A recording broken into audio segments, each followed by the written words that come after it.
Hello, chat. What's poppin', people? What's crackin'-lackin'? What's poppin', people? What's crackin'-lackin'? How we all doing today? Hello, my clear world victim. What's up, Rockin'? How you doing? How are you doing?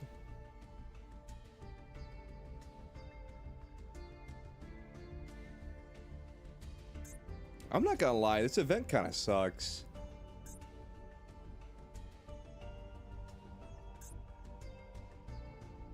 I'll be real with you, chat. I'm not really feeling this event. I'm really not feeling it.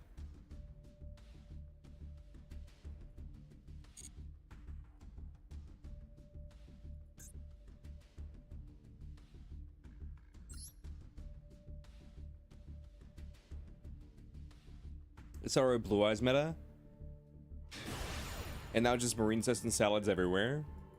Yeah.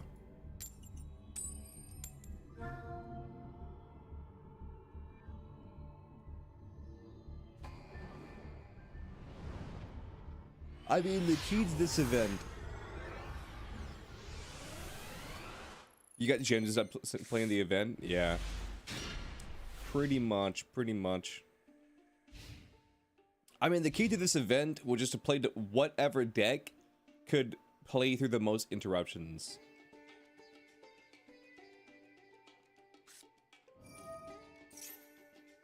That was the true key to this event.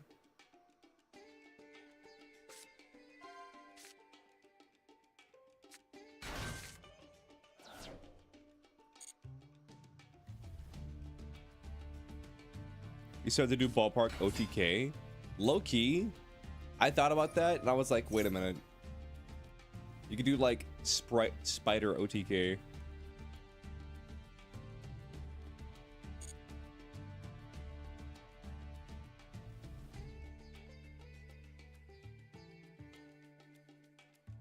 I don't know. I feel like the event could have been better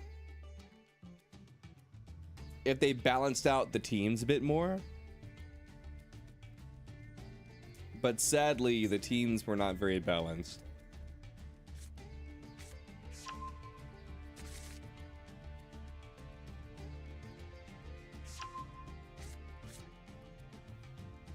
Sadly, the teams I feel like were not that balanced.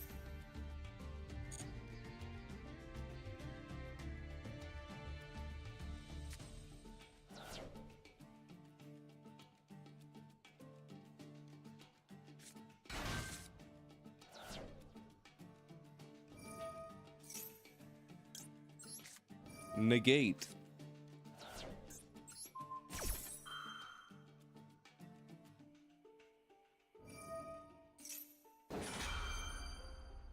Damn. Yeah, he's just gonna fusion away the Eluber so the Eluber resolves. That sucks.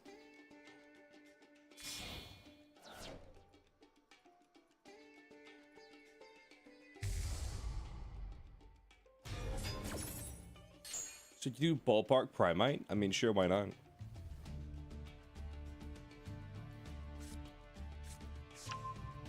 What's up, Ranger? How you doing?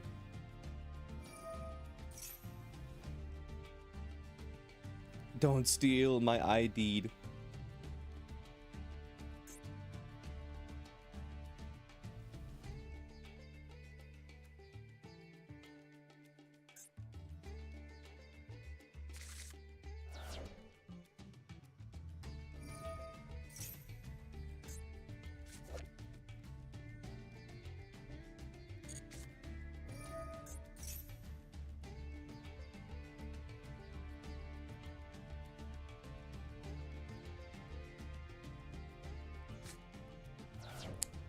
Your fingers have been erased by playing Ubel Fiendsmith? What does that even mean? Oh, there's a lot of clicking. Yeah. That's what you mean. There's a lot of clicking. Which, I mean, you're not wrong.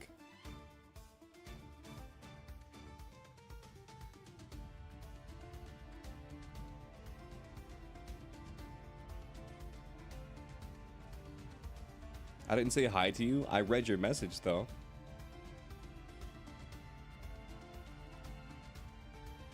You know what? You're banned.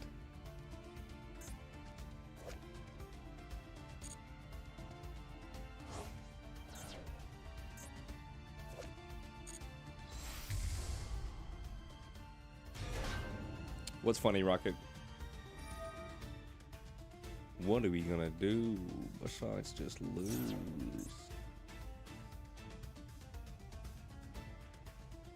Band doesn't even have a meeting anymore.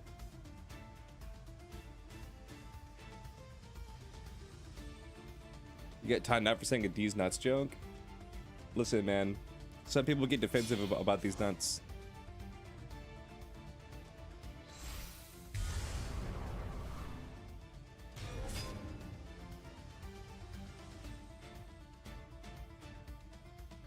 So you said a D's nuts joke, it upset the person, they timed you out, and then you got untimed out, came back, and then said, hey, sorry for the D's nuts joke, and then they banned you?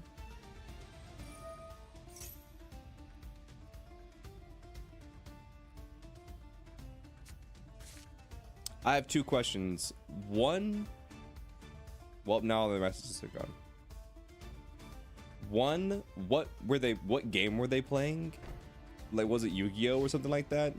And two,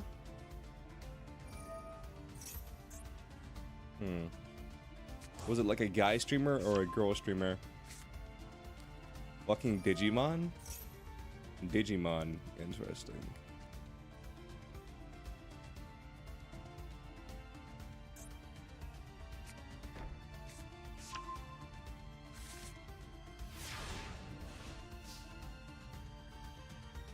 I guess the Digimon community just don't fuck around.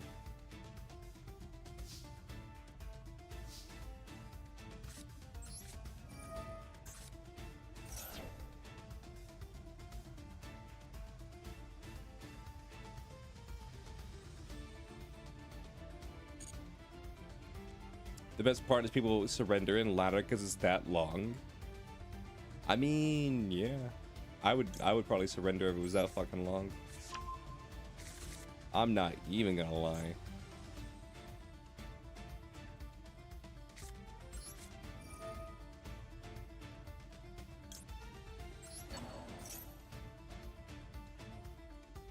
Happy Easter Monday. Thank you, Julie. Thanks for the happy Easter Monday.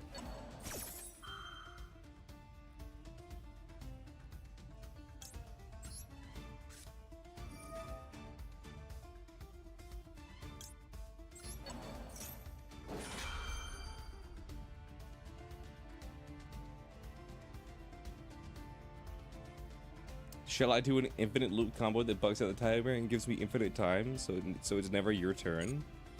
I mean, as long as it's not against me.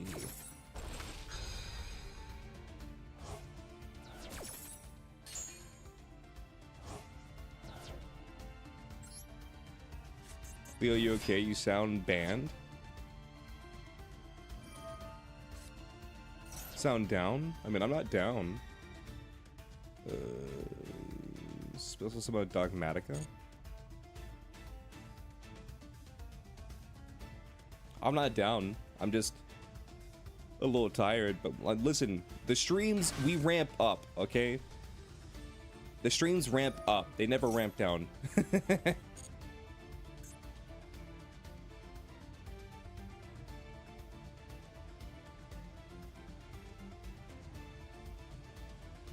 How was my Easter? It was pretty good, you know, dyed eggs, hung out with family. The huge.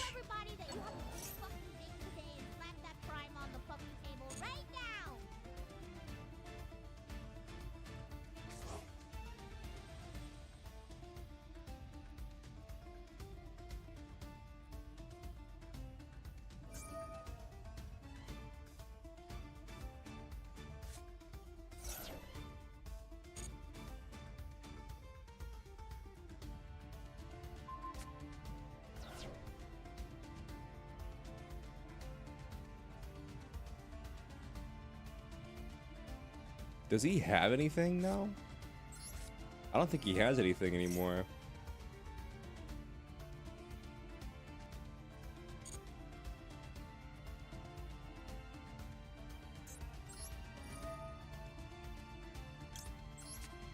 Sweet liberty, no.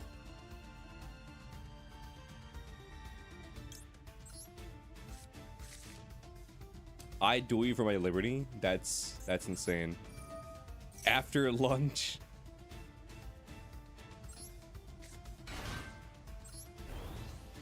I'm doing good, Julie. I forget if I said that already.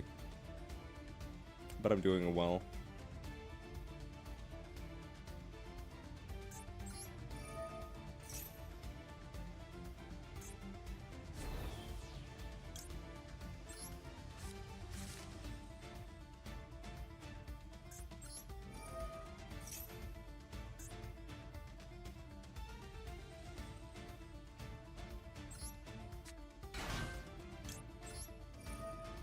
You're trying out new Fire King Evo deck? Cringe. Into the room? Just telling you because it's got like 3 Snake Eyes cards in there.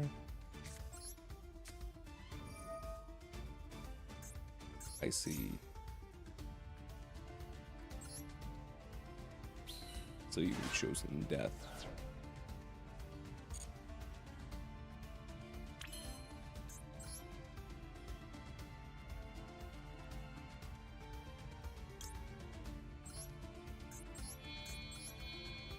So you have chosen death.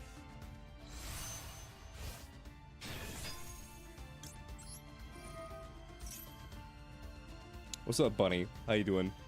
Hey, Guy? I am Guy. That's me, chat. You know, that's my name. Don't worry it out.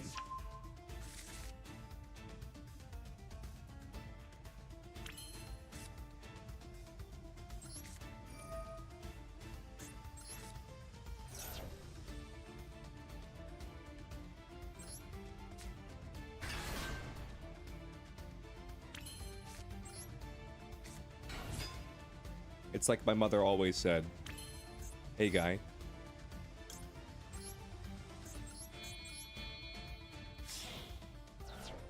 Chicken jockey.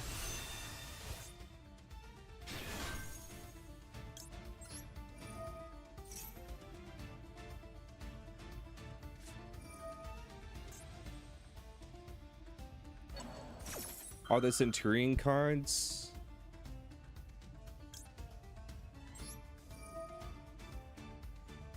I don't know what that word means. Invincible?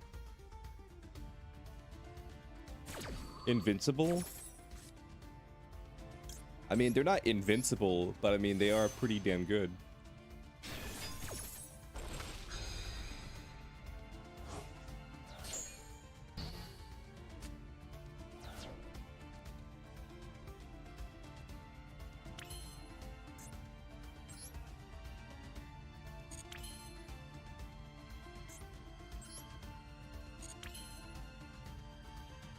Oh, investable. Yeah, they're pretty investable. I'd say they're worth investing in.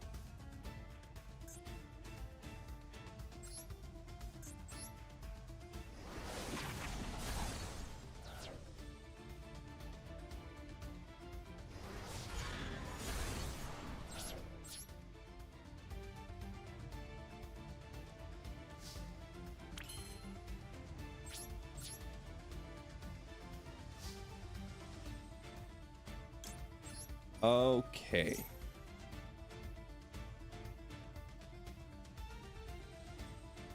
What do we want to do, team?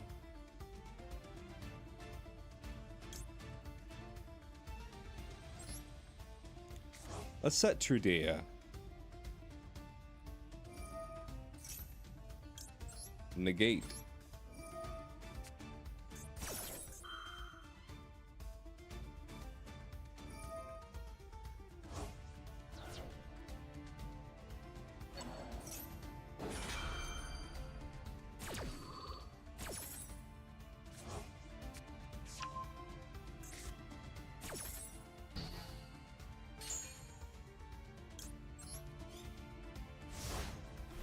Turn change. So you have a mystery card, you have a draw, which is a mystery card. You have branded fusion.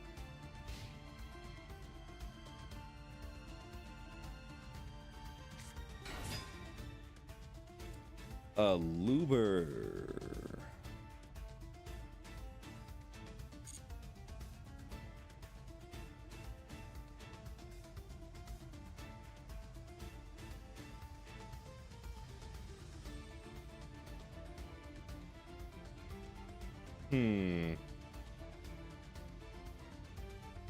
But I mean, I would say Centurion's worth investing in. I like Centurion.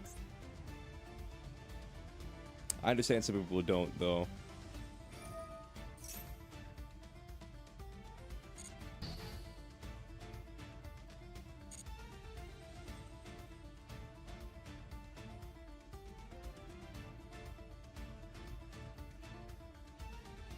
You fucking hate Centurion? Damn. Why are you here?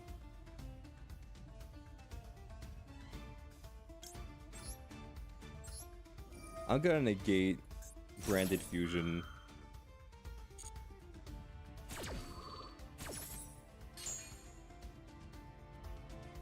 You definitely don't own Royals and QCRs IRL? Yeah, no one does.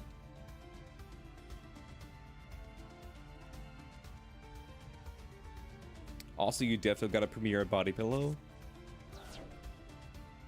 The engine makes you so mad. Shit.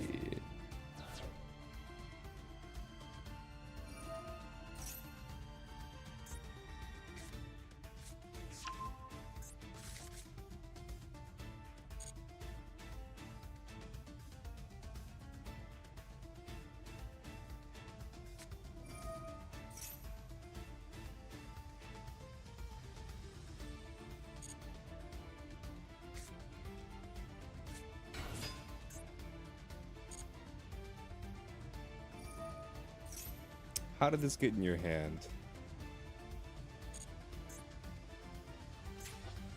How did this get in your hand?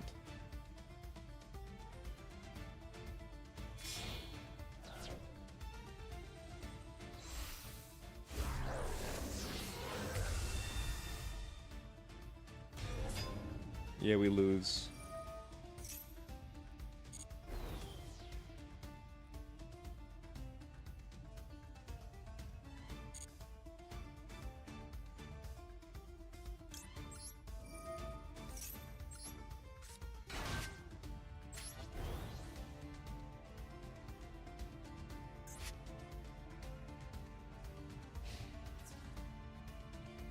Battle phase.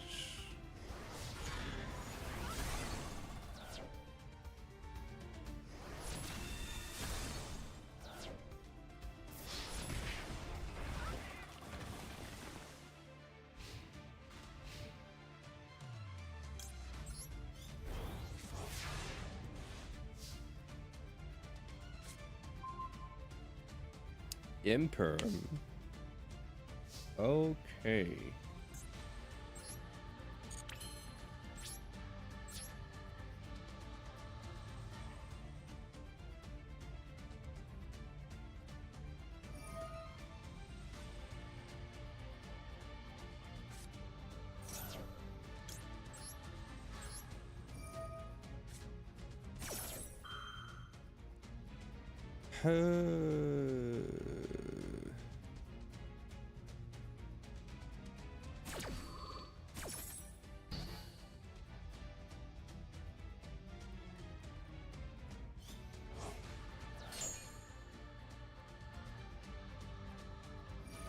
So here's the thing, you don't get popped.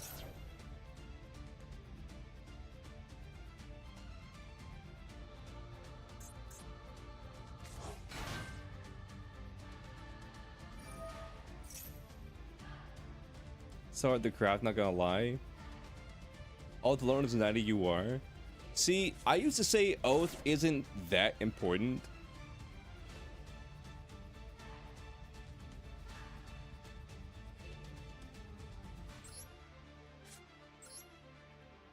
But now with the new Centurion cards, they kind of like, well, there's one Centurion card that like gives you an extra draw if you have Oath. But I personally would say like you can play around not having Oath.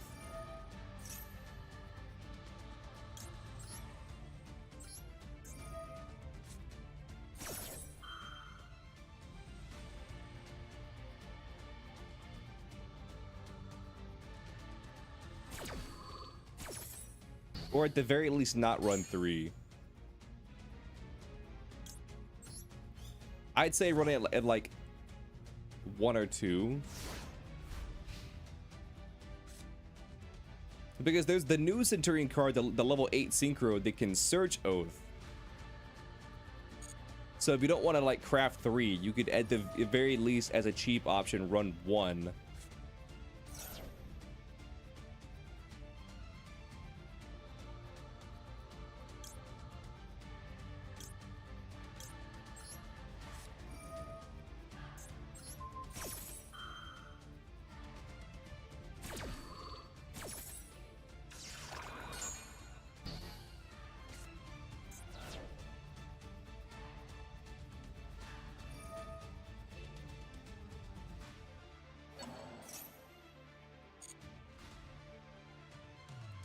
Fuck you looking at? You're looking at a branded player who went first. That's what you're looking at. You're looking at a branded player who went first.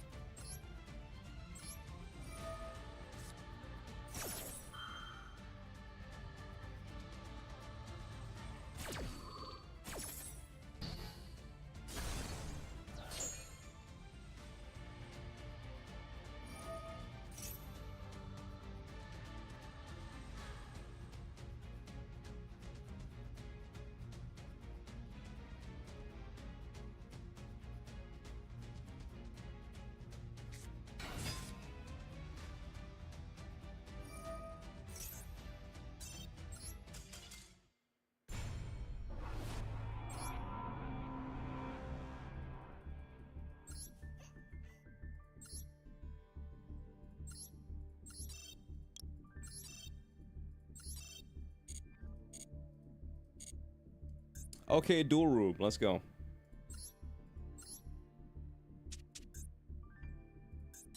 Can't you just end it? Yeah, I just reported him. It's whatever. Do you think you can still win? Fuck no.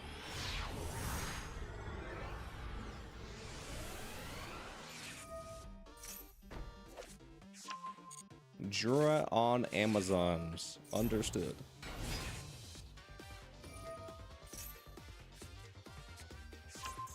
Yeah, he could have just ended it, but instead he decided to fucking combo.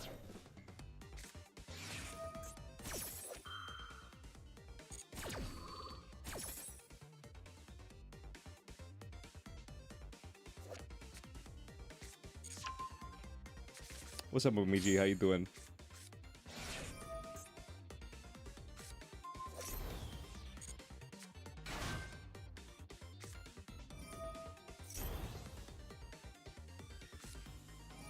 You want to join play where you don't know your deck? I mean, there's plenty of people in the duel room. I mean, Jura's playing fucking Amazons, so...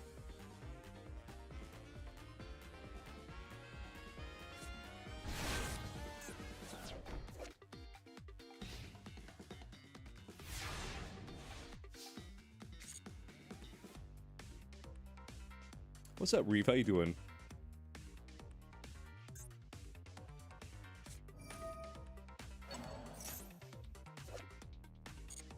I mean, these two are in a duel, so I'll hop on table 2.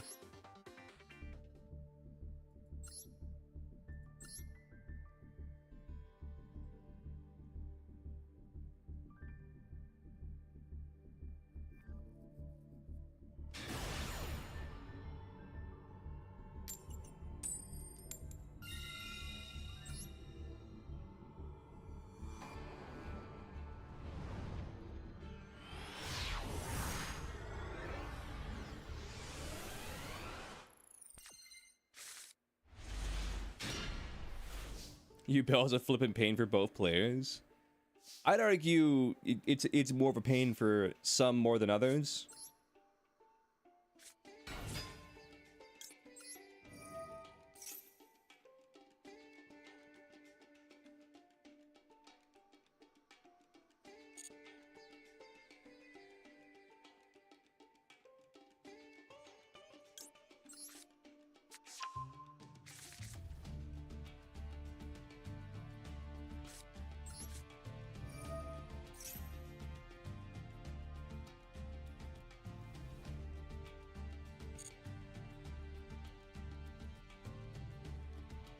You're on table 3? Gotcha.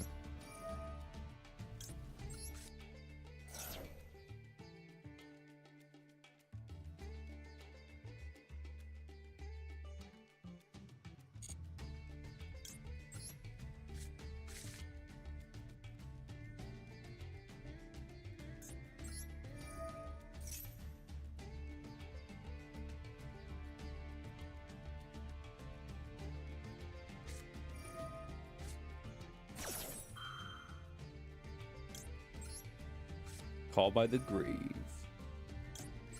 You hate Tenpai? Yeah, Tenpai is annoying.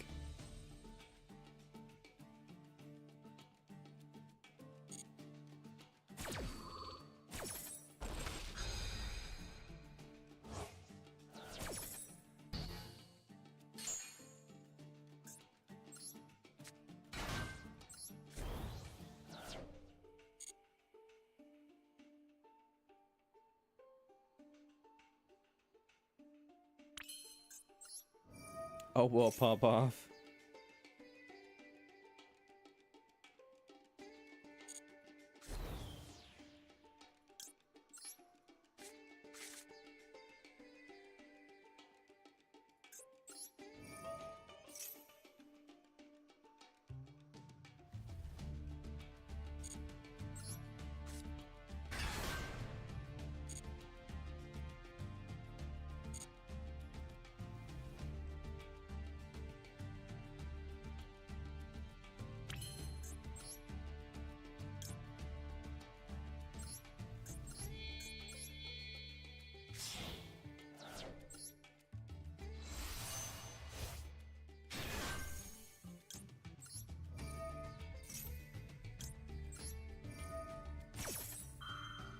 I should have grabbed Oath. Well, actually, I still can.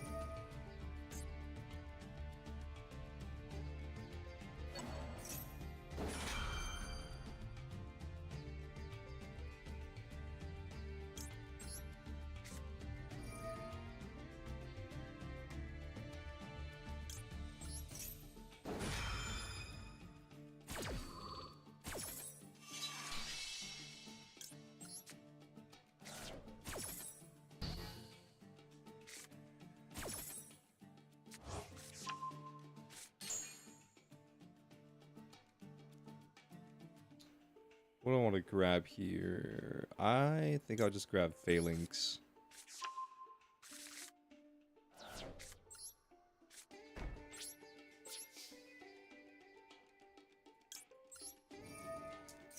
Yeah, let's not reinvent the wheel here.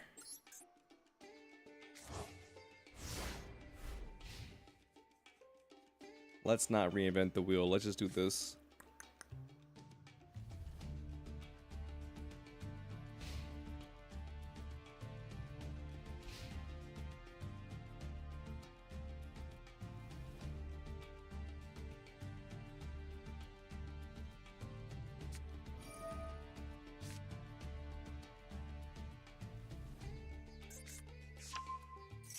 Fishborg Harpooner. Nice.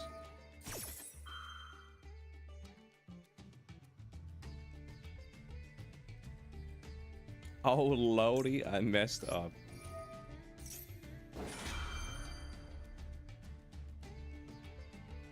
I mean, if it makes you feel any better, I messed up too.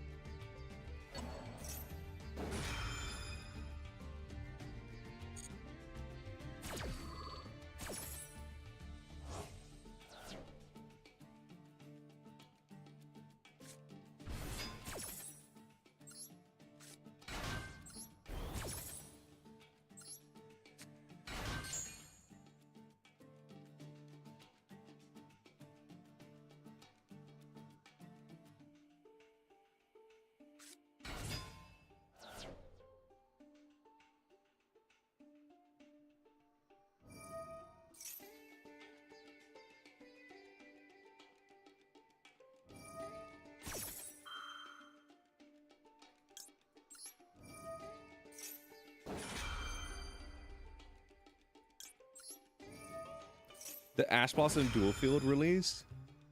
And you want it, but you don't know if it's worth 600 gems? I mean, you asking that question kind of answers that question. What's up, Sussy? How you doing?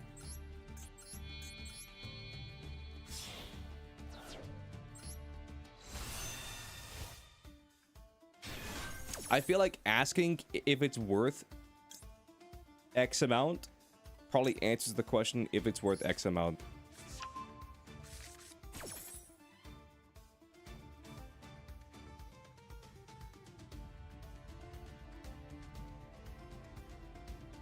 You're just being a potato? Nice.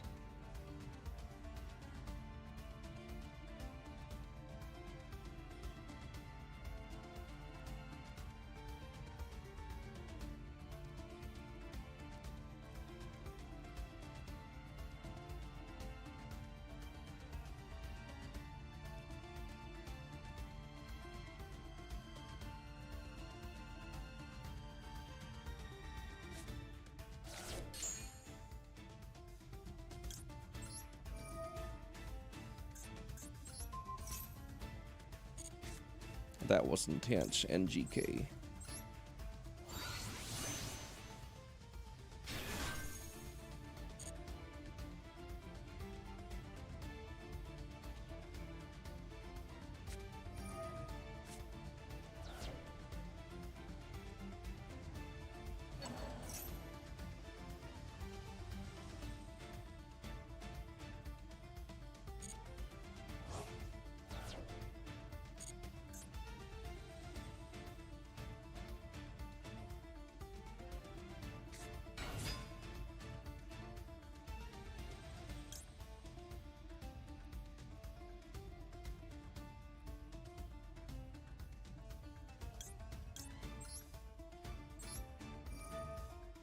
In memory of Garagura, you've been playing Hollow Cure and Idol Shadow and Idol Showdown. I see.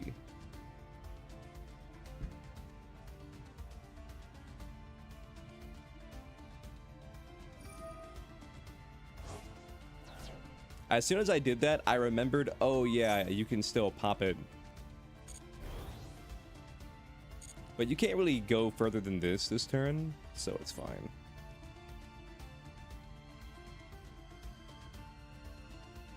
To be fair, she was eventually going to retire anyway. I don't know. There's some Hololive girls, like, I think Mori is one, for example, and where I don't think Mori will ever retire or, like, ever graduate.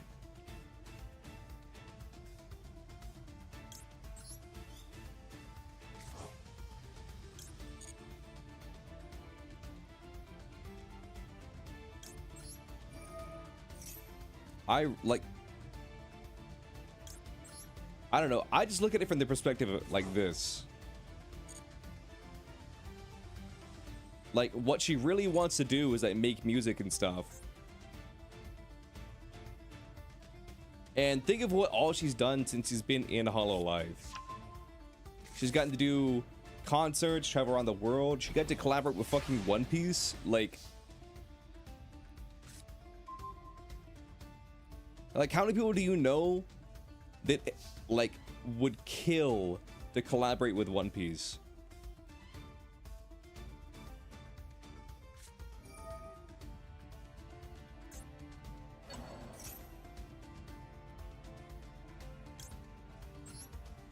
I'm just gonna pop that.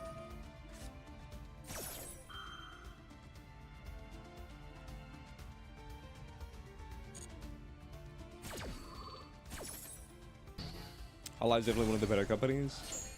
I mean, I think so. I mean, listen. Here is my thing. I know that, like, it's different for everybody. Because here's the thing. One person can have a great it's the same way anywhere. One person can have a great time, like, say at a job, you know? One person could have a great time at their job, but another person could be like, oh, this job is hell, I hate working here. You know what I mean? So I think it's just one of those things at where, like, for some of them, like, say Mori, for example, like, Mori's getting to do, like, everything they want to do. And then other people who just, they don't feel the same way. And we can all agree, like, Gura has been, like, on the verge of retirement or graduation for years.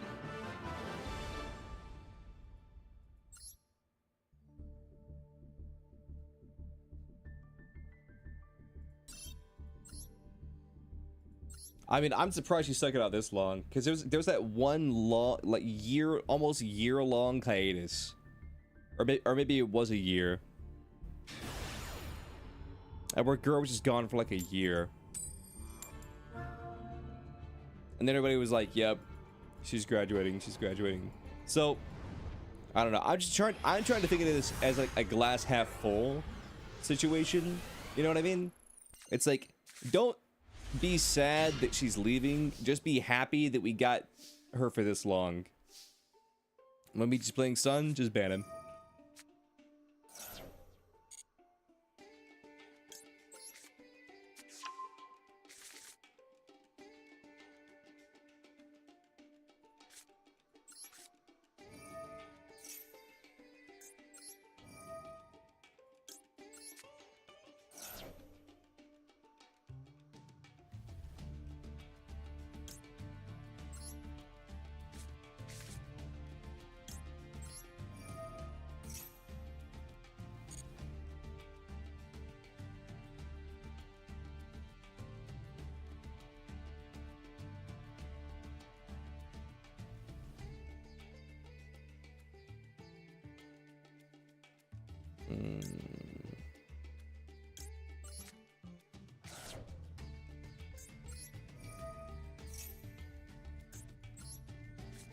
Because I know the last like 2 or 3 girls that have graduated from Hololive, they've all said disagreements with management.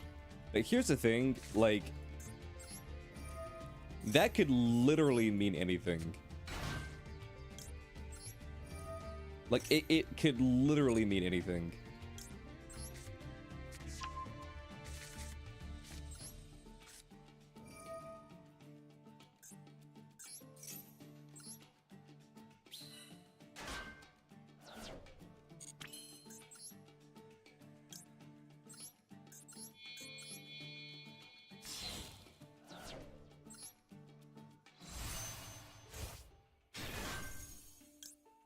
And I mean, I'm not gonna sit there and be a fucking Hololive dick writer by any means, because I listen, I'm a talent first kind of person. I've always been a talent first kind of person. You know what I mean?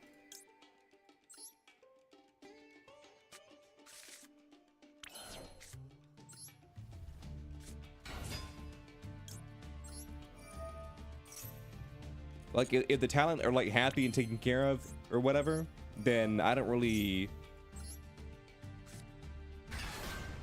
Then I don't really care. But if the talent's being mistreated, then I'm like, nope. Then I get pissed off.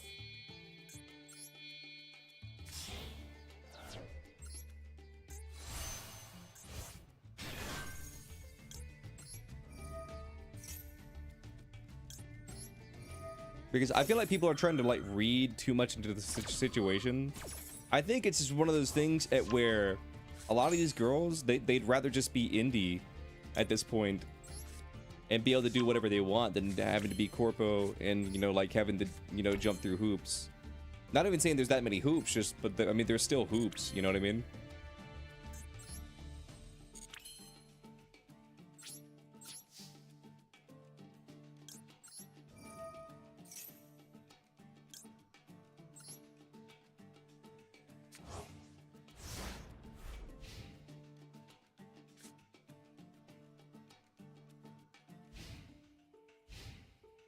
I mean, take Ame for example. Like, Ame, as far as I know at the very least, I don't think Ame had an awful time.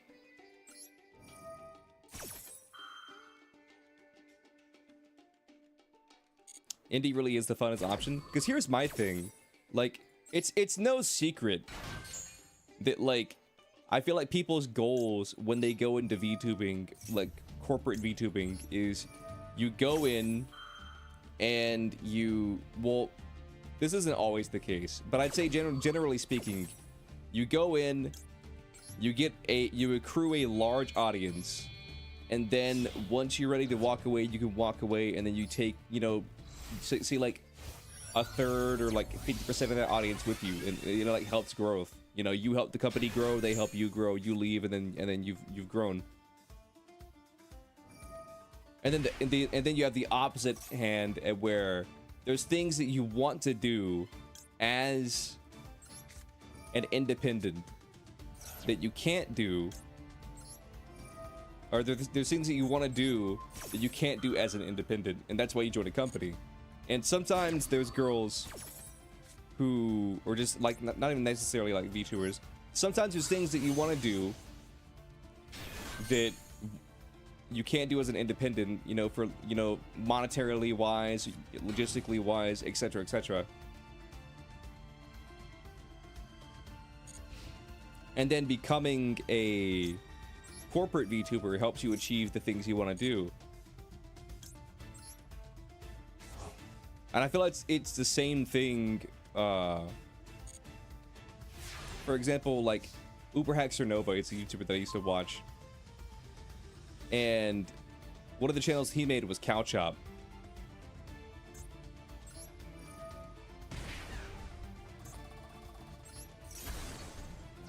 And one of the things that I remember him saying was, like, listen, Cow Chop was like fun and everything. Like I had fun, you know, making Cow Chop videos and all that jazz. But after a while, we realized like the things that we wanted to do in the grand scheme of things, like we kind of did everything we wanted to do in like a year. And then after that, like the channel didn't really have a reason to exist.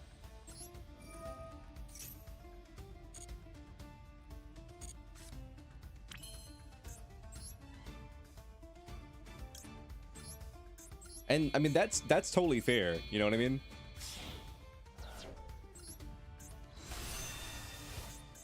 Because I won't name names, but I know that I was watching this one VTuber talk one time, and that works in HoloLive, and they were like, yeah, I don't even really know what I'm doing here anymore. They were just like, yeah, I don't really even know what I'm doing here anymore, if I'm being honest with you, because like they were like, I don't have aspirations to be a singer, I don't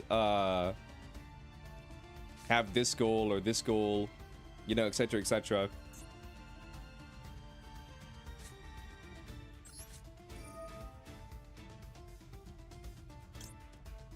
And they were kind of just like, I'm just kind of here.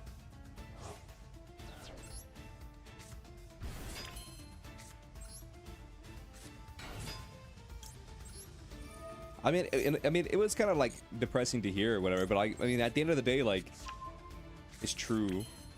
So so that one VTuber who I don't want to like, I don't want to name drop him.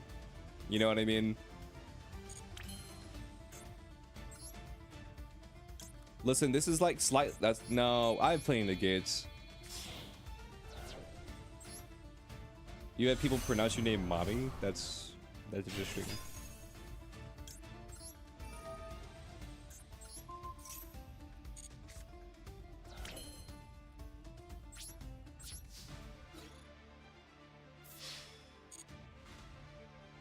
Hey, that's life? Yeah.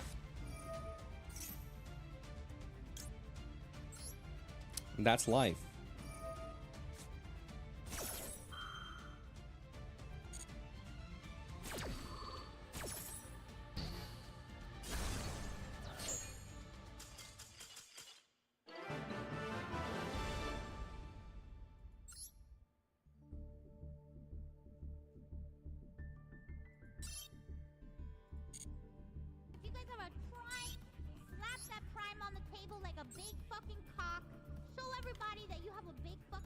But yeah. Slap that prime on the fucking table right now.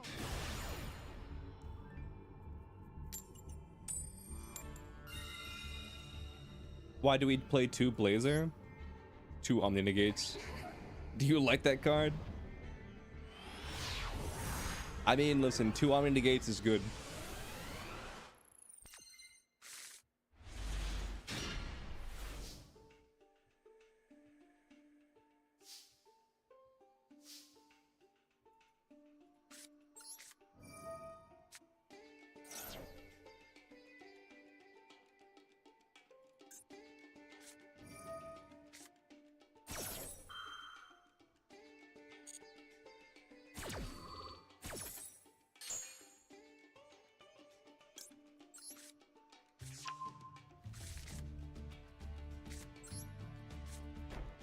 Weak cast deck should at least be 9 Omnis minimum.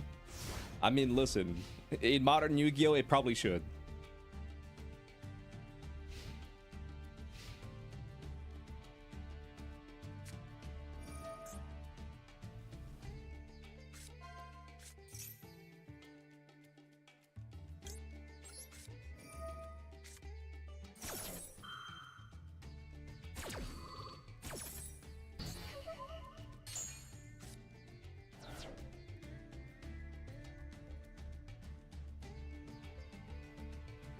But what I was gonna say was, is like, unless the talent speaks out directly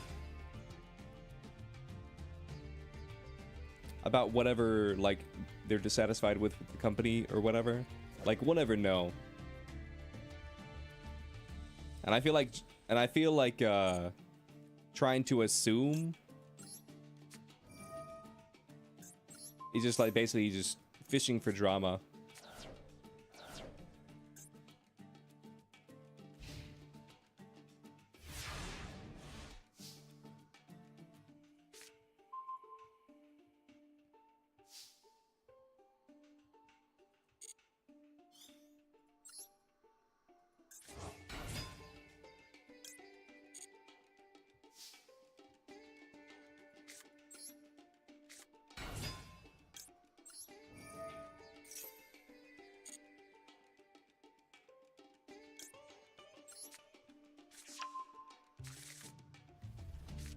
I will say though, apparently Hollow Stars is a bit rough from what I hear.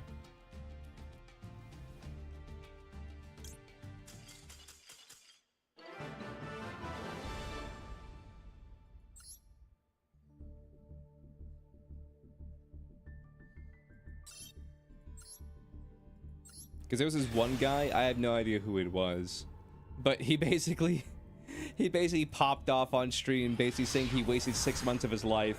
Like, he joined the agency and thought that, you know, like, he had all these big, lofty ambitions, you know, whatever. And he's like, and over these last 6 months, nothing's happened. He's like, I feel like he was like, I feel like I've wasted 6 months.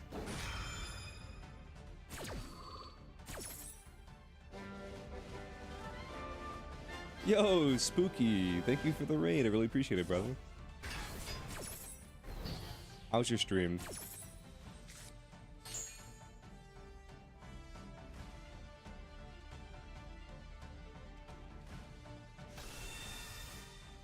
You gotta love some good old Fiendsmith Ubel. Mouse raid? Damn right, mouse raid.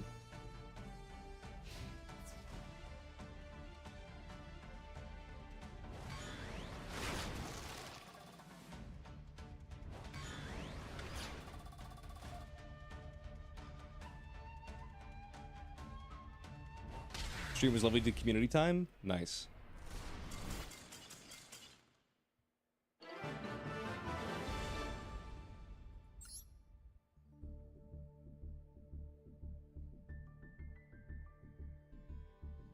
We love community time.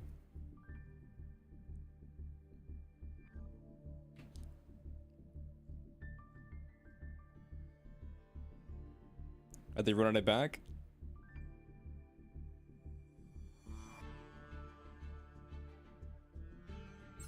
Noted. Alright, Superb Ragu.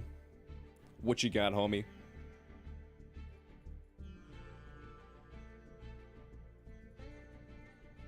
Nah, like, one thing that I want to know about is, like, the Carl Jobs situation.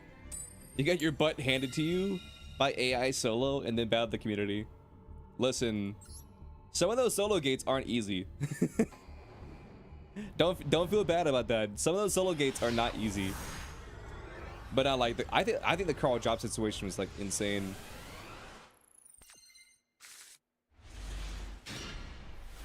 You're so nervous? Nah, you're fine.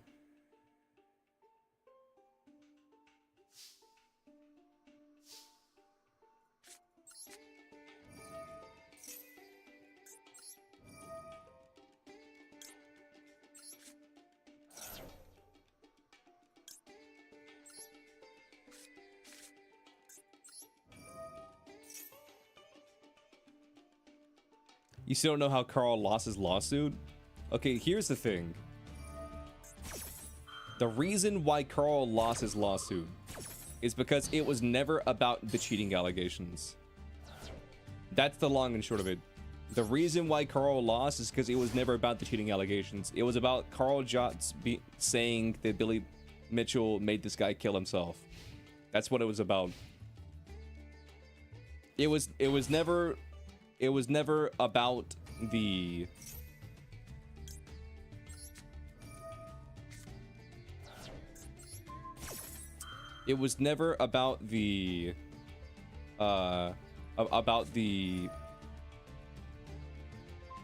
records.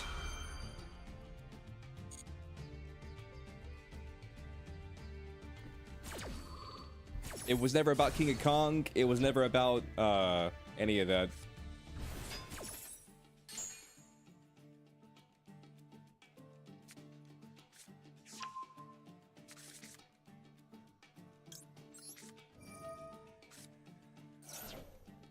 In one of Carl Jott's videos, there was this guy, I forget what the guy's name was, but in one of Carl Jott's videos, there was this guy that he mentioned that like went to the court case, or got sued by Billy Mitchell, and then they settled outside of court, and then sometime after that court case, like say like a few months, a few years, what have you, the guy ended up like killing himself.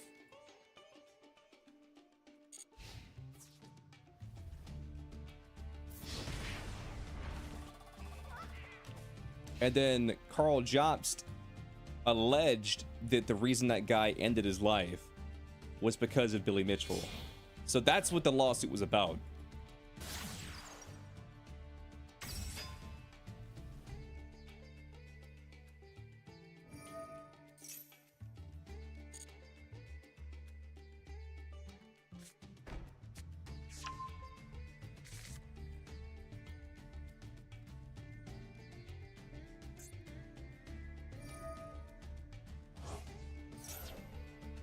Oh yeah, for sure, for sure.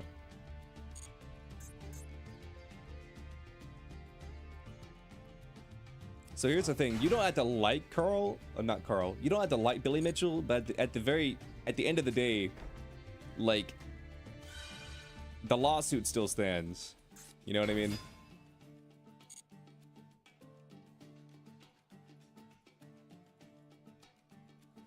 Not to mention the fact that, like, apparently Carl, the reason the judge like sentenced him or whatever to such a high fine was because Carl was just like apparently very difficult to deal with during this court case. And so the judge, and so the reason why the, what do I have here? The reason why he got hit so hard was because the judge was basically tired of his shit, essentially.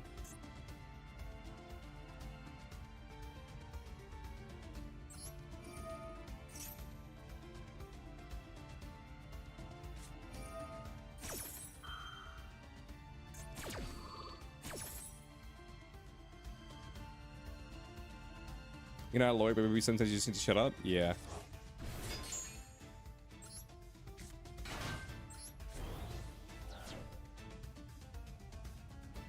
Does that count? Because they summoned at the same time. It does count.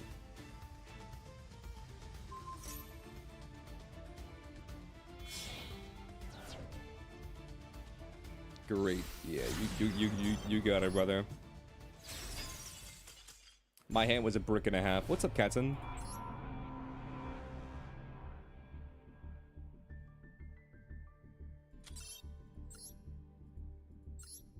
He was getting sued for defamation. This probably didn't help that he kept making videos trying to defame his character. See, okay, here's the thing. Thank you for the follow, by the way. You got a date with your husband? Hope to see you next stream. Oh yeah, for sure, for sure. Thank you so much for the raid. I hope you enjoy the date with the husbando. Here's the thing. While it's in bad taste As long as everything you're saying is true, like in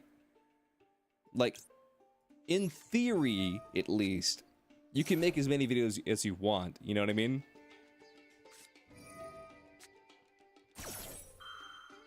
Because if you're getting sued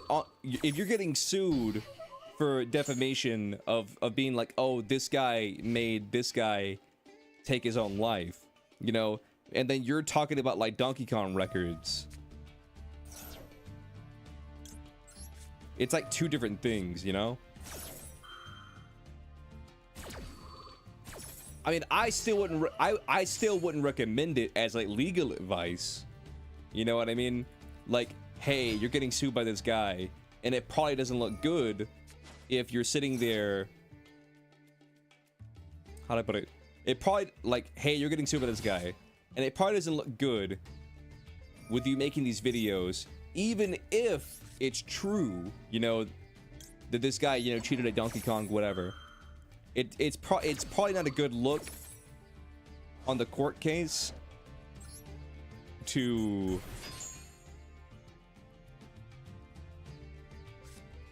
how do I put it?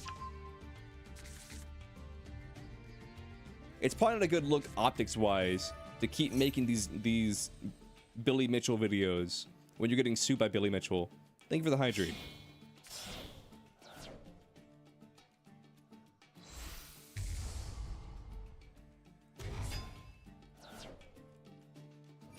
But one thing that I think isn't helping Carl, just in the view of public perception, is he's being a very sore loser. That's one thing that I think is not helping his case at all. He's being a very sore loser because like some Discord messages from his Discord leaked out, and he's just talking mad shit. And what's even funnier is that like Billy Mitchell apparently has like, I guess, a plant inside of like Carl's Discord, and they're feeding Billy Mitchell the screenshots of all the things that Carl's saying, and then Billy Mitchell's just taking like a victory lap.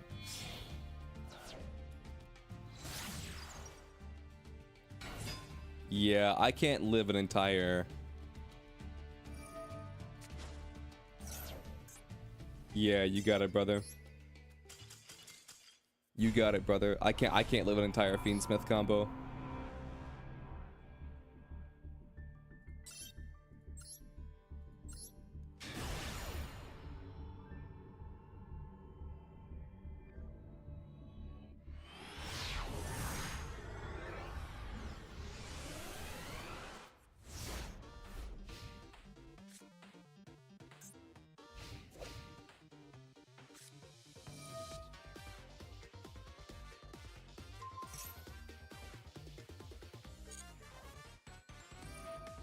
GG's. Yeah, my hand just didn't have the gas to stop Fiendsmith. Dude, here's the most annoying thing about modern Yu-Gi-Oh! Or I guess this current, not modern Yu-Gi-Oh!, but this current meta that we're in, is I'm using all my old knowledge to be like, okay, you're done, you can't do anything else. But because now Fiendsmith exists, it's like, oh, will you stop my combo for like, say, X deck, you know, like say like Snake Eyes or Yubel, whatever. It's like, well, joke's on you, fucker. I have an entire Fiendsmith line that I can go through, and you've used all your hand traps. It's like, yeah, yeah, I sure did use every card in my hand to stop your combo, and now I sure did use every card in my hand to stop your combo, and now I have to sit there and watch you do an entire Fiendsmith line. I've lost the plot. I don't know if I face Regu yet. You refuse to die.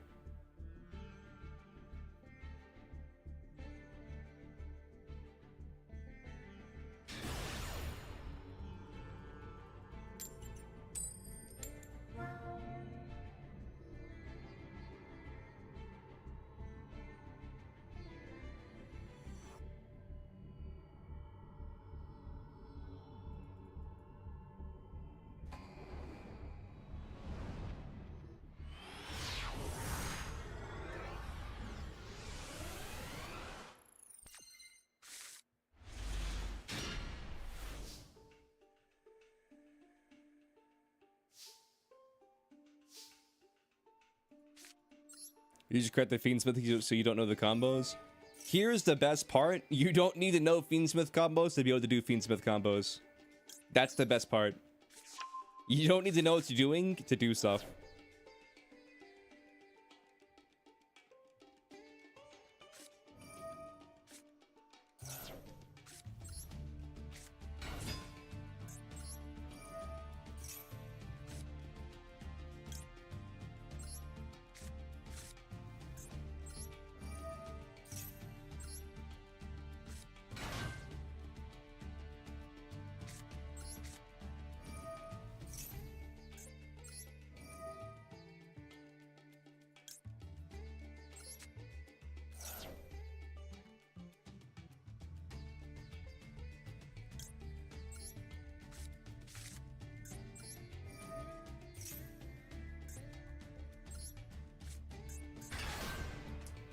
Alright, later CG. Enjoy your class.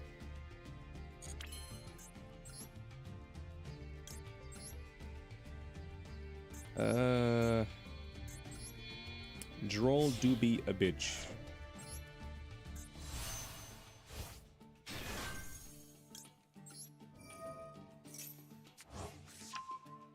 I can add this back to my hand, then I just set this and pass.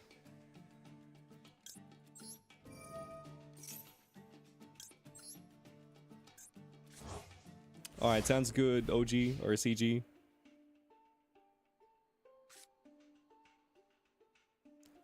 You feel like playing a simple deck's awesome?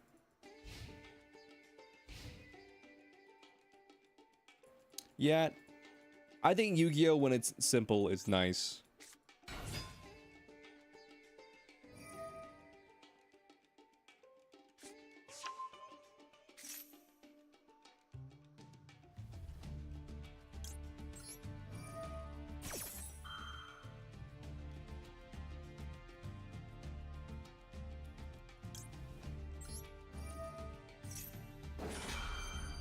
Bro, I swear to God, you have Maxi.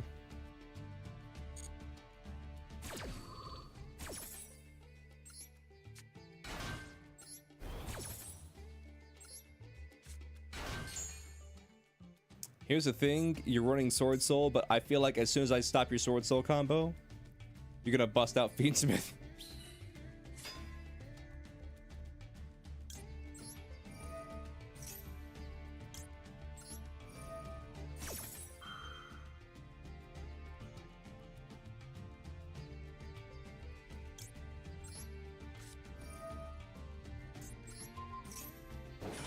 Let's get rid of this tuner.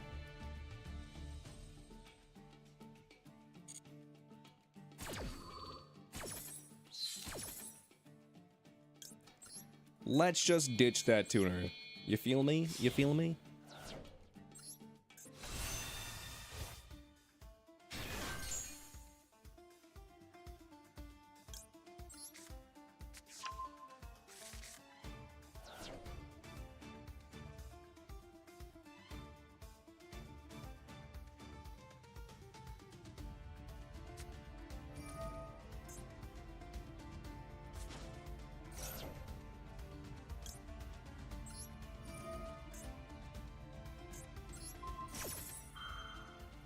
So you're gonna special summon out a monster with its effects negated.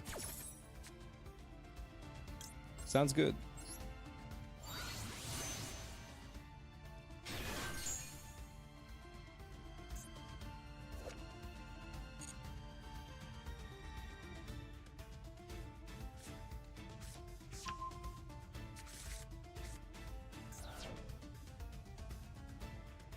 Oh, you can special summon it. You don't have to, though.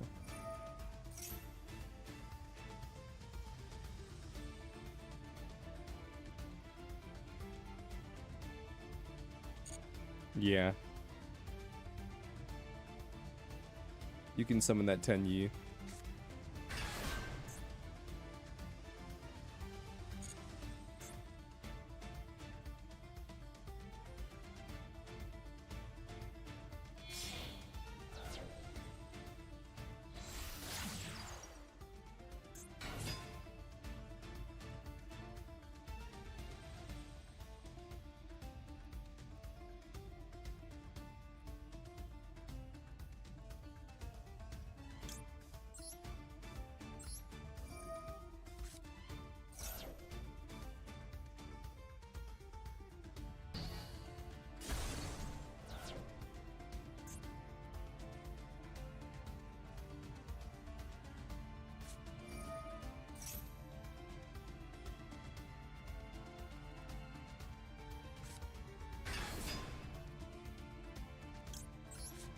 All right, let's do this. Banish this.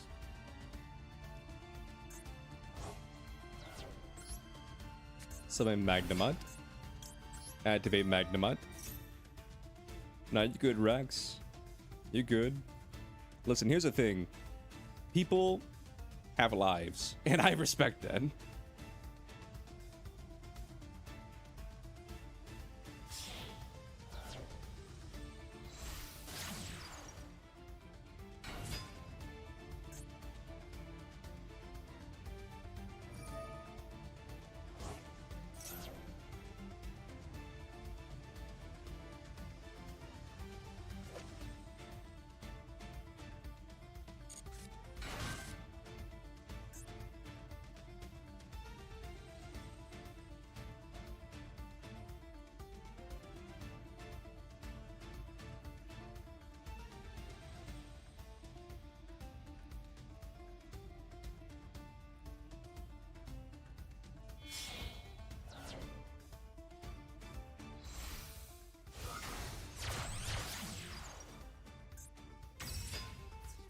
Battle phase.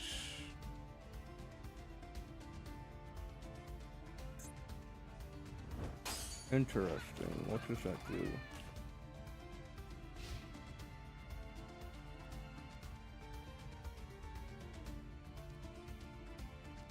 Oh, you were trying to destroy my monster. I see.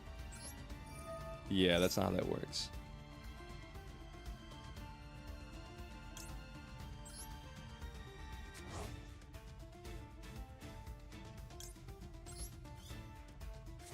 A valiant effort.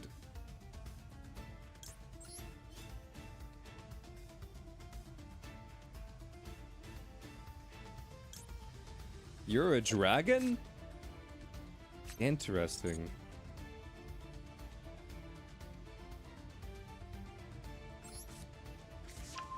I didn't know this was the dragon. That makes sense though, because she's the little version of Alexia. So that would make sense that she's a dragon. I don't see what part of her is a dragon, but she do be dragon.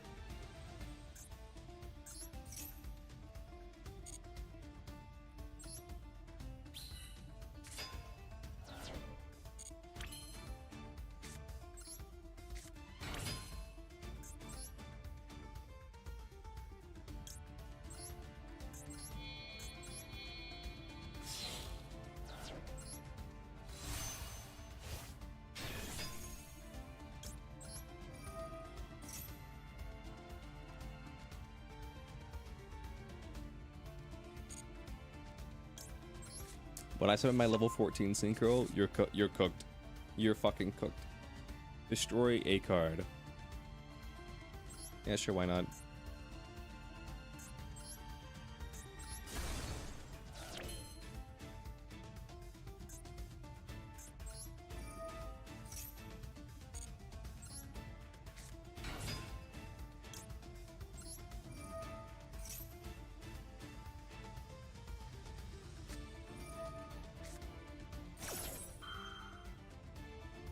Yep.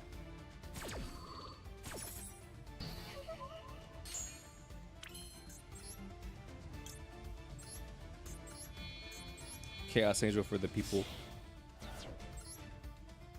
Chaos Angel for the people.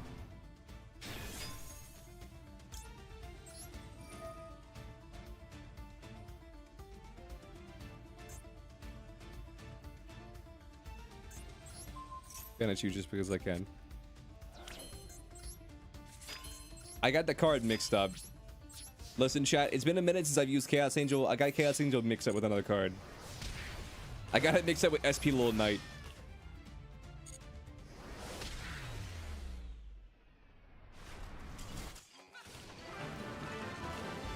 Probably because I put it in the link zone.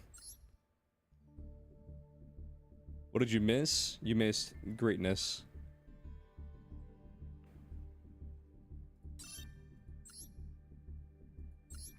And by greatness, I mean you missed some stuff.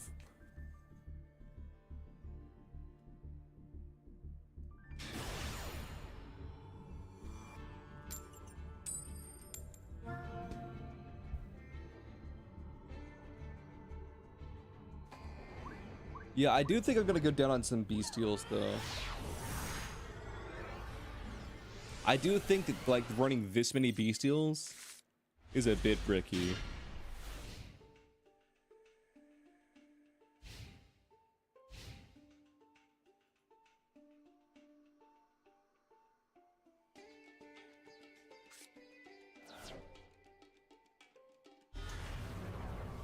Mm-hmm.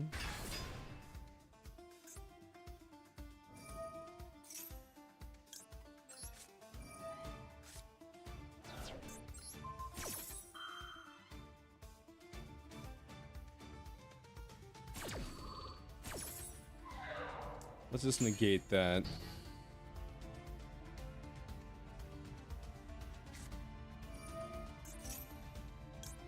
Let's just negate that.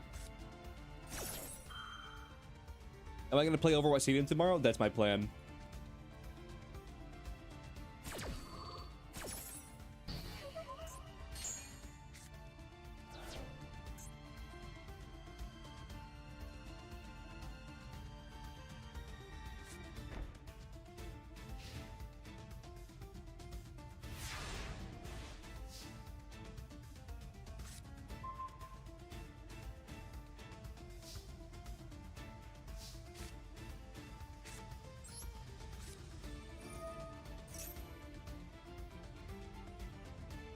I'll be completely real with you though, chat.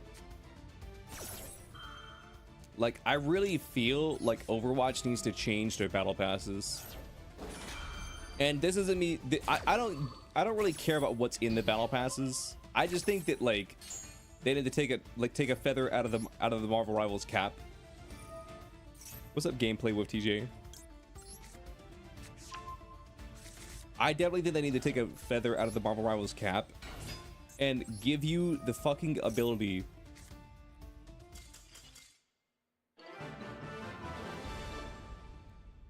to like if you buy, I feel like if you buy something, there's no reason why you shouldn't like own it, you know what I mean? Like if you buy a battle pass, if you have the paid battle pass, like you should be able to complete it whenever. I mean, then again, like to the credit of Marvel or to the discredit of Marvel Rivals, I don't fully like how they do their battle pass because I think that you should just be able to like play. You know what I mean? Like if I play 10 hours of Marvel Rivals, I feel like I should get like 10 hours of, how would you put it? 10 hours of effort out of Marvel Rivals. But that's not really the case.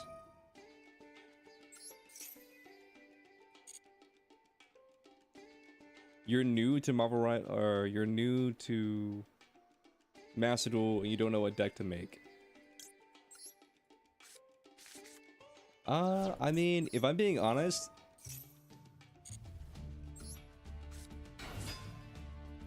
there's a lot of viable decks right now.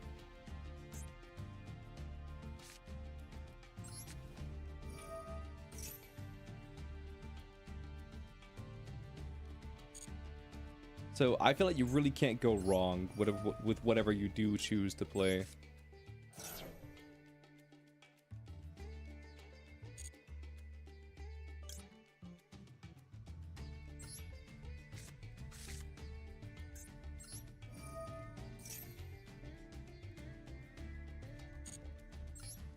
There's Snake Eyes, there's Fiendsmith, there's Centurion, there's Branded.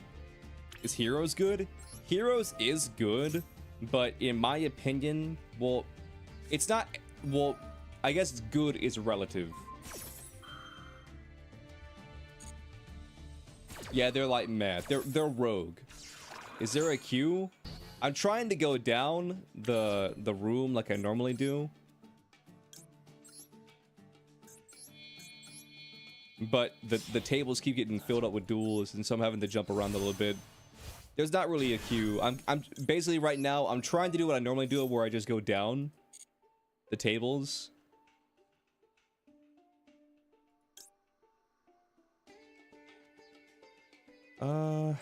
Let's grab this.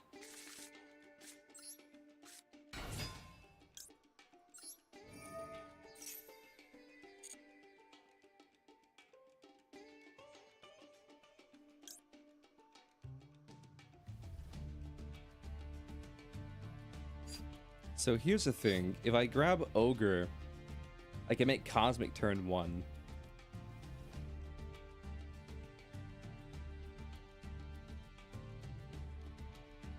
Nah.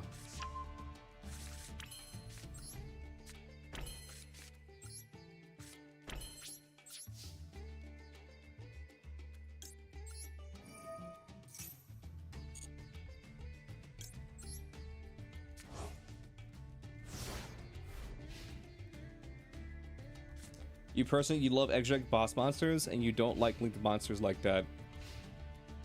I mean, if you like extract boss monsters, and you don't like links, then maybe a synchro deck like Centurion, or a fusion deck like Branded. The only issue... I think you'll run into is Branded is really expensive, but it gets a little bit cheaper when you factor in the fact that there's currently a campaign going on where you can technically get a free Branded deck with the returnee campaign.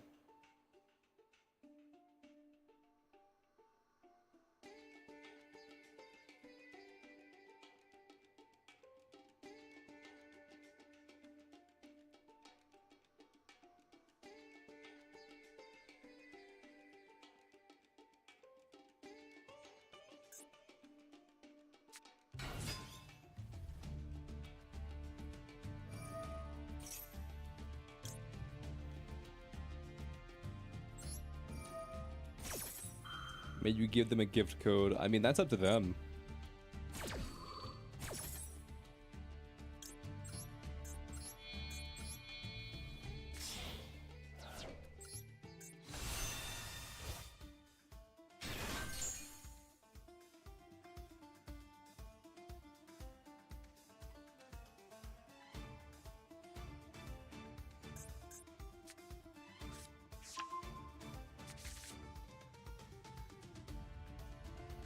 Depending on how new they are, they may not be able to enter the code, though.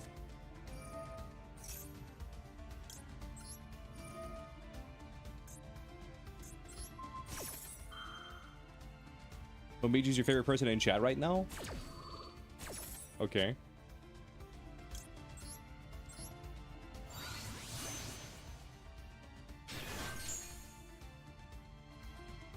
This is probably a good card. I mean, Super Poly is very strong. Because here's the thing about Super Poly. It's the only card in the game that I know of, off the top of my head, that cannot be responded to. So say your opponent summons like 5 really big beefy boys.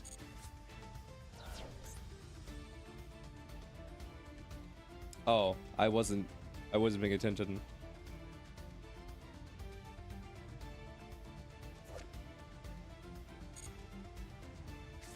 I mean, that's fine. Dark Ruler No More has the same conditions? No, Dark Ruler No More is different. You can't respond with monster effects with Dark Ruler No More, right? So in theory, you can activate Dark Ruler No More. Your opponent can't respond with monster effects. So you could activate Dark Ruler No More, and then you can chain block it, and then fuck yourself over, and then your opponent can respond to it. What's up, bun?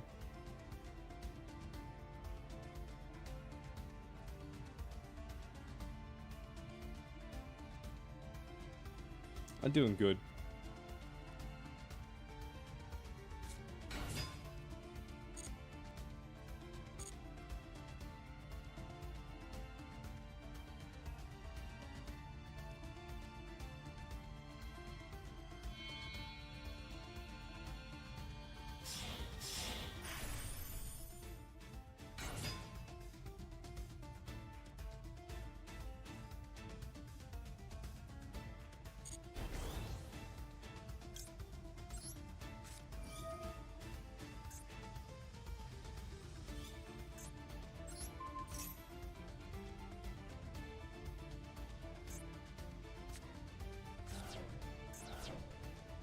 Influence is probably one of the most annoying things in all of Yu-Gi-Oh.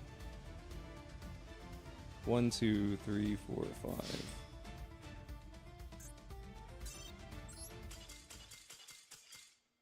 Oh shit, the Pope died? Yeah. Dude, influence is one of the most annoying things in all of fucking Yu-Gi-Oh! I swear to God. Because here's the thing, like, in Master Duel, it's not that bad. In Master Duel, it's not that bad because, like, you can like just click on the card and it shows it. But like in Yu-Gi-Oh, just over the like TCG, you would have to be like, wait a minute, let me grabs all of your fucking cards, bends them, fucking manhandles them in my greasy fucking fingers. It like looks for your dots. Is like, oh, sorry, I can't do anything. Crunches up your fucking cardboard. Slaps it back down the table, all pissed off, and it's like, your turn. Go on, do your play. Meanwhile, your fucking lyralists are fucking accordions.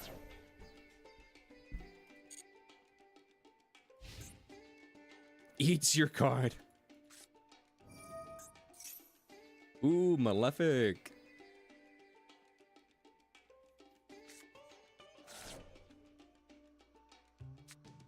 Remember when that guy ate that guy's card? Bro, I refuse to believe that that was a real thing that happened.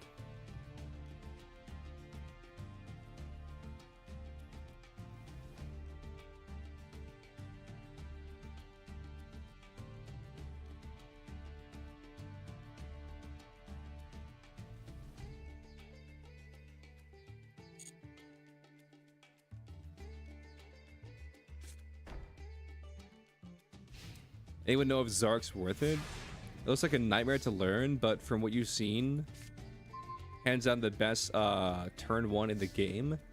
I mean, I think saying that Malefic is like the best turn 1 in the game is, I don't know. I would disagree, but pop off, King.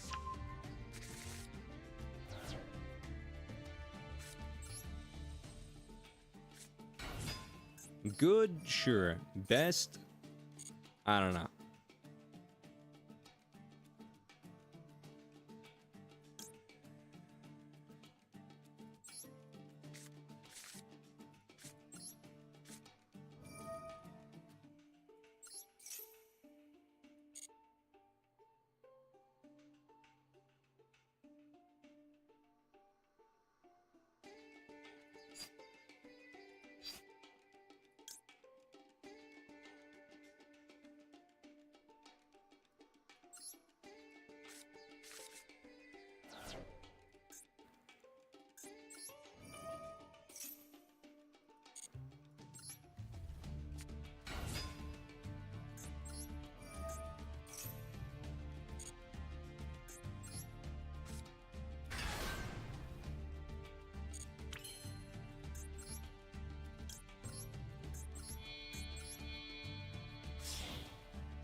Isn't there a tech with Zark where your hand rip the entire hand?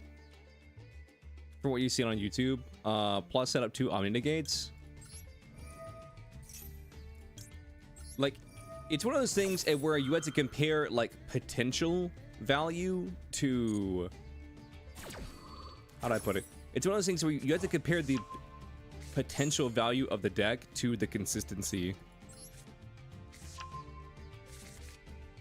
Because it's one thing if the deck can do something. It's another thing if the deck consistently does something.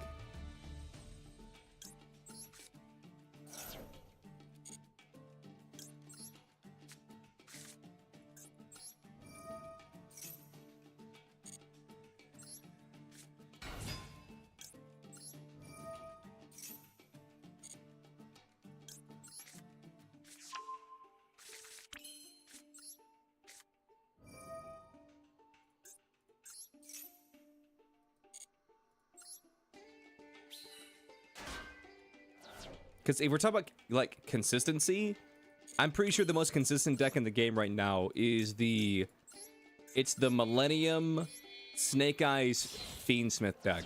I'm pretty sure that's the most consistent deck in the game right now. Plus, with the amount of Omni negates and just sheer beaters that the board ends on, that's probably the best deck in the game for right now.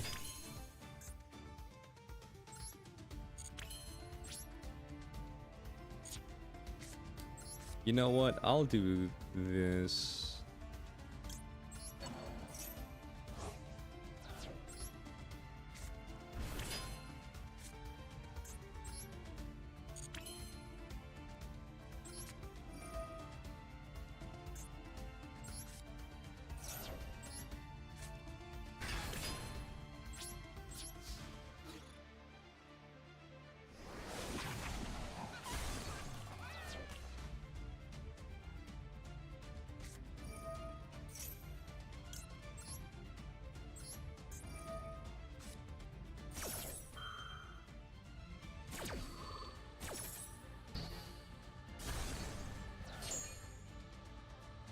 Yeah, that might be true.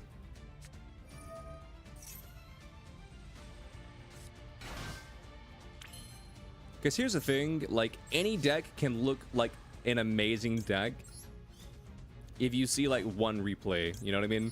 But you got to think about how quickly did they attain that replay, you know?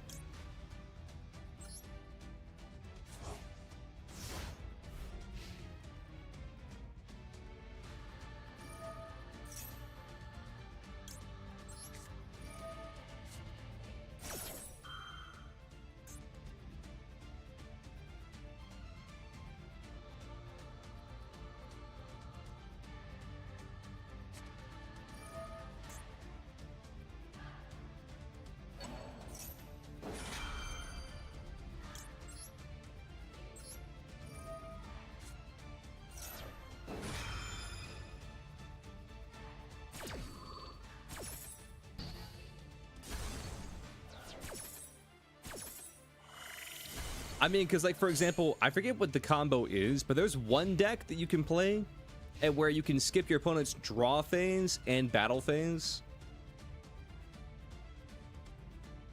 No, you skip your opponent's draw phase and main phase, and if you don't have a main phase, you don't have a battle phase, and if you don't have a battle phase, you don't have a main phase too.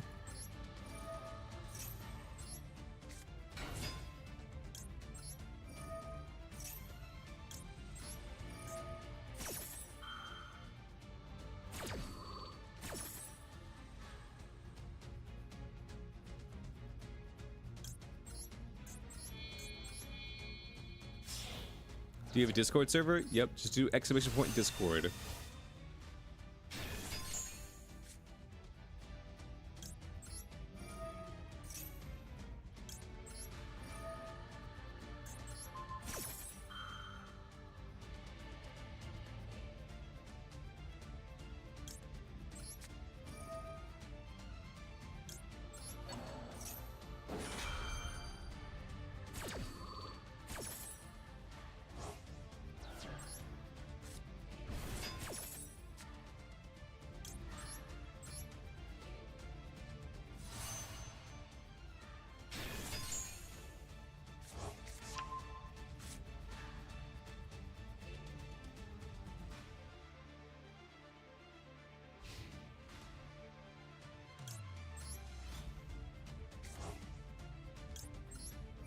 Dude, 16,000 attack is crazy. I will say one thing though, 16,000 attack ain't got nothing on the 99,999,999 attack origami, what is it called? Origami Princess that Jelly summoned on her stream the other day.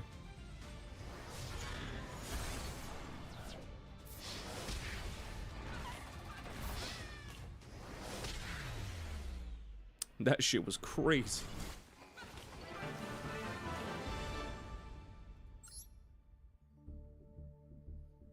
You're in.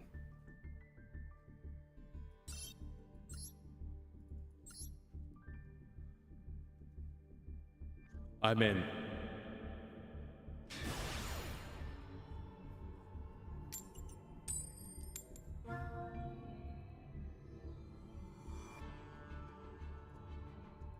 Mission failed. We'll get him next time. You are going second.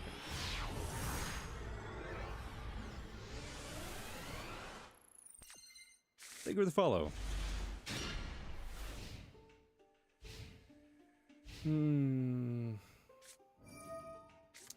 Fiendsmith.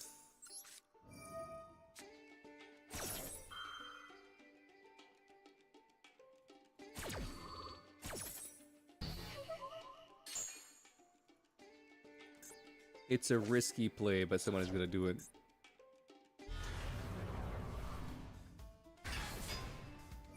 Okay, so this gets you... No.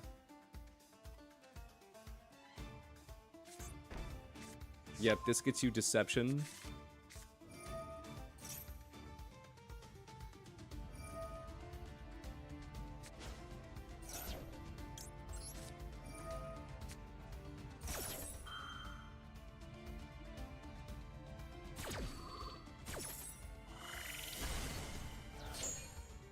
I mean, if you can play through that, then GG's.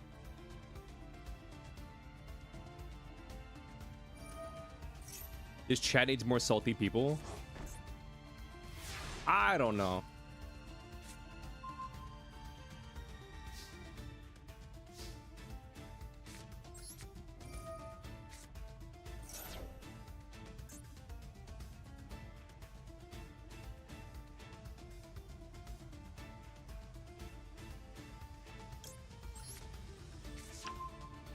Let's Magnamod. Activate Magnamod.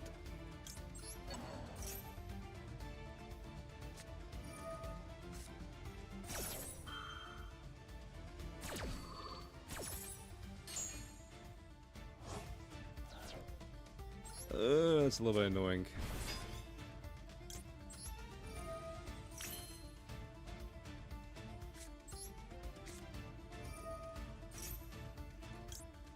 Because here's the thing.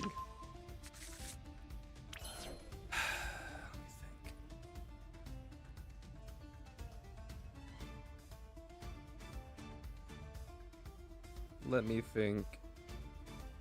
With this hand, can I end on a board that kills you? You know what? Fuck it. We're gonna go for it.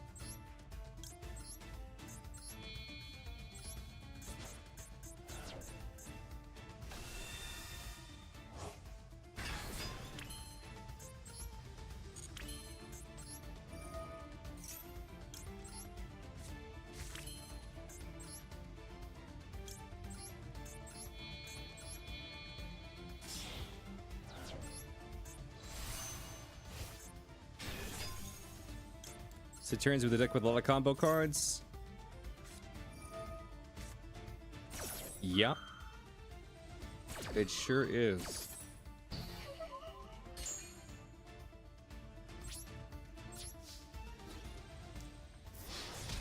You killed me on your third negate. Damn. It's okay.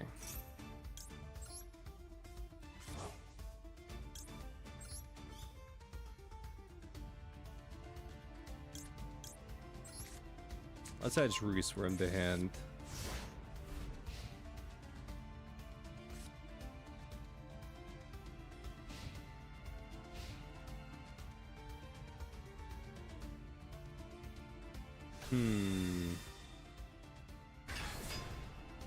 Mech Knight.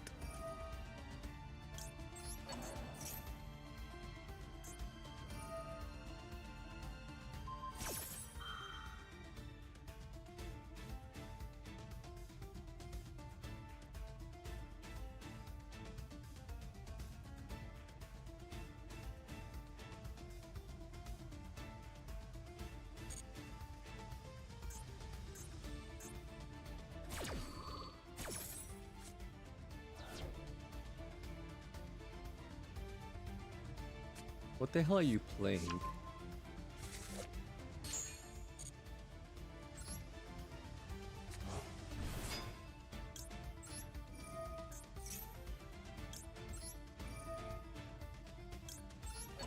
I need the draw card, so I'm gonna do that.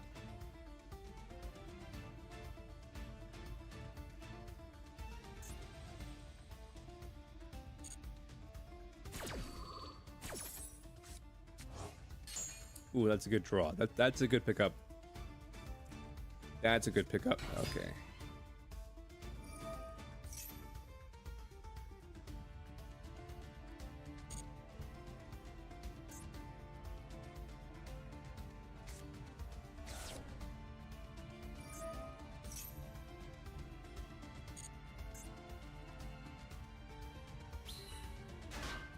A token, so you can make it level 5. Okay, you're trying to flood my zones.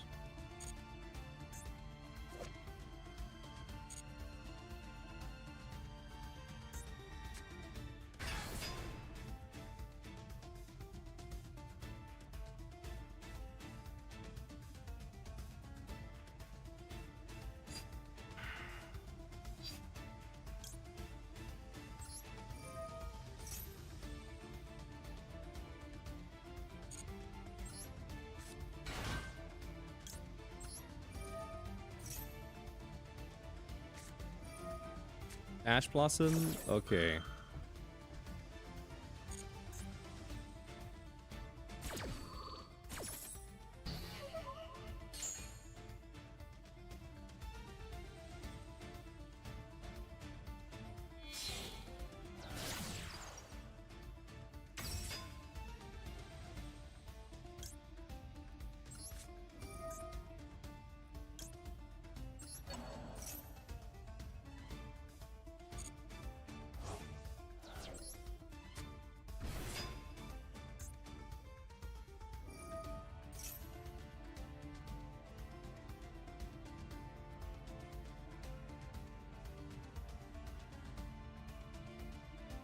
What's up, Blazing Star? That's how you doing?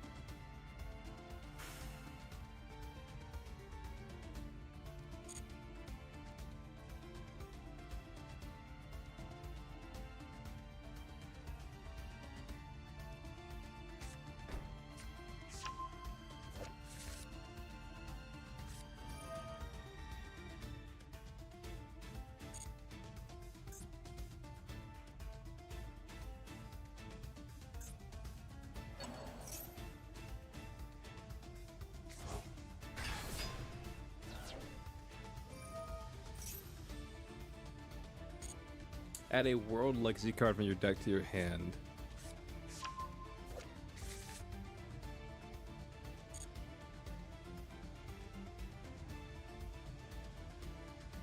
I feel like the only time I see World Legacy is like during like an event and they're trying to do like an OTK. So I don't really know much about this deck, I'm not gonna lie.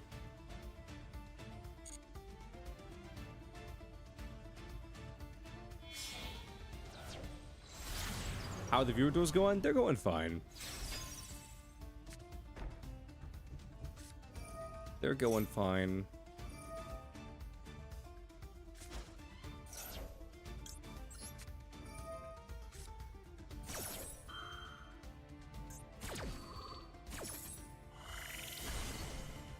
Winning some, losing some, bricking a bit, but besides that, we're okay.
Yeah, let's not give you that card.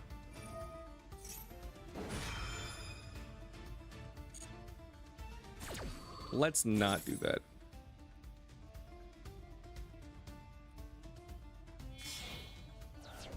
Alright. Have fun at work, Meg.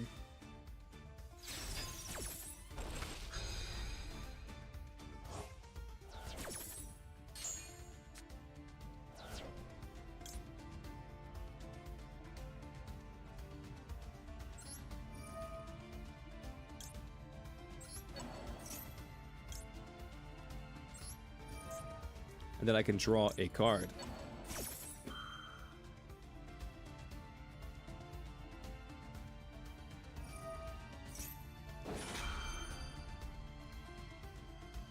Shuffle a card on the field into the deck. Okay. I mean, probably the spell, right? Never mind. Interesting play. I respect it.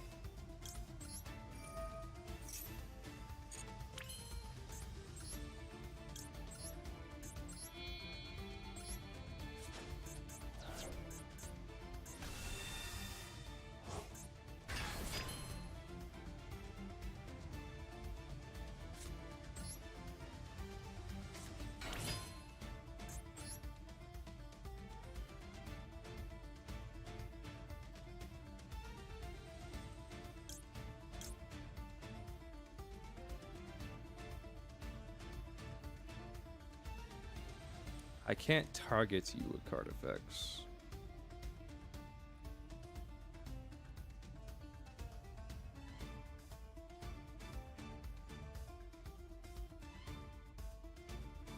How do I get rid of your Crusadia Avermax?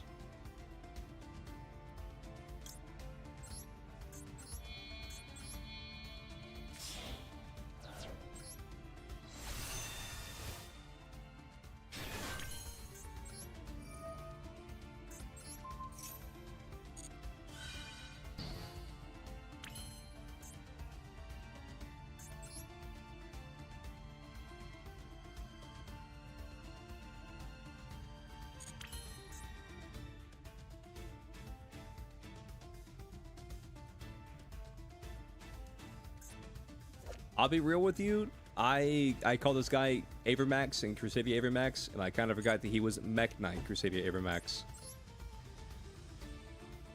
I mean, at the very least, you can't...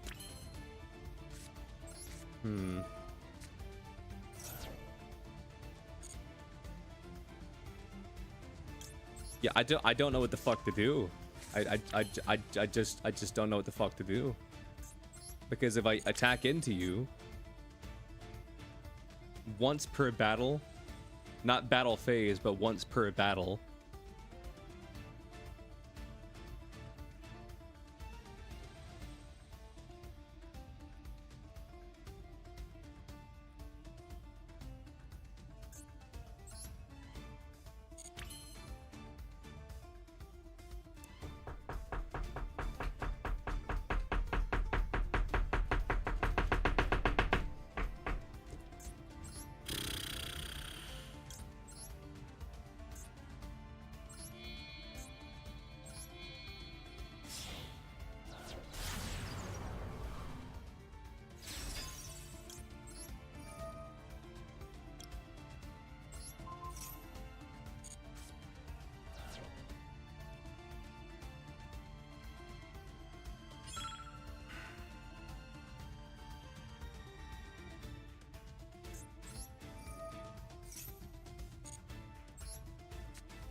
I can't target.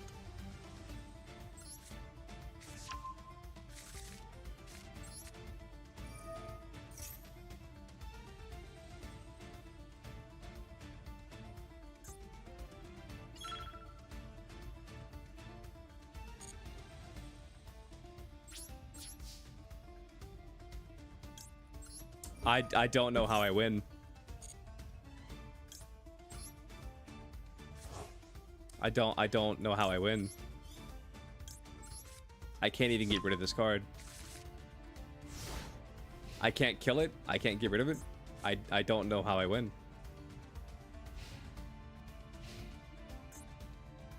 I can't target it.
Okay, so I can't fucking activate Crimson Dragon. Oh, no, I couldn't. Never mind.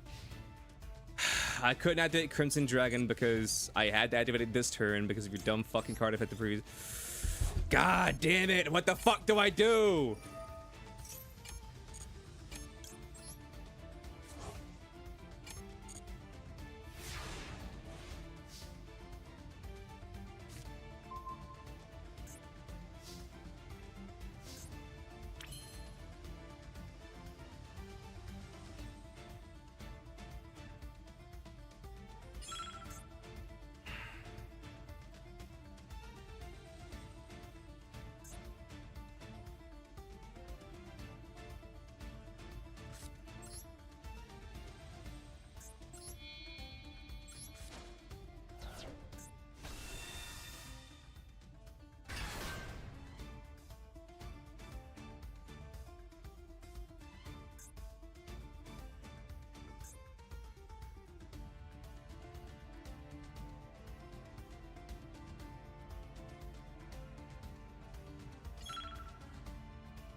Motherfucker.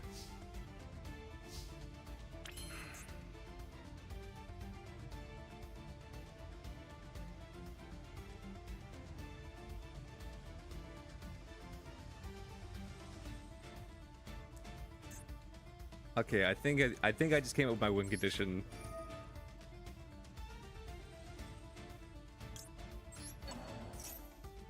I think this works, and if it doesn't work, then I'm just gonna scoop.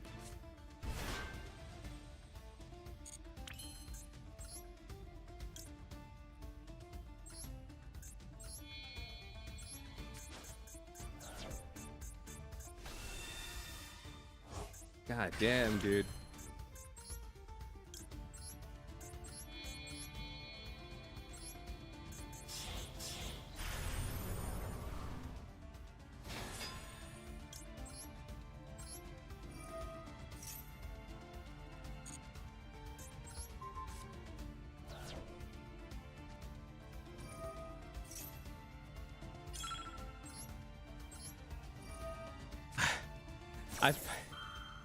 I didn't know that was non-targeting. Thank God.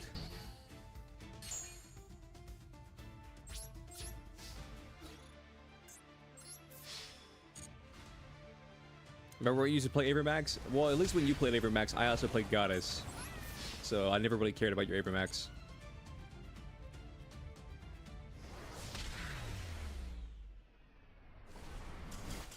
Dude, that was...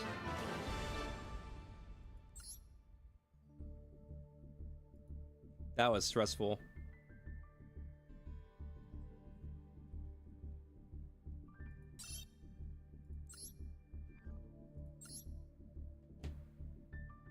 He just sends them? No, I know he sends them, but like I thought it was like target one card your opponent controls and then send it to the grave or whatever. Because if we're being honest with each other, chat, like the word target is just dumb in and of itself. If we're being completely honest, chat, the word target's dumb in and even of itself. Because like for example, Ash Blossom targets. I don't care who you are or how much you try and like cope and convince me. This is like the third duel in a row that I've opened up with all my bestial Lubellians. Yeah, like Ash Blossom targets. I'm sorry, because you have to target a card to negate that specific card. You know what I mean? But because it doesn't say target, like it's a non-targeting effect. I activate Max C. I activate Ash Blossom. What do you activate Ash Blossom on? No, I feel like this is a trick. No, tell me, what are you activating Ash Blossom on? Your Max C? Well, I activate my non-targeting effect. I activate my effect that makes it where you can't target my Max C. It's like, well, I didn't target it. No, but like you just said you were like activating it on Max C. Yeah, but it wasn't targeting effect though. But like you have to. I don't know. Yu-Gi-Oh's is weird. Yu-Gi-Oh's just weird.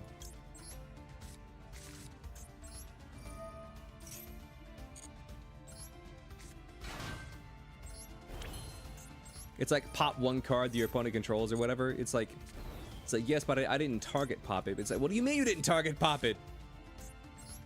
I had a card, now I no longer have a card. You targeted that card and destroyed it. Yes, but I didn't say target. Oh my god.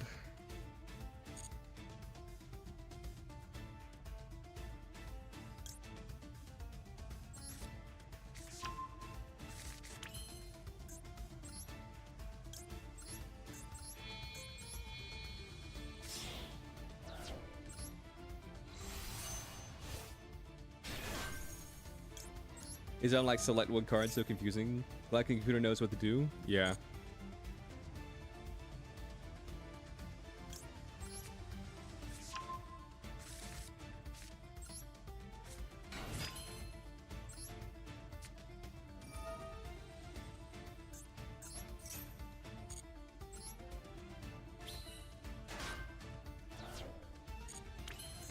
I really do feel though this is the reason why there's so many YouTube videos of like people telling stories of people making complete asses of themselves while playing Yu-Gi-Oh!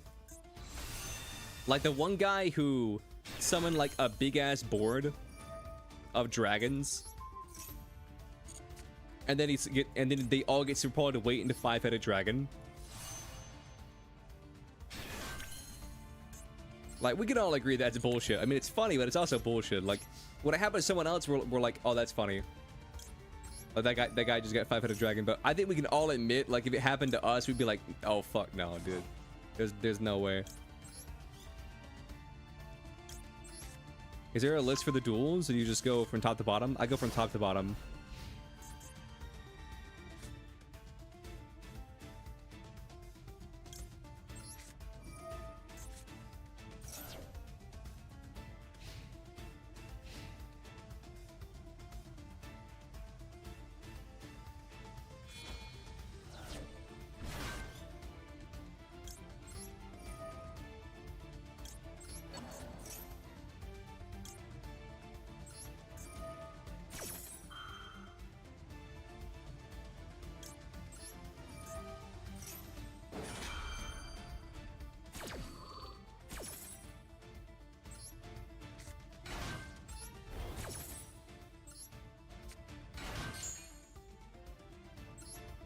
So it would appear that you're running a kaiju deck.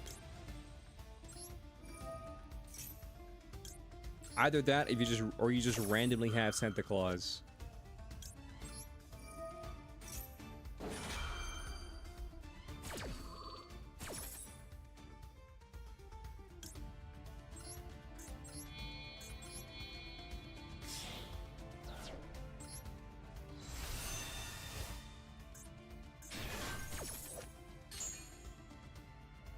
I forget who said it, but there was like one person one day when we were doing viewer duels. I'm pretty sure it was in my chat. And someone in the room, it was a viewer dueling a viewer, and someone in the room used the card Santa Claus on somebody else in the room, and they just were livid. They were absolutely livid.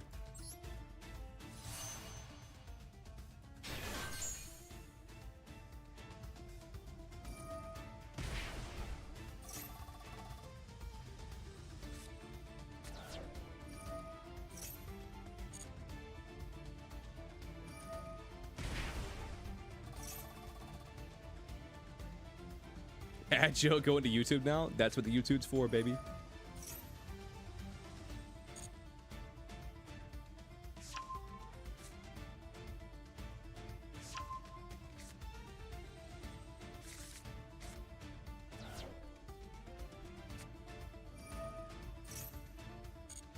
Oh yeah, but I think I forget if I said this or not, but GG Reef. GG.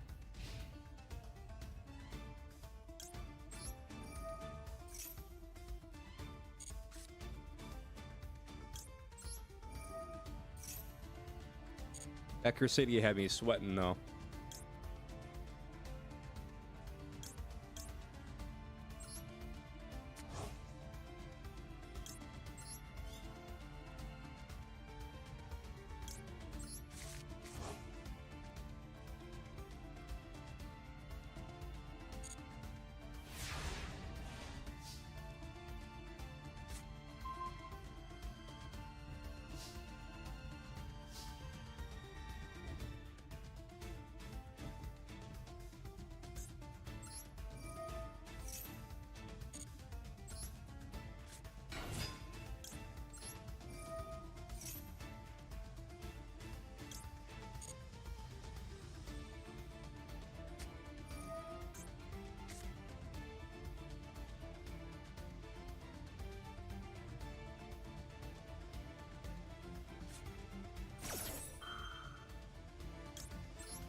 Let's negate that.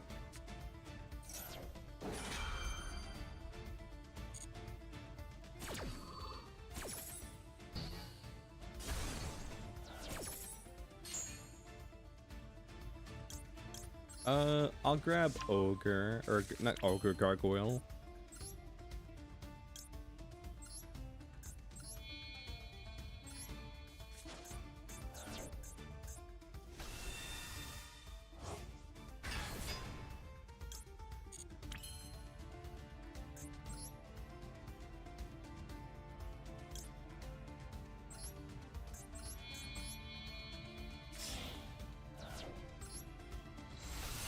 Behold my attack mode, Crimson Dragon.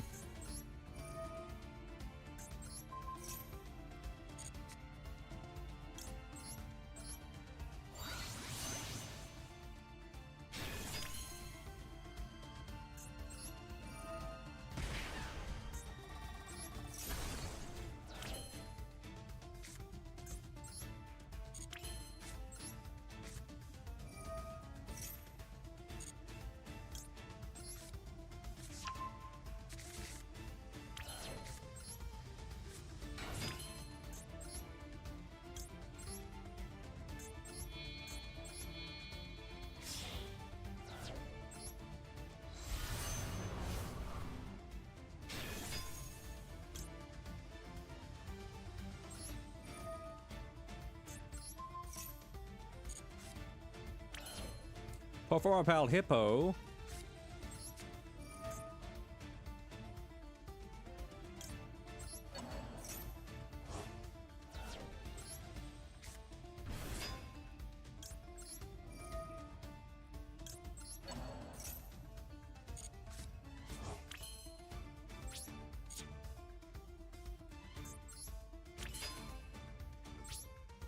just in case I have to... Well, no, you're on 6,000. So, Jura, what is this deck that you keep trying to play?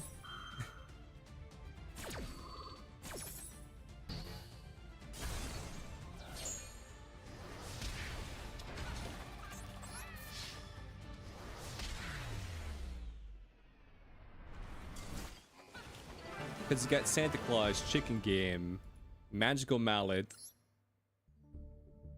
It's Gamba, essentially. I see.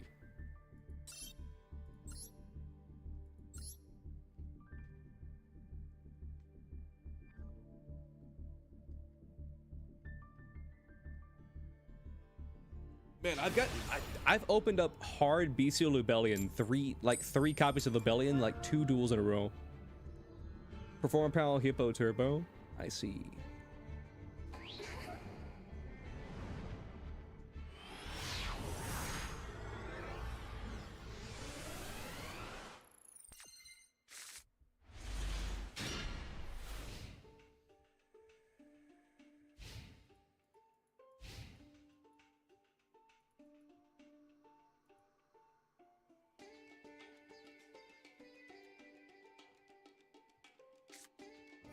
AO?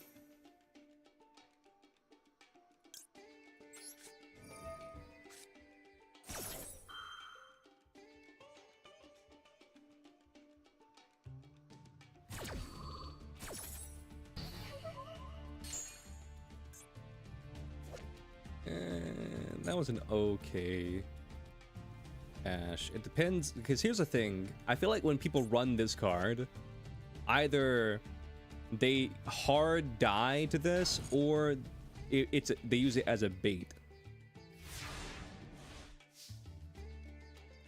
But it seems like they just hard died, so we're good.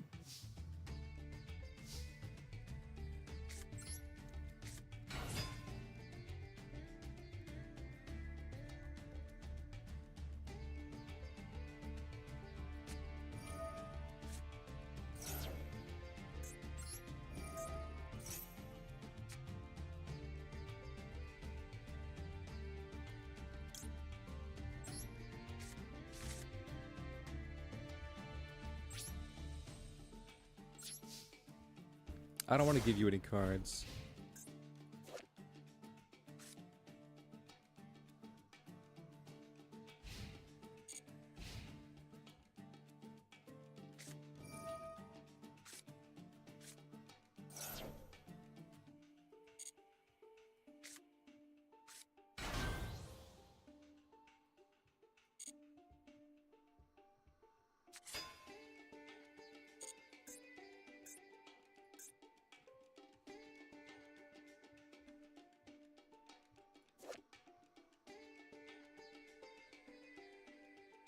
What's up, Meg? How you doing? Bujinji Turtle.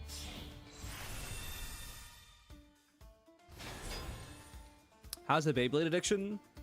I'll be real with you. Not many new Beyblades have come out. There have been some.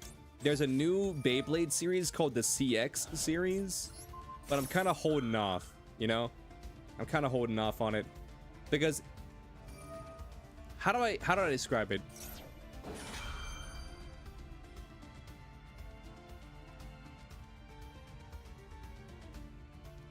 Oh, just a negate? Like they're different from the other Beyblade X Beyblades. It's like the next generation, if you will, where these new Beyblades from the CX series, I feel like they're gonna be in their own league, if you will, because they're like a lot bigger than the current Beyblade X Beyblades that we currently have.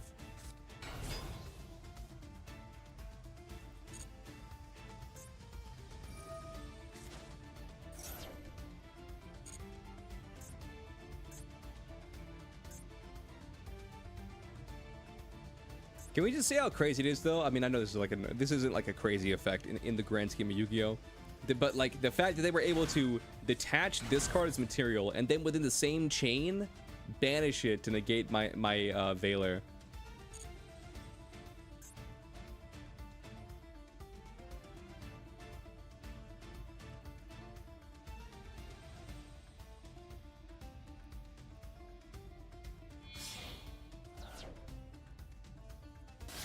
But yeah, I've still been enjoying Beyblade. It's just one of those things where I don't really have anyone to like play Beyblade with. Or to Beyblade against, I guess.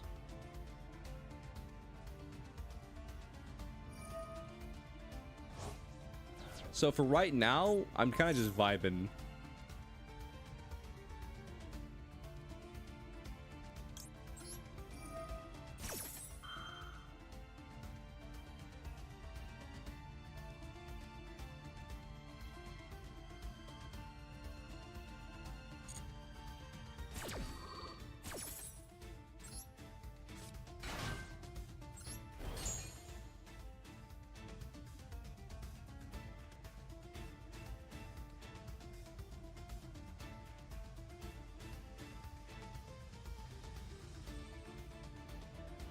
Yeah, I've been a part of like every Beyblade generation.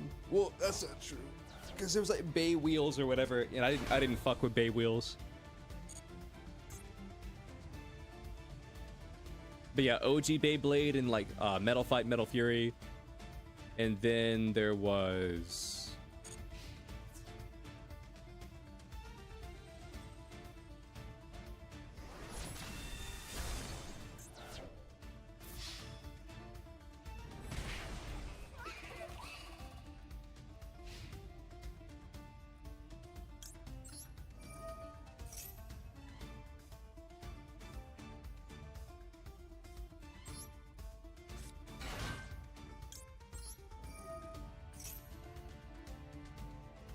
And then I think it just was just Beyblade X, if you don't count Bay Wheels or any of like the super spin-offs. I think that's really it.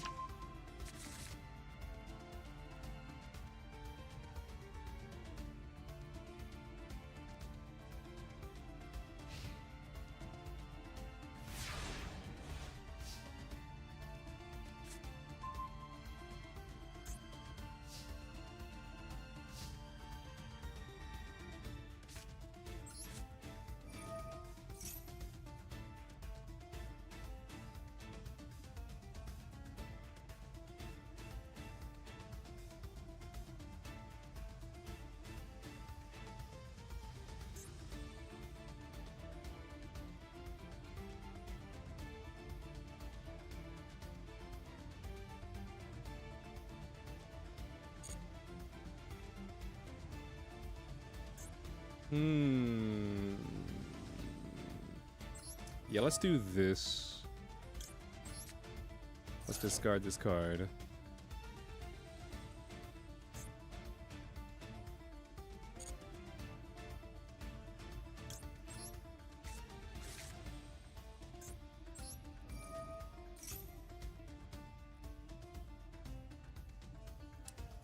Does this card even do anything?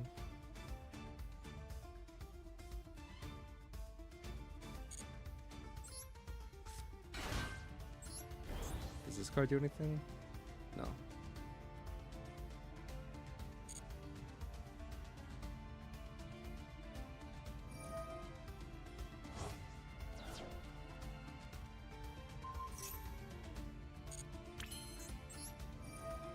So if that's all you got, I feel like I just pop off here.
Let's just set Phalanx and then I can activate you. Nice.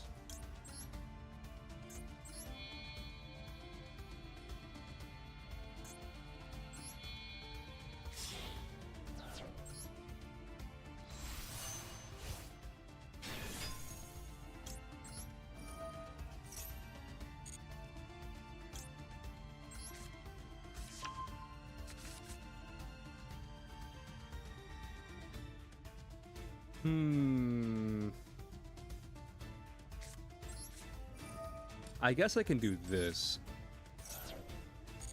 Centurdea.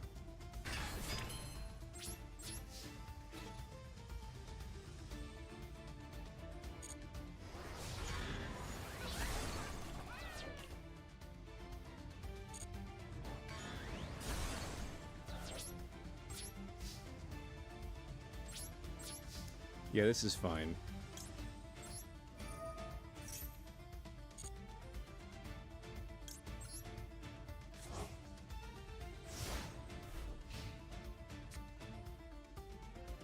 This is fine.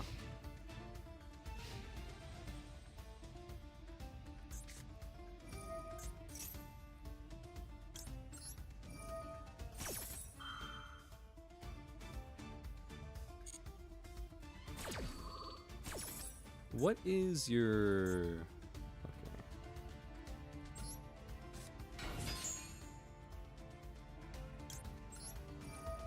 I don't think that's influence. I really don't. No, this is an influence.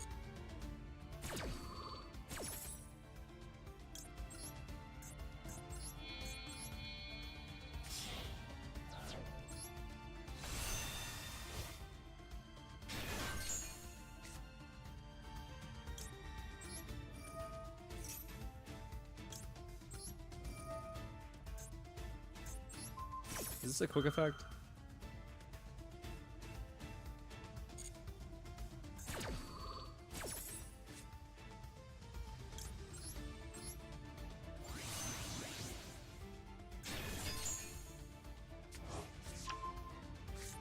Well, well, well. What do we have here?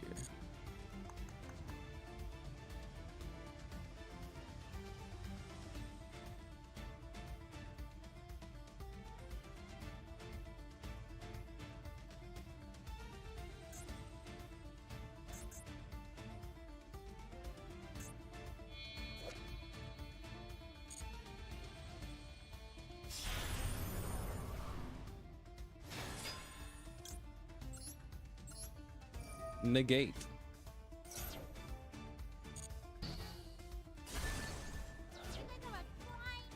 Slap that prime on the table like a big fucking cock.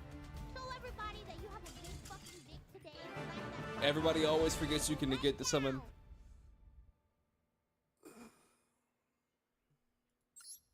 Everyone always forgets you can negate the summon.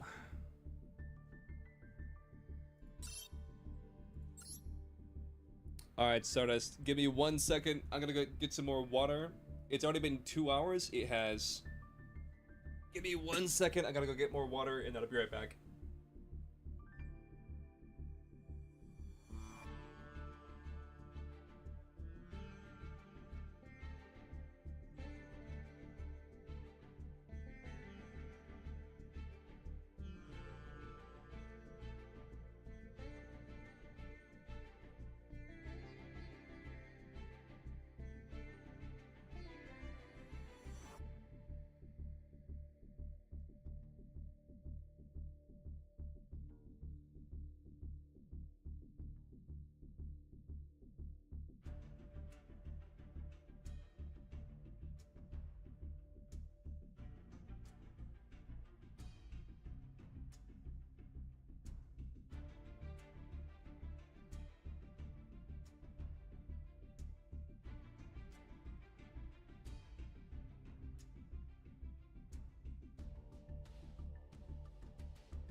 I have returned, chat. Alright, let's get in this duel. Let's get in this duel, chat. Let's get in this duel.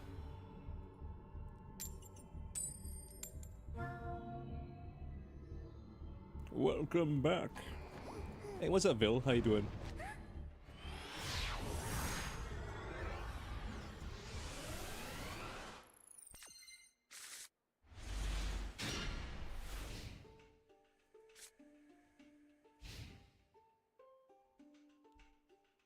What do we do here?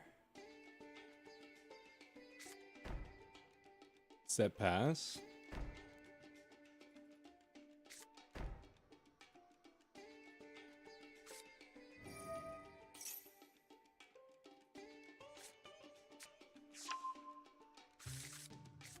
Ice barrier.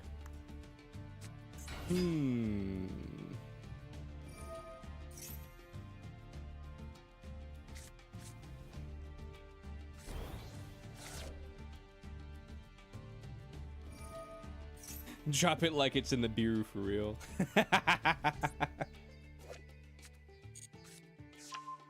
Exactly, exactly.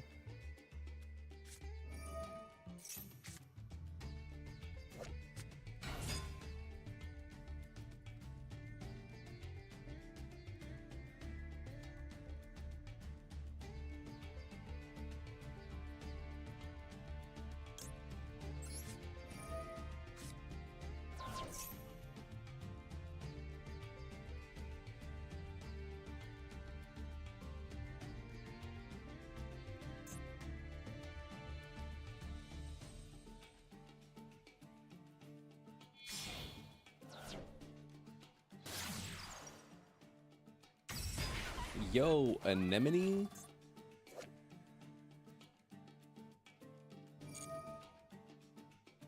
Nice.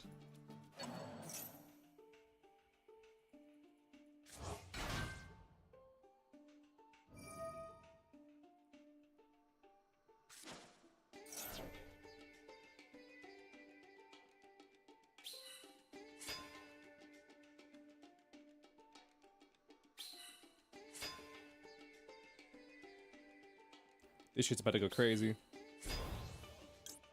Boom.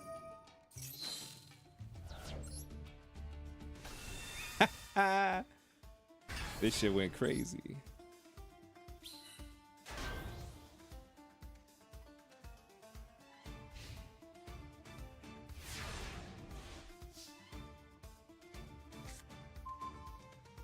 W Trishula incoming. If only.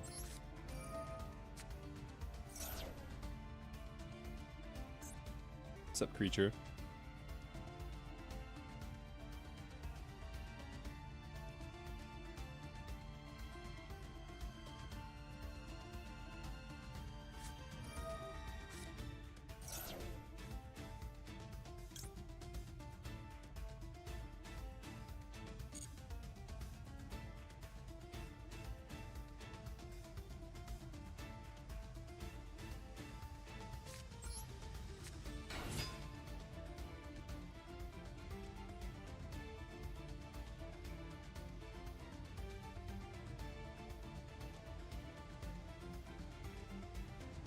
I forced bricked you?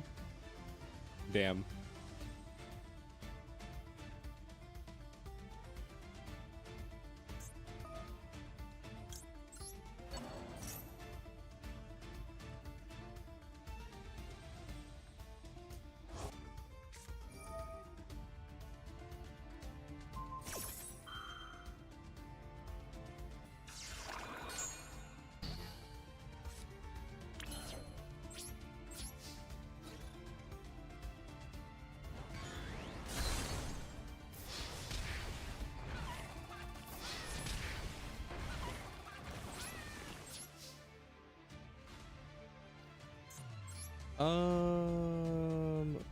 I can make a Chaos Angel? I can. Sure, why not? We back.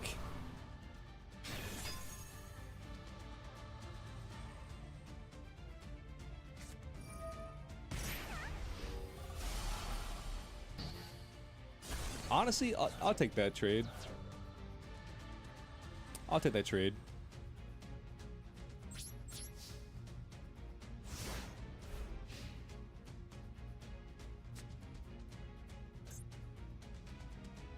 The funny thing is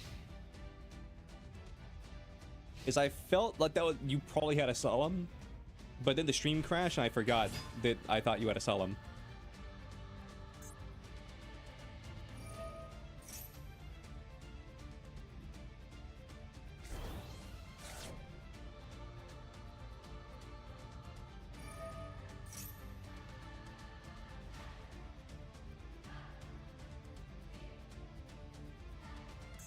Man, that's a crazy draw, though. You just hard drew into that. That's a crazy draw.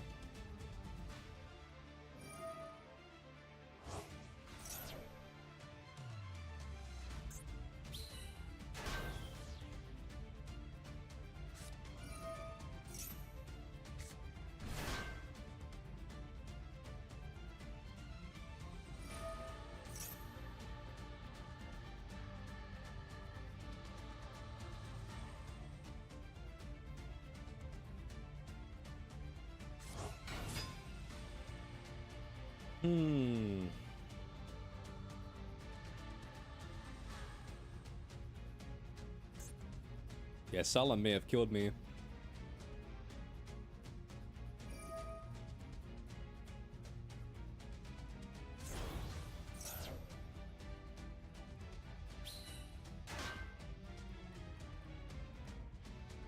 Six, seven, 8, 9, 4, 5, 6, 7.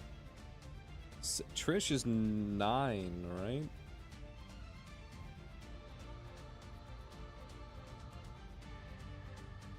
I forget.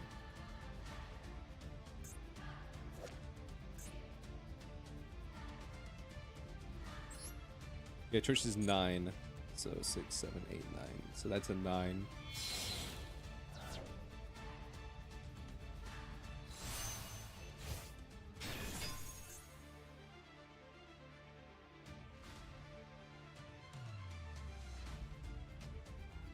You beat Gamba with ninjas? Nice.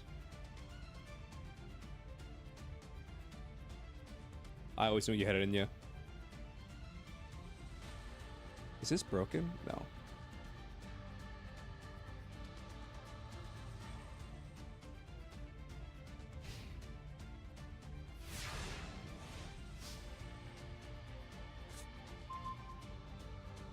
Not gonna lie, I think that droll saved me.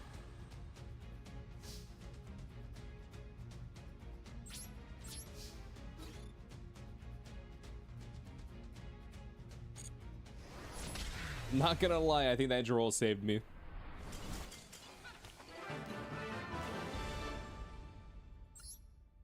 GG.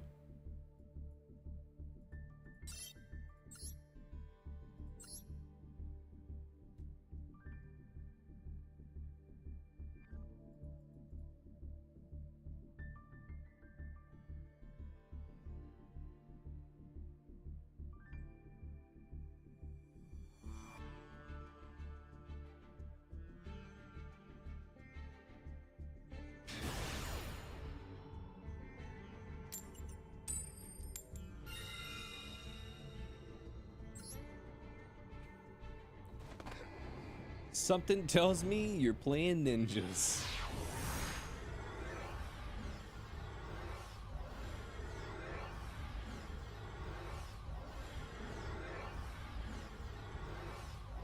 I forgot you played Droll. Could have summoned Trishula? Yeah. I thought you were gonna summon Trish. When you didn't summon Trish, I was like, You're over for the draws? Yeah.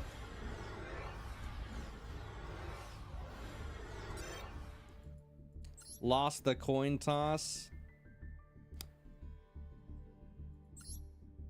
Lost the coin toss. Magically disconnects. SMH. You hate to see it. Now watch this. I'll lose the coin toss, and then the connection won't mess up.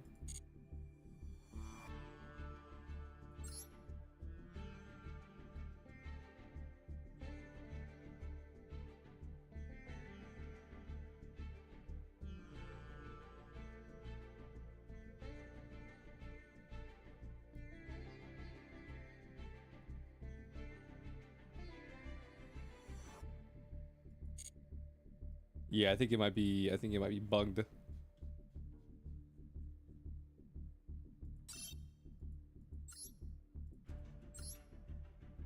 Thou may be bugged.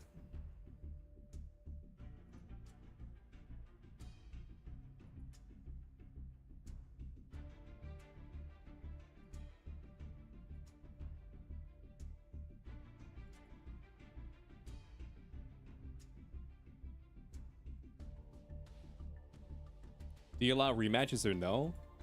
I mean, if there's no one else in the duel room, then like I'll play against people again. But like, I don't do this unless I specifically ask for a run back. I don't do like salty run backs, if you will. So say that me and Jura duel, and then Jura says, "Hey, duel me again. I want a rematch." I don't do that. But if like say Jura's on table 1, you're on table 2, and then Jura hops on table 3, then like I would duel Jura again then. When I got to table 3.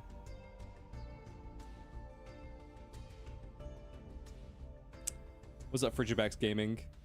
Is that like your favorite Pokemon, Frigibax?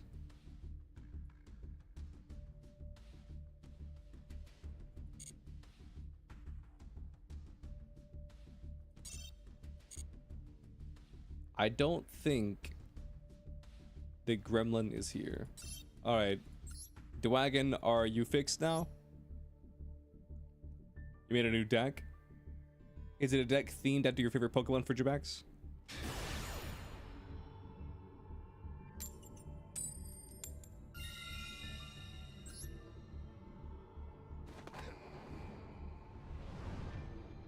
Nice.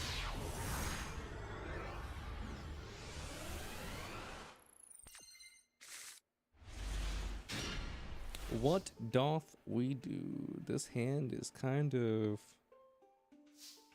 buns.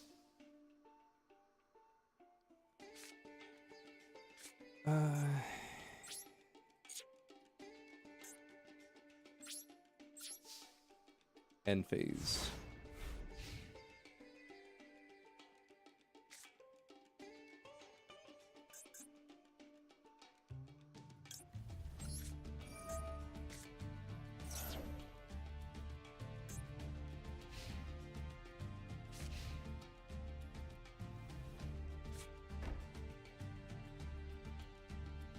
You used to play Chen Pao, but his fun options rotation hit.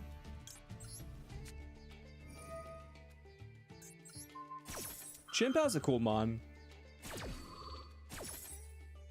Chen Pao is a cool mon. Cannot lie.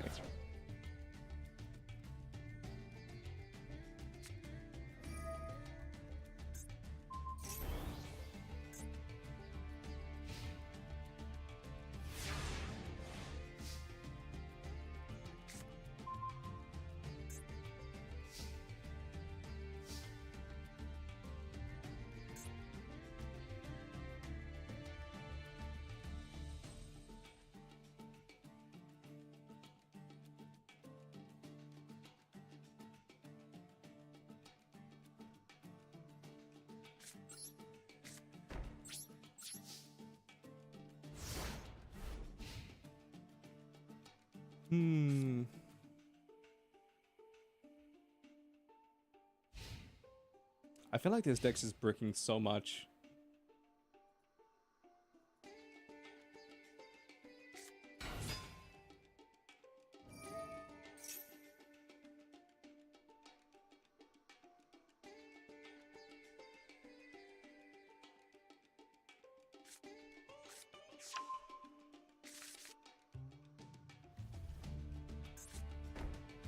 Absolutely your favorite Pokemon since you were a kid. You just really like the design.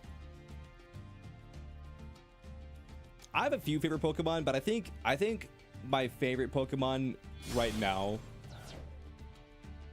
it may be Corsola. It very well may be Corsola. Mega Corsola? Yeah, specifically Mega Corsola, you're right.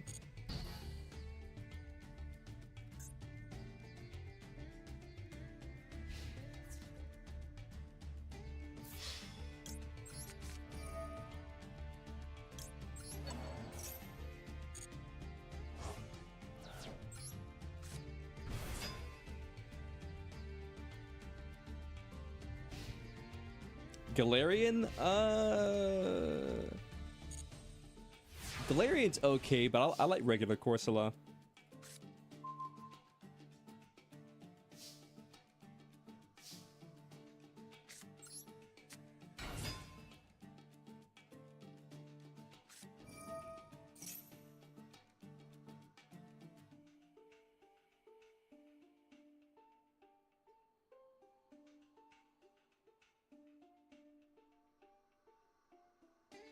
If your opponent controls a card, you can set up to one ninja monster. Out to one ninja art, spell, or trap.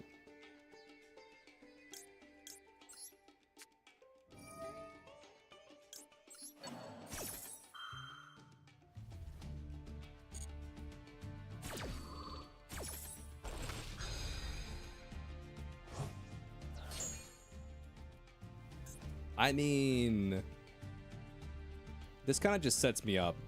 One, because it gets rid of your Ninja Grandmaster. And two,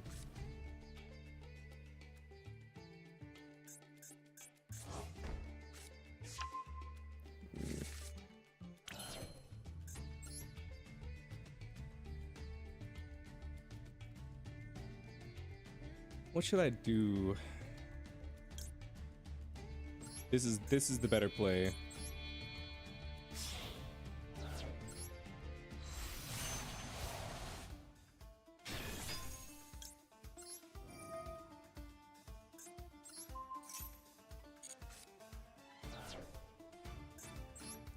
Let's do this. We'll pop that card.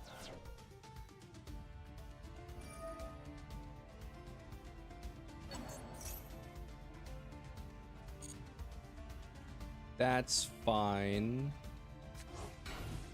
Because it's still negated.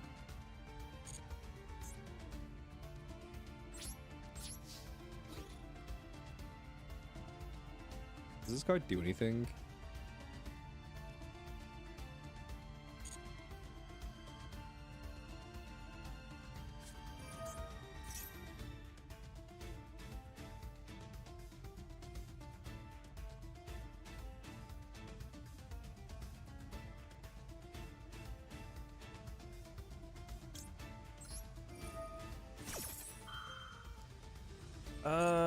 Kind of a waste in the gate, but like, I kind of need to keep the pressure on.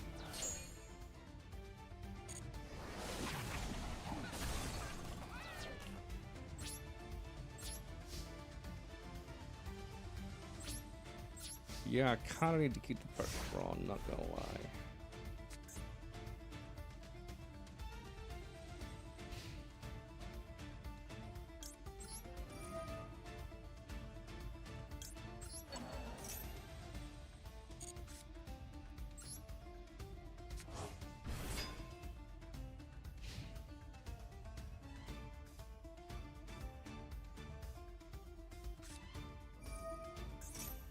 Reinforcements of the army? That's fine.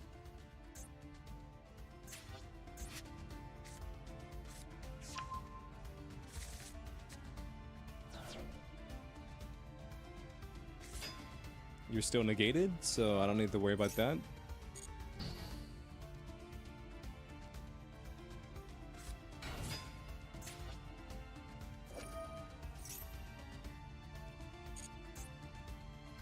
Can't negate that.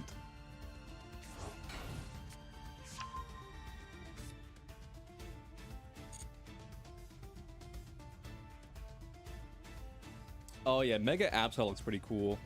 I think it's one of the more subdued Megas. Well, I think Salamence is the most subdued because like Mega Salamence is arguably not even a Mega Pokemon. It is just some guy.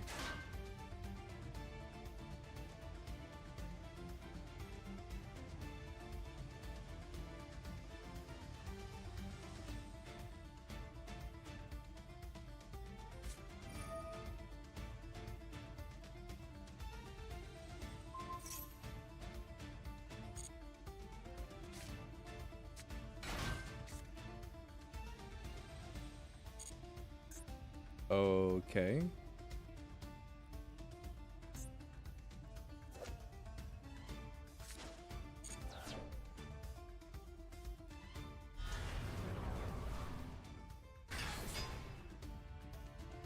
Man, I need to tweak this deck. This deck is just incessantly bricking. It's kind of annoying.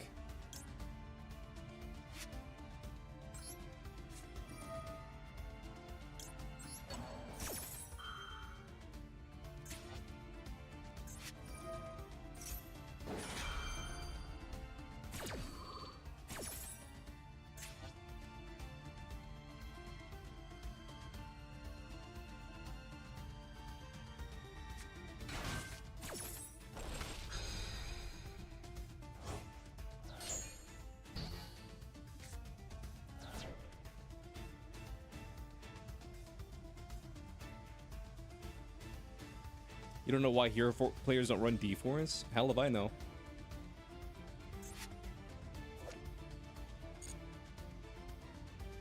Hell if I know, bruv. Battle phase. Oh, you can attack directly? Interesting.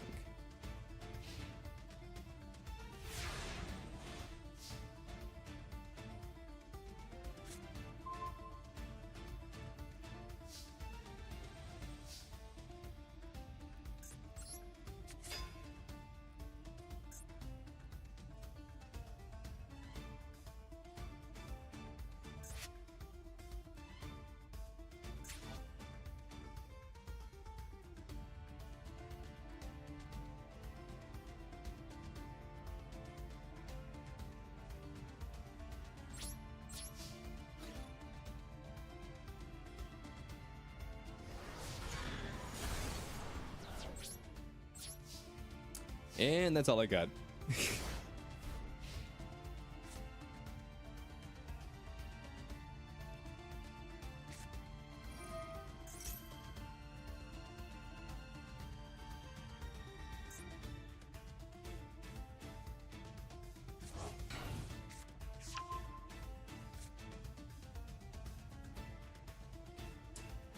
Well, there you go.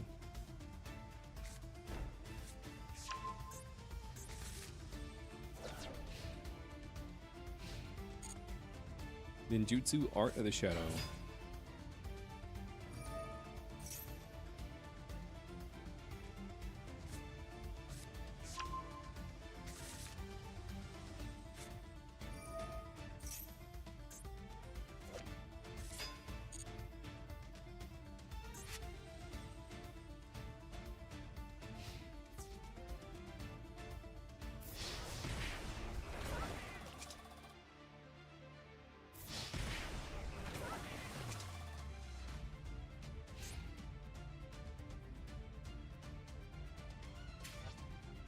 I was about to say, there's no way you can attack directly with Baguska.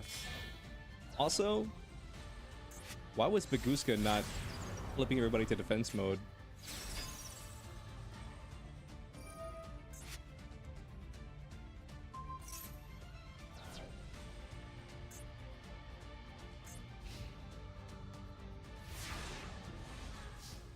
Oh, it's because it was in attack mode. Never mind. Never mind. You flipped it to attack mode.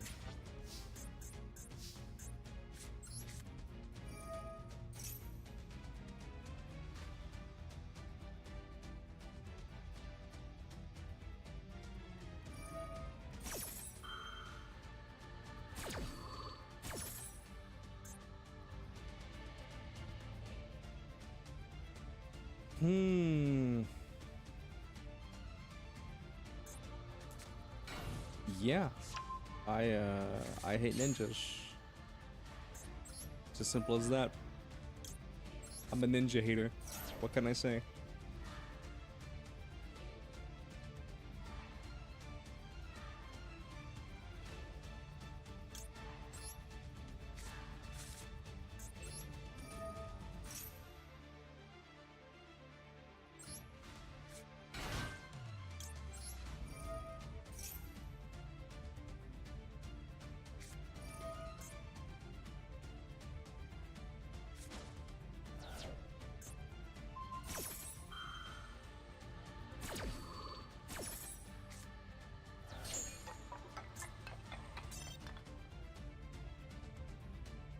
What the fuck was that sound?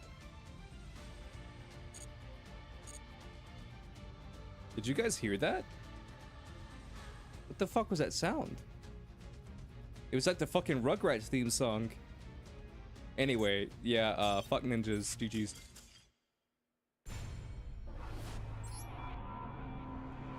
What was that sound? I'm so confused. What, did anybody else hear that? What was that sound? I need to tweak this deck. I fucking like I'm tired of breaking on these goddamn beastals.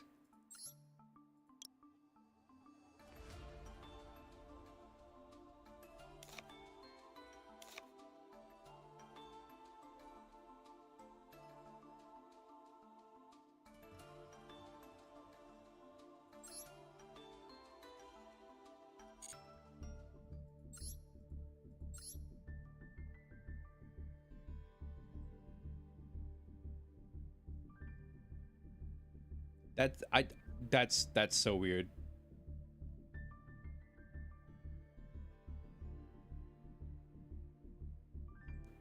It went dun dun dun dun dun dun dun dun dun.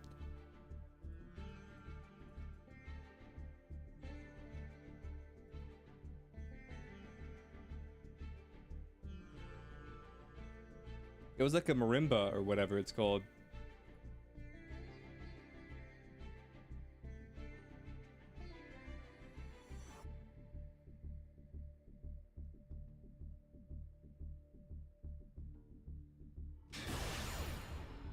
How's it going? It's going pretty good, Lucid. How you doing?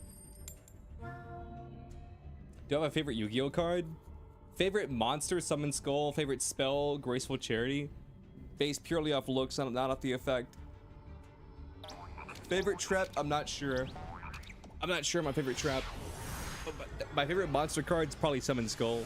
And then favorite spell is probably Graceful Charity.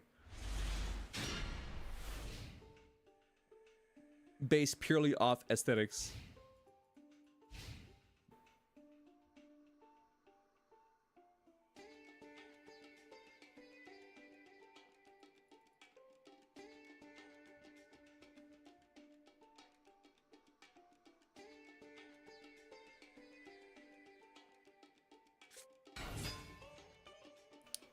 Ooh. Ooh.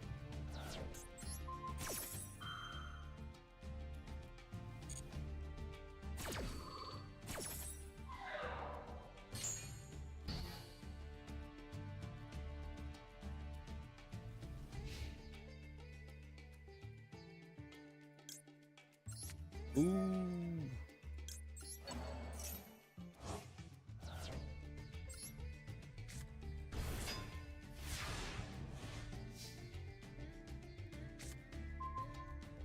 That's so trippy though. I have no idea what that sound was.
Go, Alexia.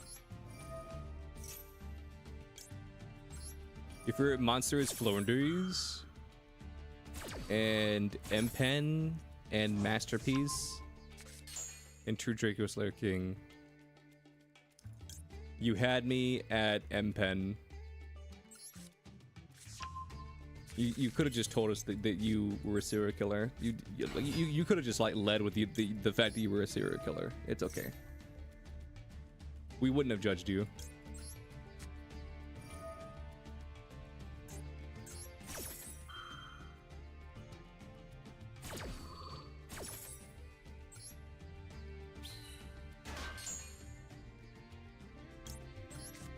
It's like, who's that guy? Oh, that's Timmy.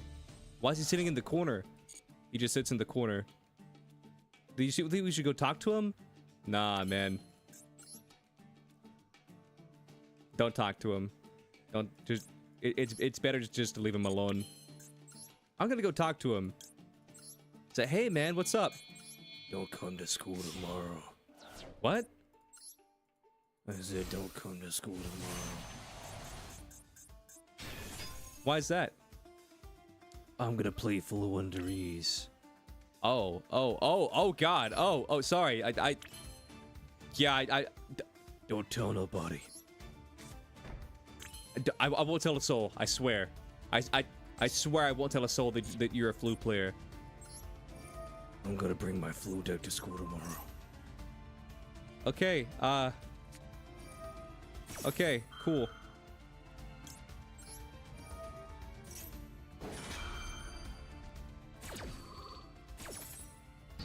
Cool story, bro. Hello, 911. Yeah, the quiet kid in class, he's gonna bring his flute deck to school tomorrow. You should probably stop him.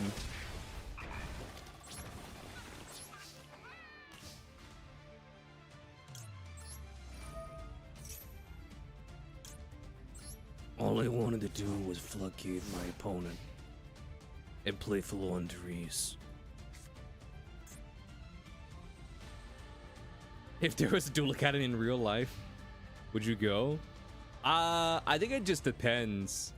Is like being a Yu-Gi-Oh duelist a viable career option?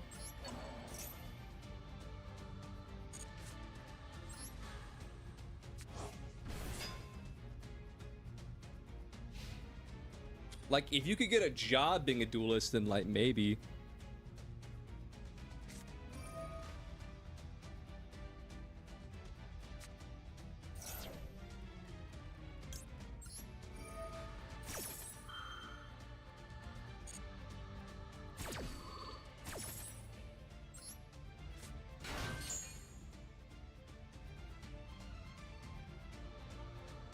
Yes, most people know it and you can get work doing it, then yeah, I'd probably go.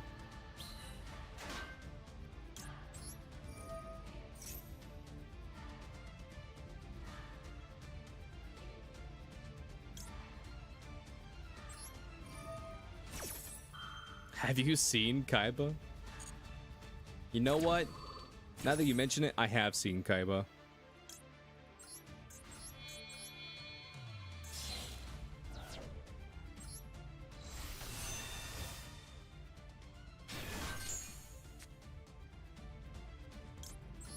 Just imagine a world tournament with actual prize support.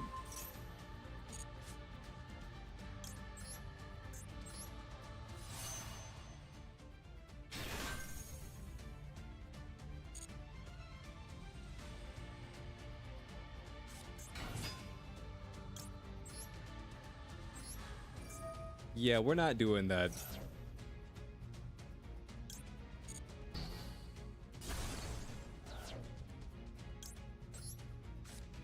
And while I'm at it, get rid of this.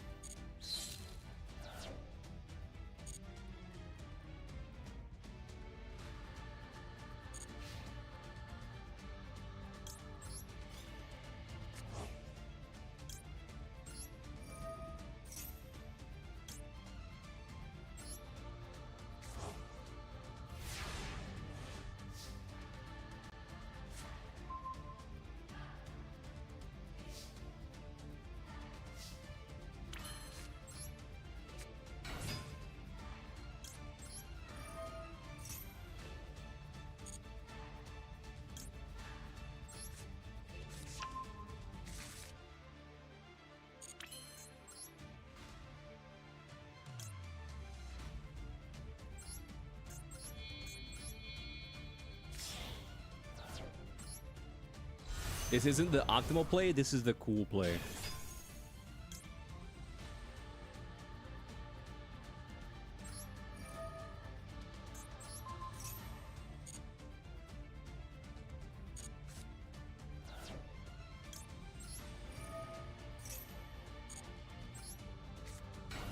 I just want to see what card I draw, and then I'll punch you. Okay, understood.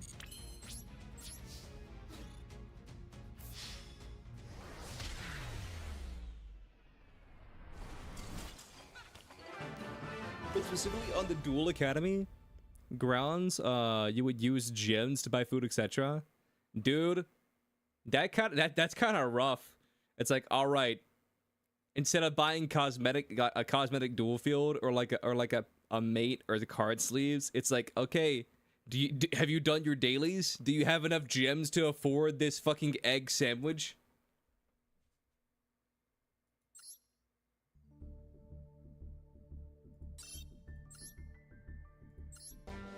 Yo, Poseidon, thank you for the raid. Do you have enough? Do you have enough fucking gems to afford an egg sandwich? We got raiders, chat.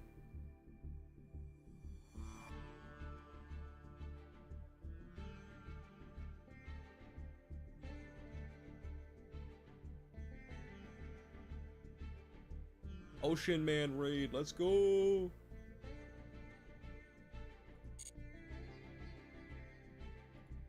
I think Slemmy is AFK.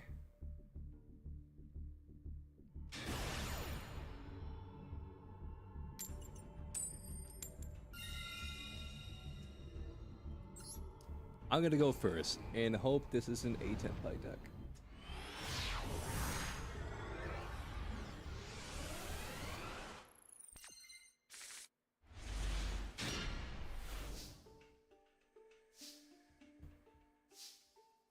This is a pretty good opening hand.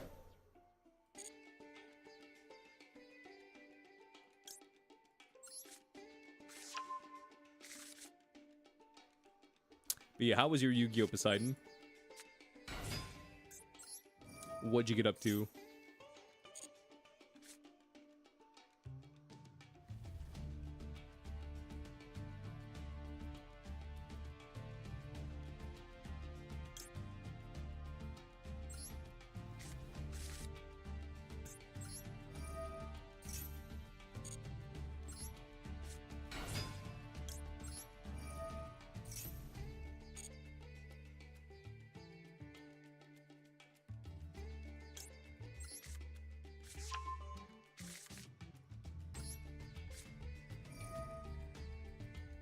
Dude, Twitch has been gaslighting me recently. I need to check something real quick. I swear I followed Poseidon forever ago, but now Twitch is telling me that I wasn't following.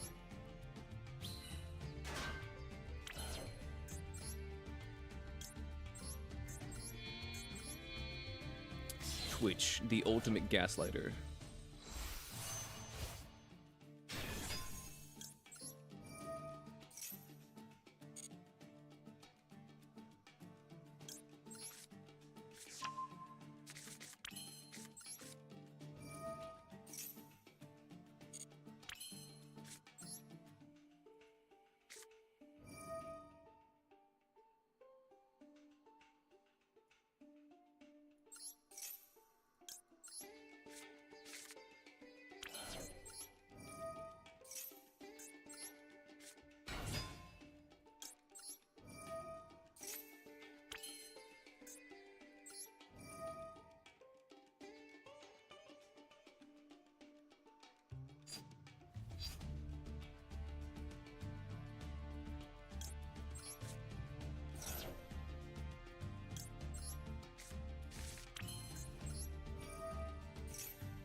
Hmm.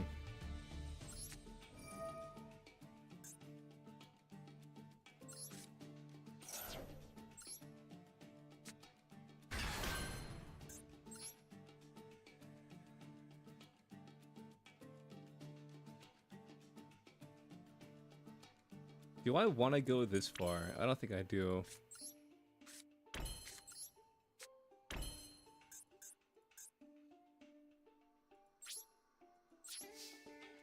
Yeah, I don't think I want to go that far.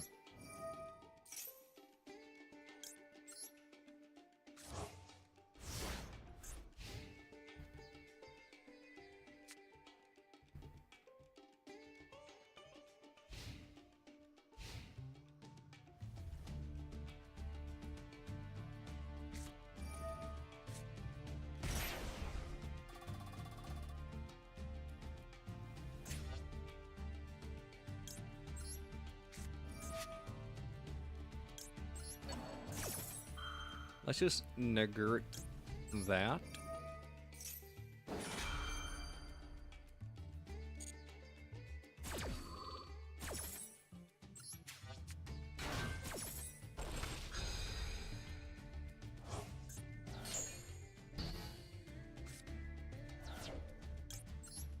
Then I can draw a card, and then I can synchro.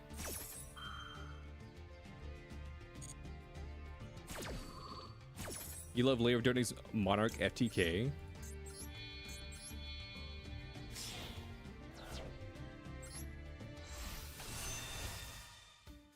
So trying to learn it. I wish you luck. I wish you luck in learning it.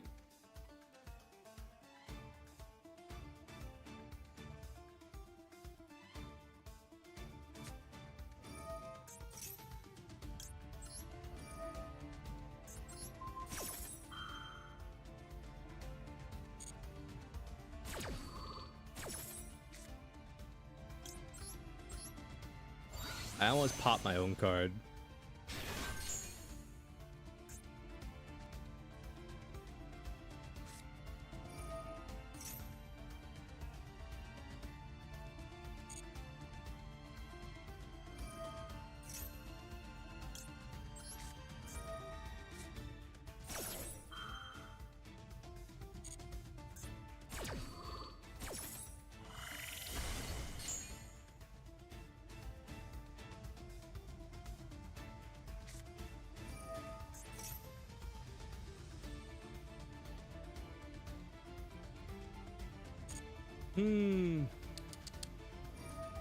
Yeah.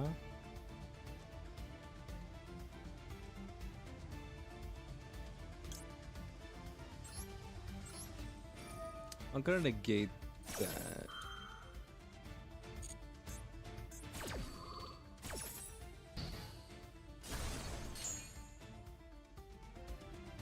I don't really know where we go from here.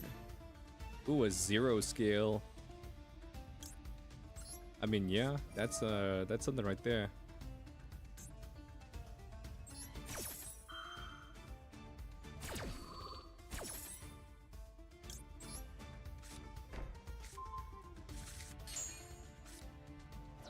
Not gonna say what they're gonna use. We can tell you it's not gonna be heroes. Understood. Understood. It will not be heroes. Gotcha.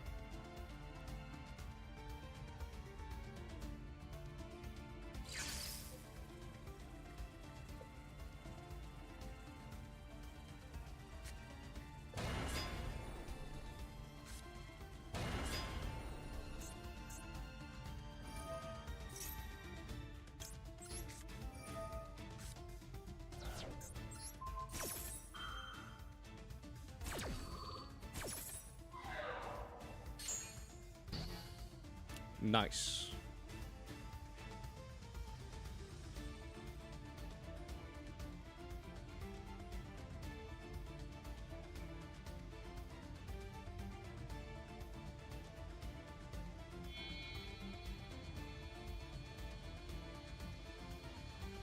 Okay, Link or Xyz?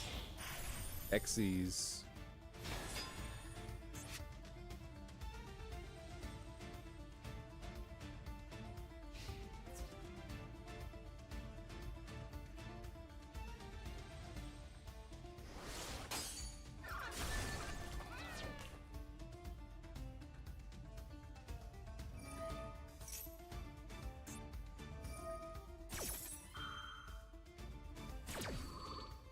Okay.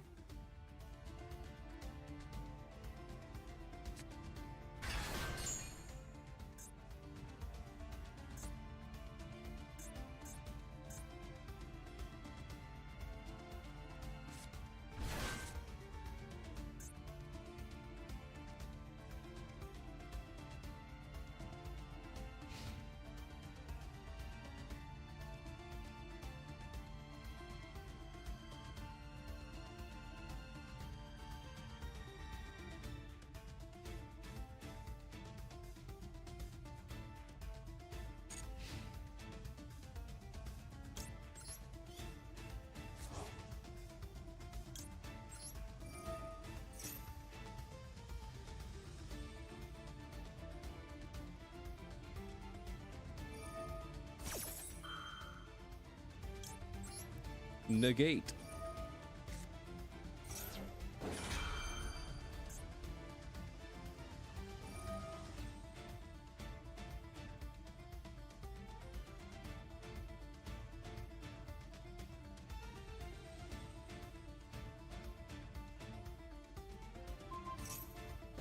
That's fine. I don't need it. I don't need it.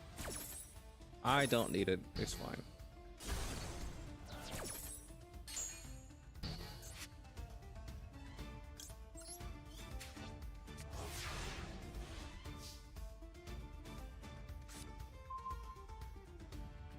Oh my god. Nice.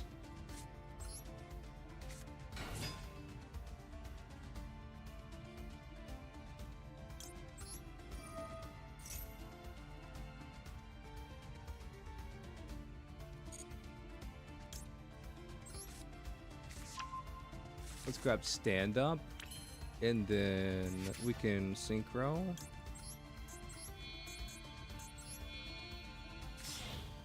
Not bad, not bad.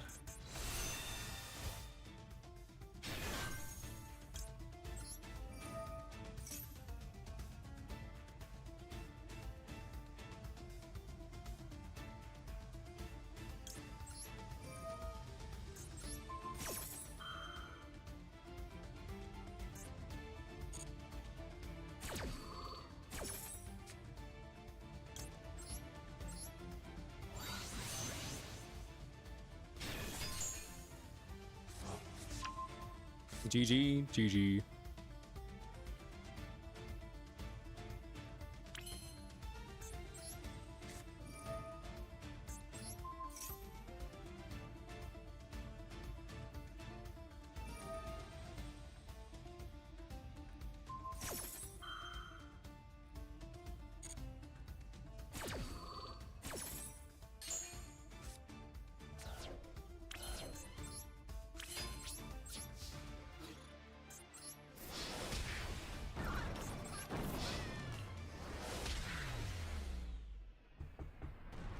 GG.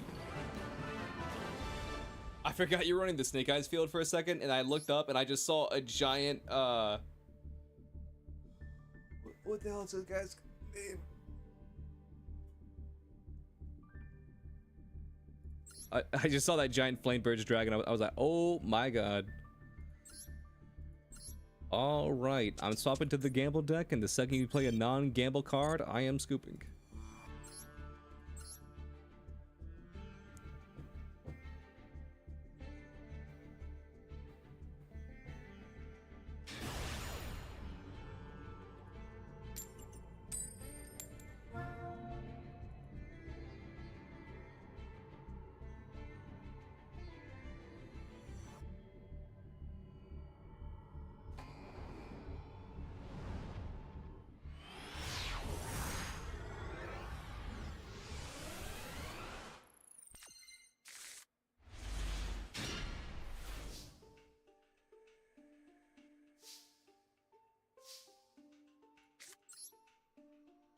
Alright, Cup of Ace, don't fail me now.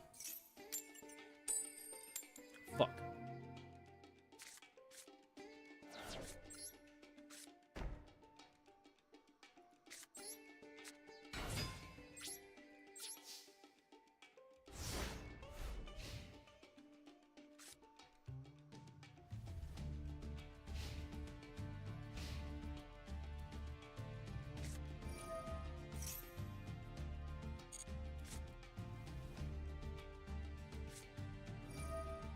Guy's Foon? Okay.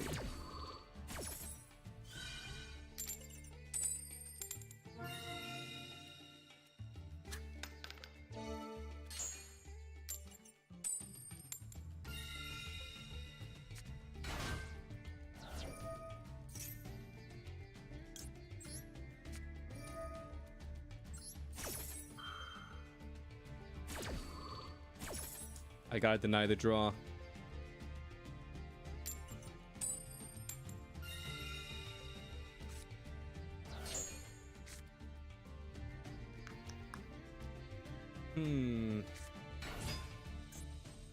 Gambler of Legend.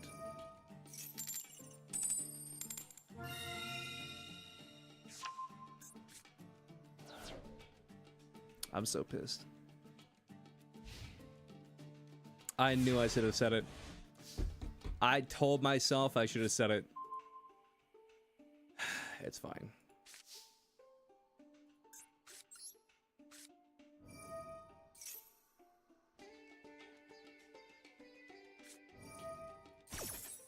That's 6? Oh god.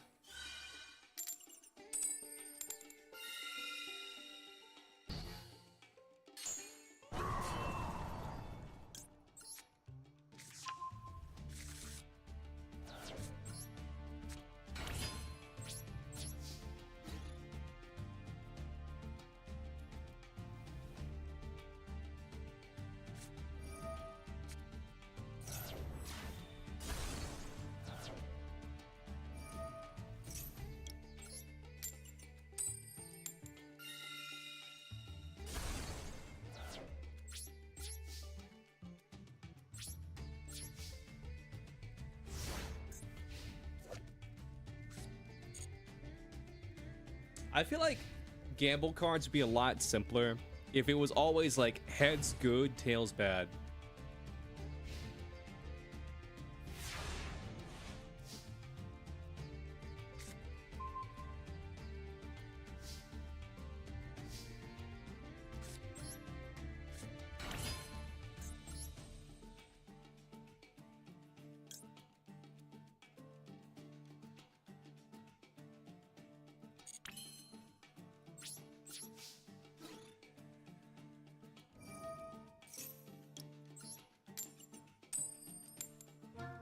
Damn. All right, about to get burned for 6,000. Unless, misjudge, you fucking sold.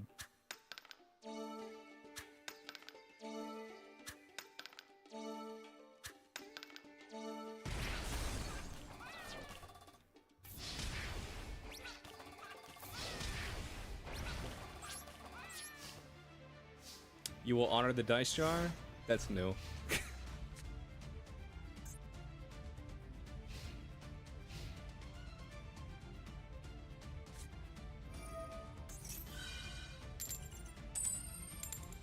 Oh my god, misjudge, you're crazy.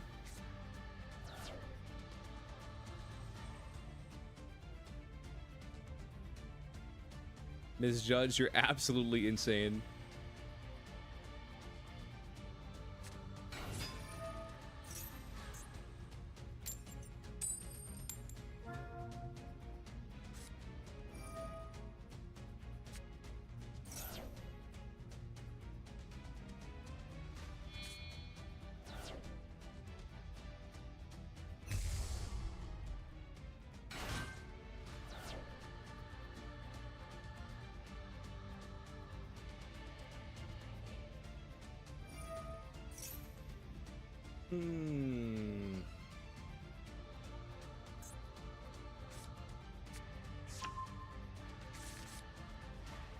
Couple of aces. Where do we go from here? Okay, I'll take that.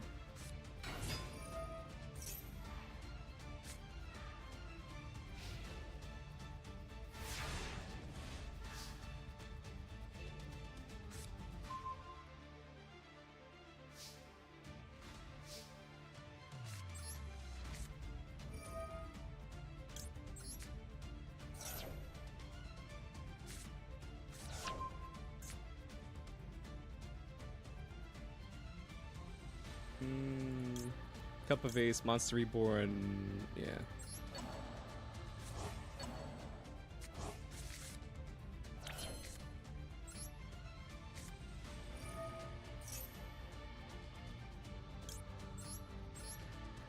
Psychic Rover.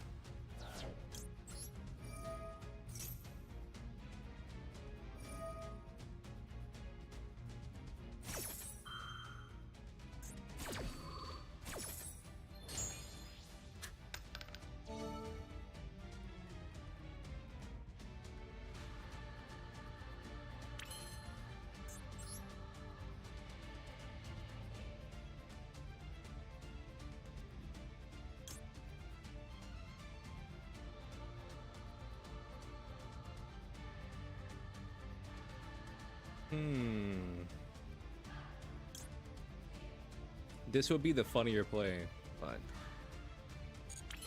I will respect it.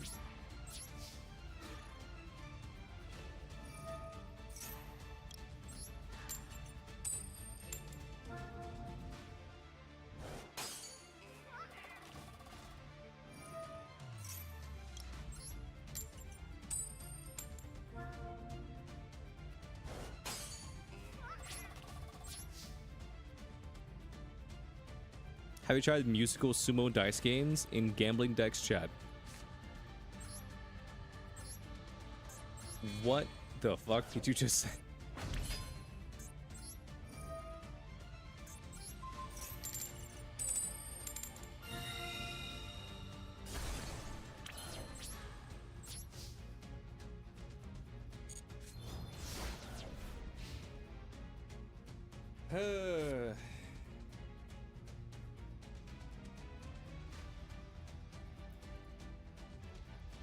We will survive.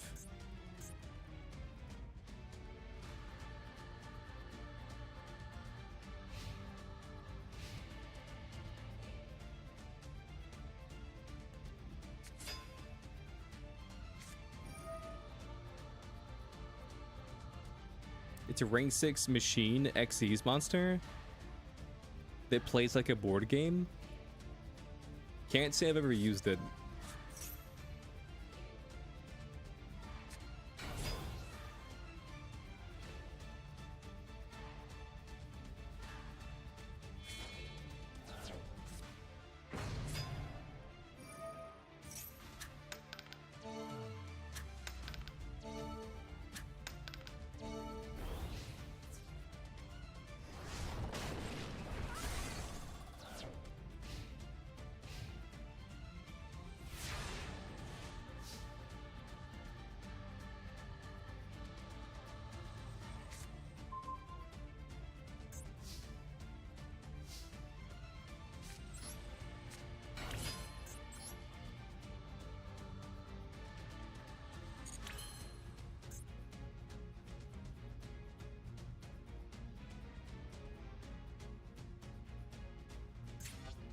What did you roll? You rolled a 3, 6, 4. Okay.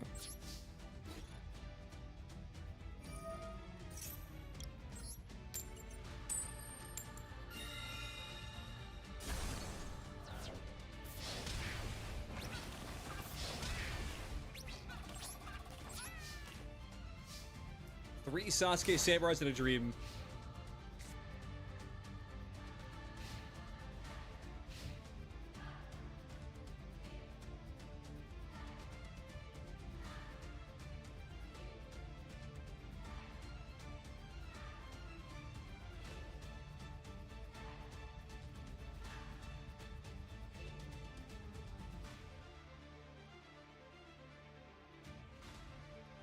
Yeah, I'm not gonna lie. I tried to delete that message in three different times, and it wouldn't let me.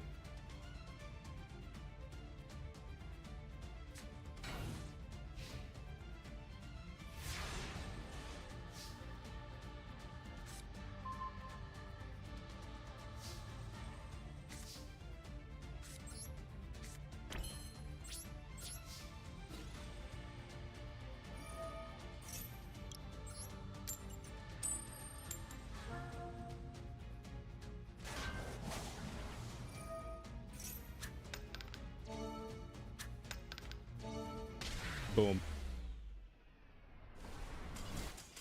The Russian one, just because I didn't know what it said.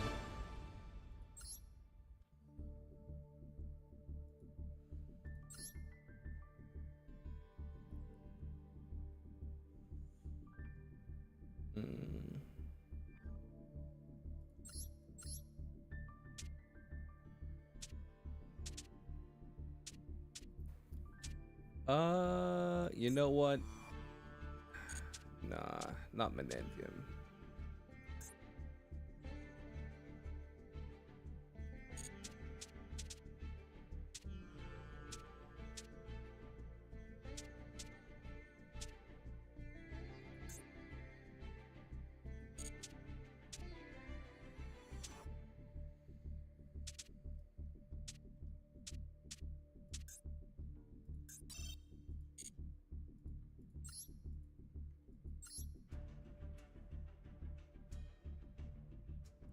You missed my pot of Greek getting to get it. Yo. Miss Judge went fucking crazy on that play. I'm not even gonna lie. She knew when to clutch up. She knew when to clutch up.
Honestly, I think we just end on this board. I think we don't get greedy and we just end on this board.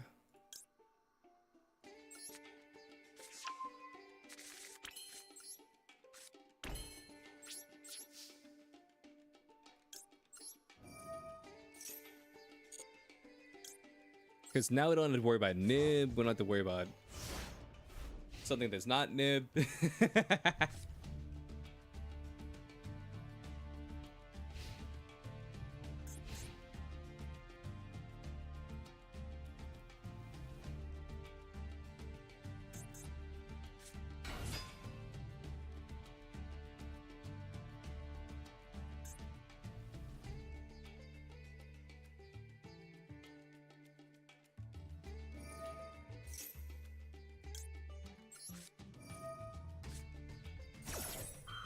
How the duel's going, by the way? They're going fine. I can't complain.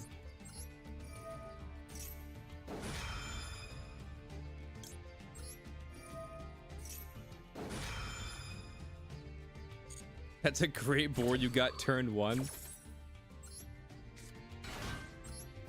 Yeah, this is the board of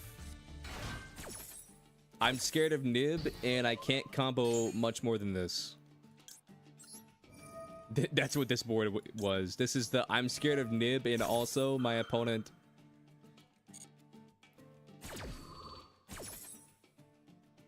Negating me. Well, actually, no, they didn't negate me, because I negated the negate.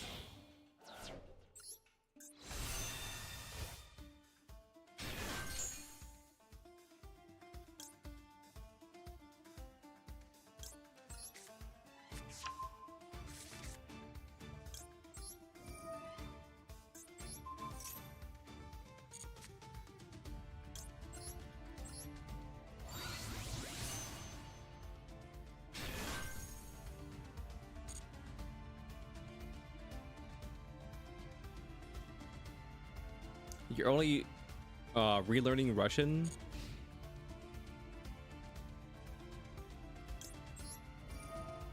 Because your professor banned somebody because they didn't know what profi mean?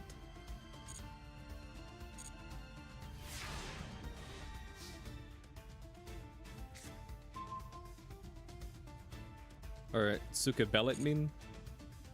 I mean, I don't know what that means either. You were originally learning Russian and Japanese? Interesting. I see.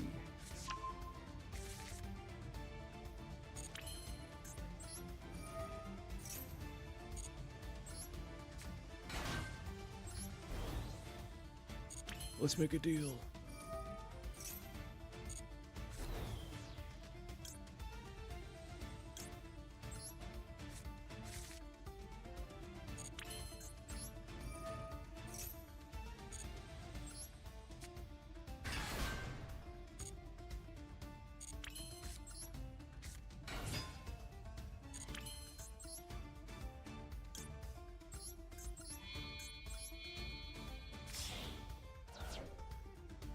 Whoever has the lowest amount of life points in the next 4 turns has to surrender.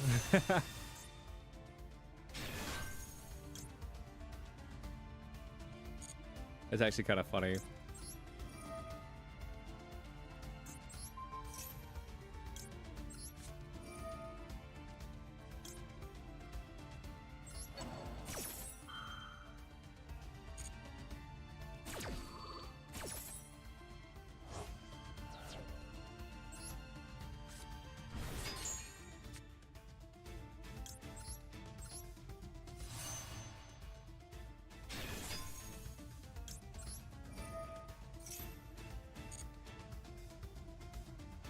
Let me guess, Astro started first. You hit his Stratos with an Imperm? No. He started second. He hit me with an Imperm. I crossed out. He hit me with a Veiler. I crossed out his Veiler. And then I ended on Field, Aluxia, Trudea, Phalanx with, what's it called? And then he went Stratos, and then I Veilered his Stratos.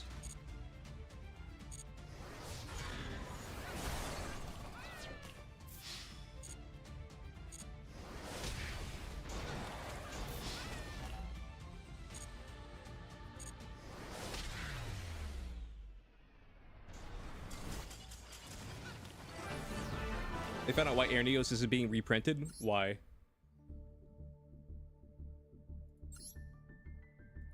Because I've heard a dozen different rumors, but I've never known exactly why. GG's.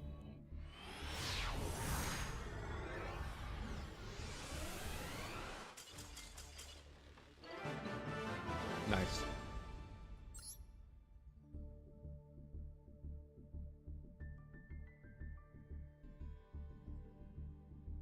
You have to react to it? They have an official reason now?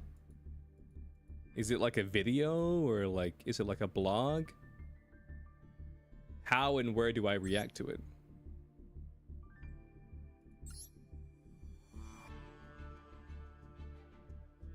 Copyright issues? All right, after this duel, we'll check it out.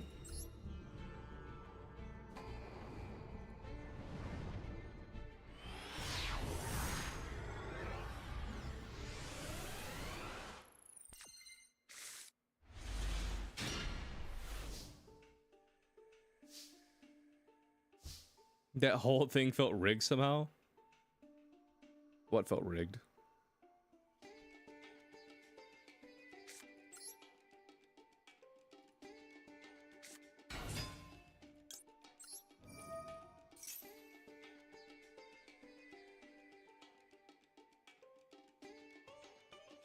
We'll take British MBT for 500.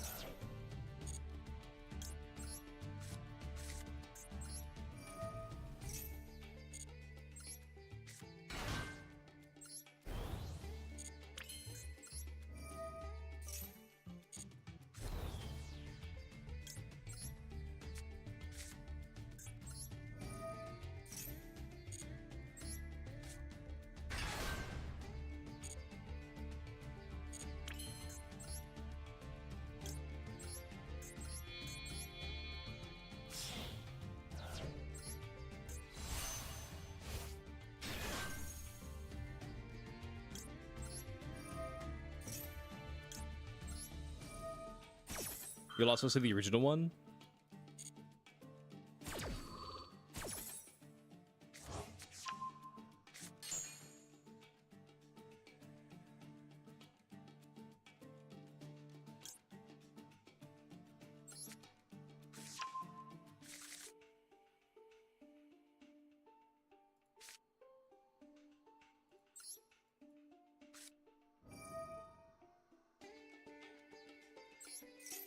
I'm honestly surprised that they would even say anything.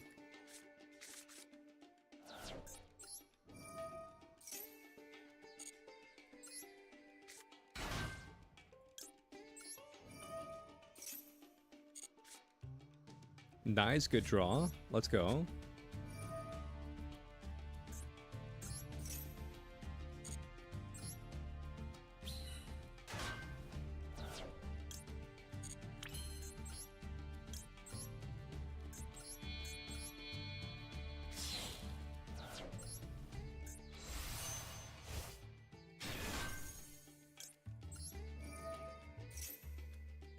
From what you can tell, they originally didn't want to say anything. Okay, I can definitely see why you wouldn't want to say anything, because I think we can all agree it's pretty fucking embarrassing from a company standpoint to have to say, oh yeah, the reason why we haven't reprinted this card in like say like 5, 6, 7, 10 years is because of a copyright issue.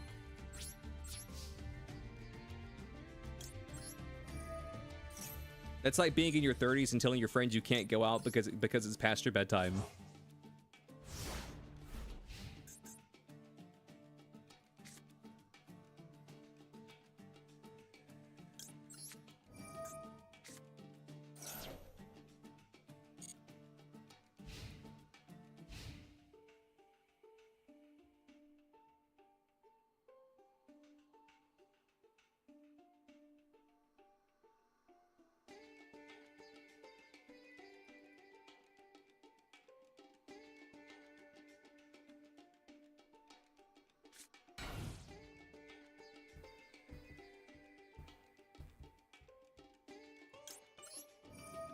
Set pass.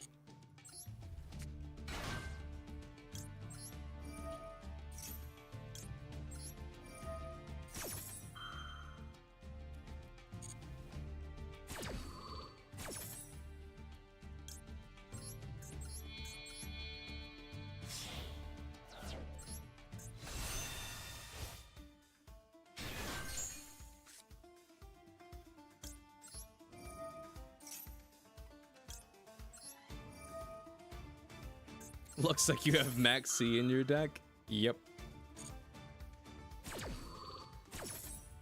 Listen, brother. I feel bad for Max C-ing you, but at the same hand, like, I have to Max C you.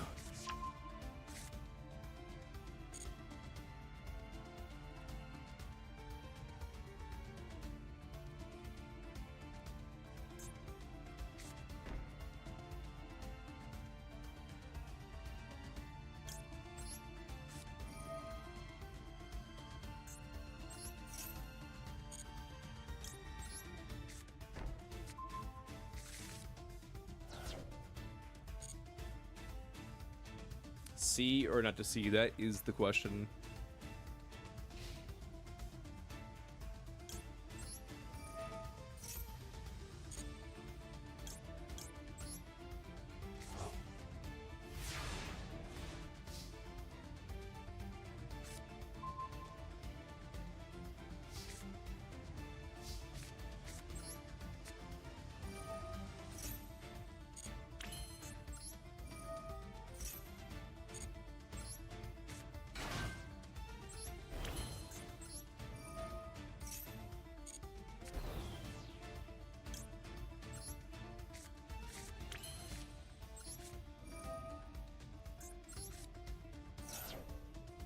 When did it come out? Like 2 years ago?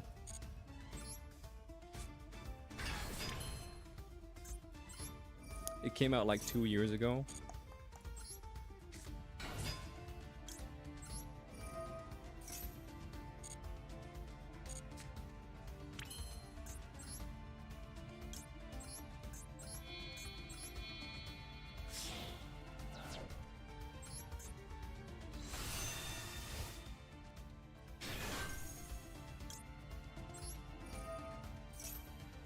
Yeah, so you get Ash Blossom and then 10 Master Packs.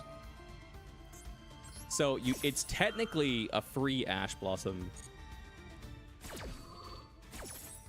Because 10 Master Packs would cost you 1,000 gems, but it only costs 750.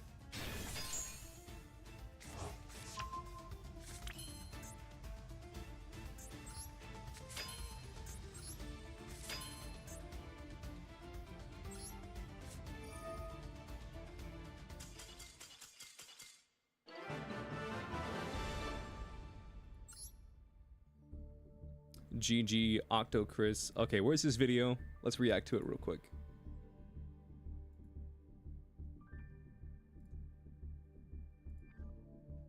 Before we begin,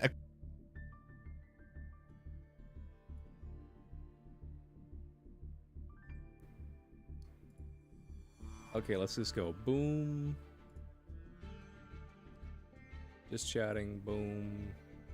quick disclaimer. I am not a lawyer. I am not practicing law, and the conclusions that I draw in this video, sparse as they may be, should not be construed as legal conclusions. I can't form a partnership with any of the parties at issue, or any of you for that matter, and I don't intend to. That's an exciting thing to start a video with, huh? Haven't gotten to do that yet? Yeah, all right, let's talk about Argento.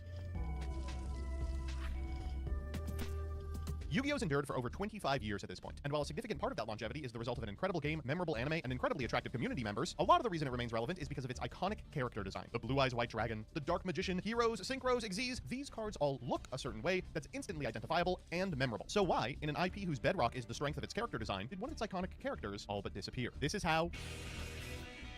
Okay, let's just be honest though, is this guy that iconic? Besides the fact that like he's like, how do I put it? Besides the fact that he's like never being reprinted and like has basically just like disappeared from Yu-Gi-Oh, I feel like that's what makes him iconic and not the card himself. I feel like the card himself is kind of forgettable. He was Jaden's ace in the show. I mean, I could think of a couple different aces for Jaden, and this guy's not one of them.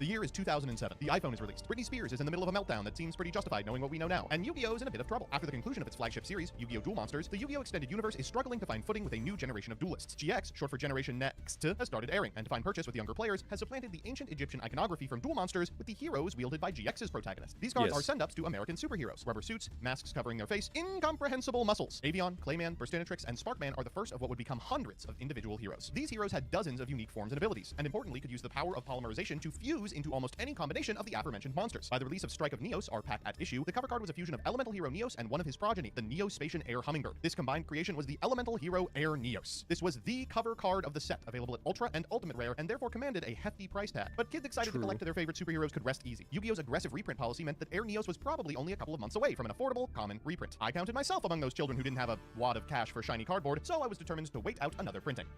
And I've been waiting ever since. Despite this card's status as an iconic hero monster, and despite this card's still rising price point, another printing never came. Here's one of our community's best on its availability. I'm so happy to be sitting down with the one, the only House of Champs. How are you doing here today? Pretty good. Big day for Yu-Gi-Oh! He's got so many cards behind him. very big day. So could you just give a little bit of insight into your relationship with Yu-Gi-Oh, the community, and the product? I started Yu-Gi-Oh from the very beginning. The anime Look at this guy. Oh no, I see the tape right there. He's a fucking Yu-Gi-Oh card seller. He sells Yu-Gi-Oh cards. grabbed me, pulled me in, and ironically, the card we're talking about today comes from a set that changed my life, Strike of Neo. 6 Samurai. I was the first ever to top with it, and it debuts here, and I topped the first jump you could, and then I won a year later with it at Houston again. And so this is the cover card of the set that changed my life. Well, I'm so happy we have at least a little bit of insight into that. I want to ask you, as an individual who spent a lot of time thinking about and understanding the print rate. Okay, chat, I'm gonna say is I'm pretty sure his earbuds are Raycon earbuds, and we may get a Raycon sponsorships at some point in this video. And timeline of printings of Yu-Gi-Oh cards. When was the last time we saw Neos in anything? So for us here in the TCG, we saw him last in 2011, I believe it is, with the Samurai Assault product. It combined different sets that had to do with 6 Samurais and put them in a special edition. I would speculate personally, pure speculation, that after the Konami Upper Deck lawsuit, a lot of packs got moved around and transferred, and bundles were created later, because we saw some very interesting bundles, this being one of them. So Argento was still on the cover of Strike of Neos, and the packs were placed in that product. And I think that's the last time the TCG saw Strike of Neos packs available. For Korea, it was over in 2019, I believe, when all those sets got rewaved. You got modern Strike of Neos with Neos on the cover over there. So mayhaps international law doesn't apply as much, versus this could be just in the USA. That's Okay, so I'm gonna take a shot in the dark right now, chat. I'm gonna take a shot in the dark right now and guess. How many Max C do you have in your deck? 3. Or no, 2, because they semi-limited, so it's 2. I'm gonna take a shot in the dark and say the reason why it never got reprinted is because Air Neos was on the cover of the box, okay? Because Air Neos was on the cover of the box, and then Upper Deck, I assume, was the people who printed out the box. They technically own the cover art of the box set. Well, I'm gonna keep cooking anyway, okay? Even if I'm wrong, don't fucking tell me I'm wrong in the middle of me taking my guess. Not even close. Well, shut the fuck up. I'm gonna do my guess, and we'll see how wrong I was. So my guess, before chat told me I was wrong a dozen times before I could even let me cook, is it has something to do with Upper Deck printing Air Neos on the cover of the box set, and then because there was a dispute between the Upper Deck and Konami for the control of the cardboard, they were able to do some sort of legal loophole where it's like, okay, well, we own this box set, and because we own the box set, we own this card art, and because we own this card art, you can't reprint this card. That's right, with the exception of one strange half reprint and a Korean set not legal for play in the US designed to rewave dozens of unavailable packs, the card's been completely missing. And it's not just from paper play. With respect to digital copies of this card in something like Duel Links or... Wait. Korean cards aren't legal in competitive play? Master Duel. What's his status? I think the last time I saw him might have been Why? Legacy of the Duelist Why? 1. I think he might have been in there. But it gets weirder. Air Neos hasn't just been removed from reprint sets. It's apparently been scrubbed from the memory of Yu-Gi-Oh! Proper products like the Hero Mat, a collection of every hero ever made, are conspicuously missing the art of this monster.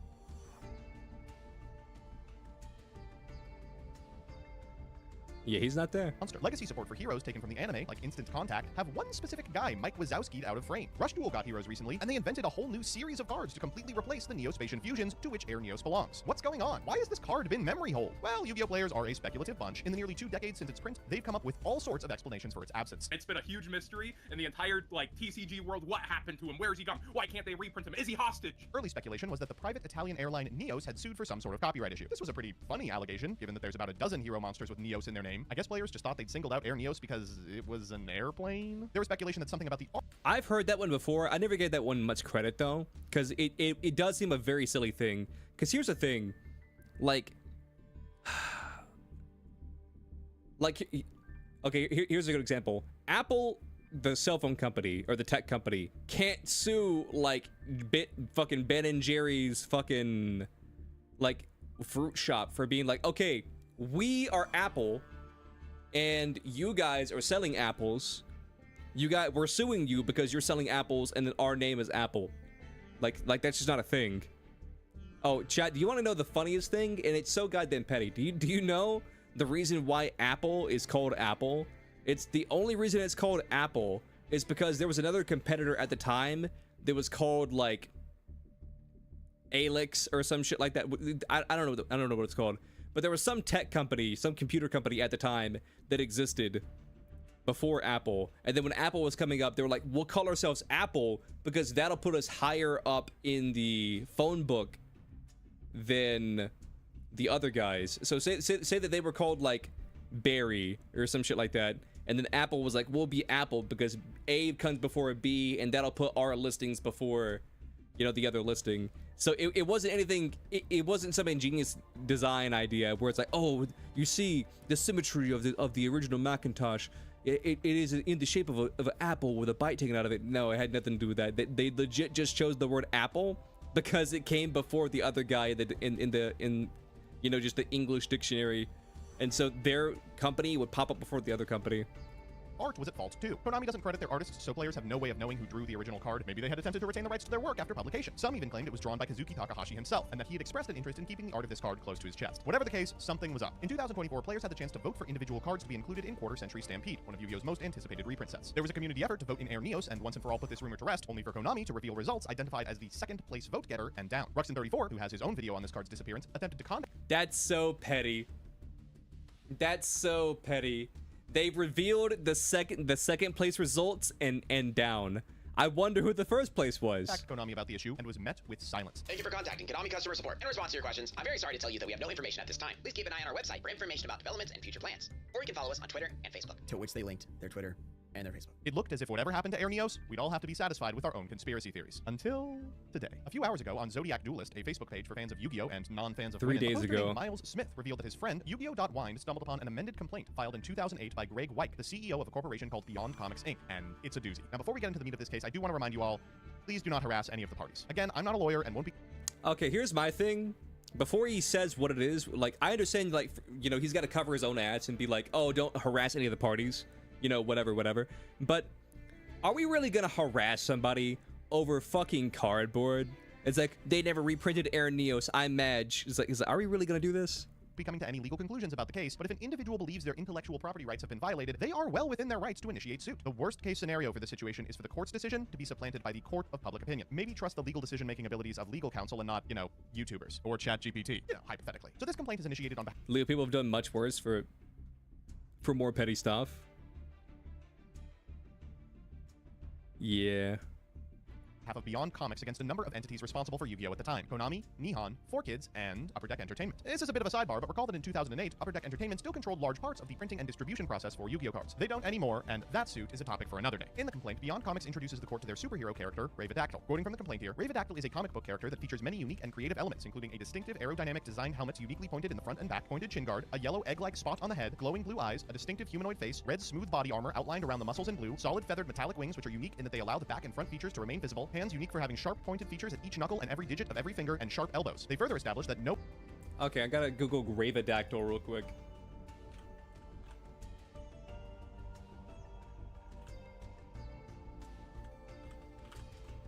Ravidactyl.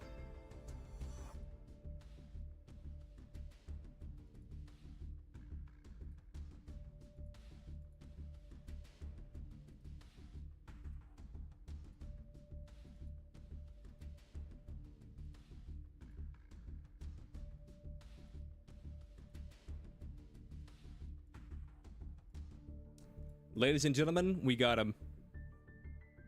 The funny thing is I've actually heard this one before too. Dude, I mean, it's not 1-to-1, but I'd say it's close enough. It's not 1-to-1, but I'd say it's close enough where if you get a damn good lawyer, you could argue this is like copyright infringement. No other character has this look and combination of elements, and that his costume was designed by aliens from outer space and can transform him from his previous form. Beyond Comics copyright for this character was approved in 1998, and a promotion for a comic book began in 2001. Here's where things get interesting. In 2001, in a Time interview with the creator of Yu-Gi-Oh! Kazuki Takahashi, and again, I'm quoting from the complaint here, he responded to the question, is it hard to come up with unique creatures for the cards with, yeah, it's hard. I'm not sure how many more I've got left in me. Subsequently, in 2007, he was interviewed by Shonen Jump about GX and claimed the new hero monsters and Neos monsters were based on the life-size presence of American comic book heroes. From there, the complaint alleges that Ravidactyl and Yu-Gi-Oh! Were simultaneously featured at a series of comic conventions in the US and France, and that Ravidactyl was prominently featured in Comic-Con in 2006 and 2007, and that Takahashi had been an attendee at Comic-Con. Moreover, they alleged that Beyond Comics had worked with Blue Box Toys, a subsidiary of Takara Co., a Konami-owned company, on side. Also, apparently Konami used to have booths next to the creator, so that didn't help Konami's case.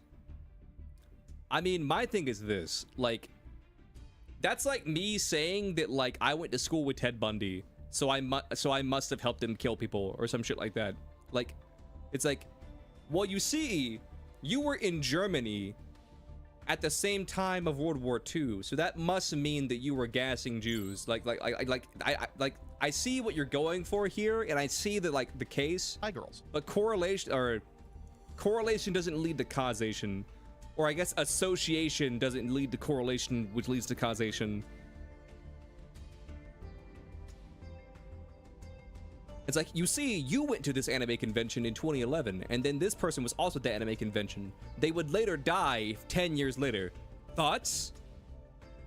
I rest my case, Your Honor. I rest my case. Anyways, hey Leo, how's it going? It's going good. We're trying to figure out why Aaron Neos got fucked.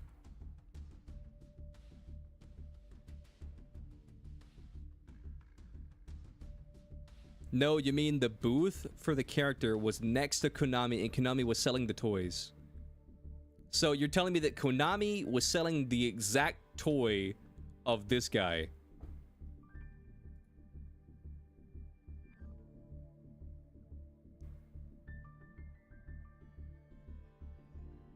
Okay. This working relationship allegedly included some live-action promotion made by Beyond Comics used in negotiations for Konami's video game rights to this IP. Okay, so this is a lot. Let's take a quick breather and talk briefly about Ravadactyl. Ravadactyl is like Greg Weich's baby. It's not just something that appeared overnight for the purposes of fucking over Mr. Konami, it's like his life's work, I think. He claims to have made a movie, or a promotional short, or a spec for a movie, depending on who you talk to or when you get the information from for this project, which starred Donald Faison, like from Scrubs, Julio, the rapper, and David Prowse, the guy who was in the Darth Vader suit. It really smacks of like early aughts, low-budget capery. I know people want a villain in this story, but I really can't be mad at the guy who uploads stuff like this.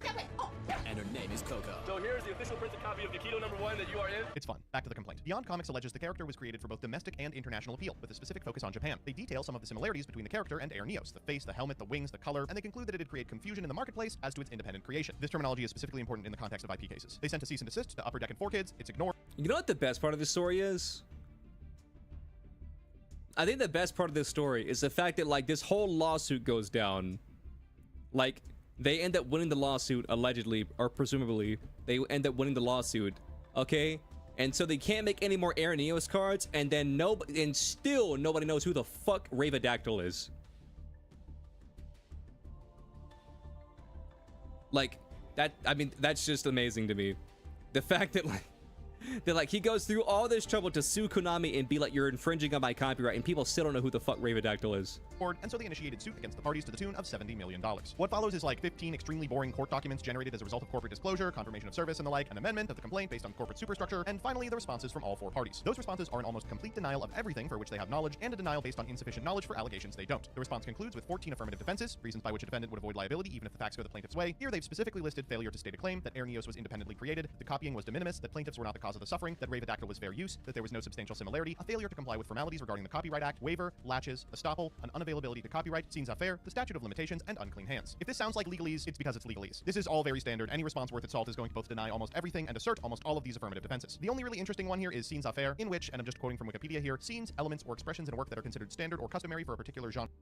The one part that sounded interesting to me was the part where it said something about fair use. The only way Aerodactyl, or what the fuck was this guy called?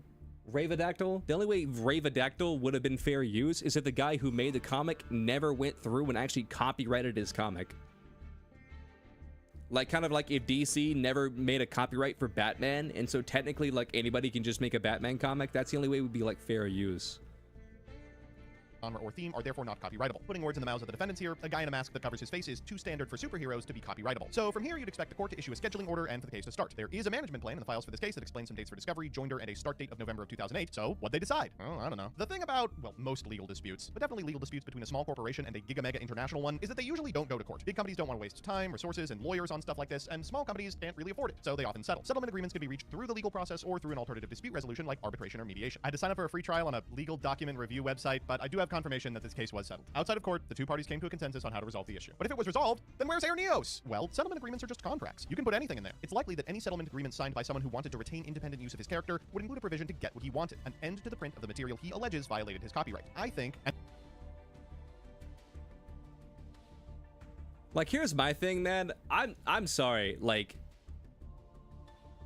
these are two different characters. I'm fucking sorry, dude.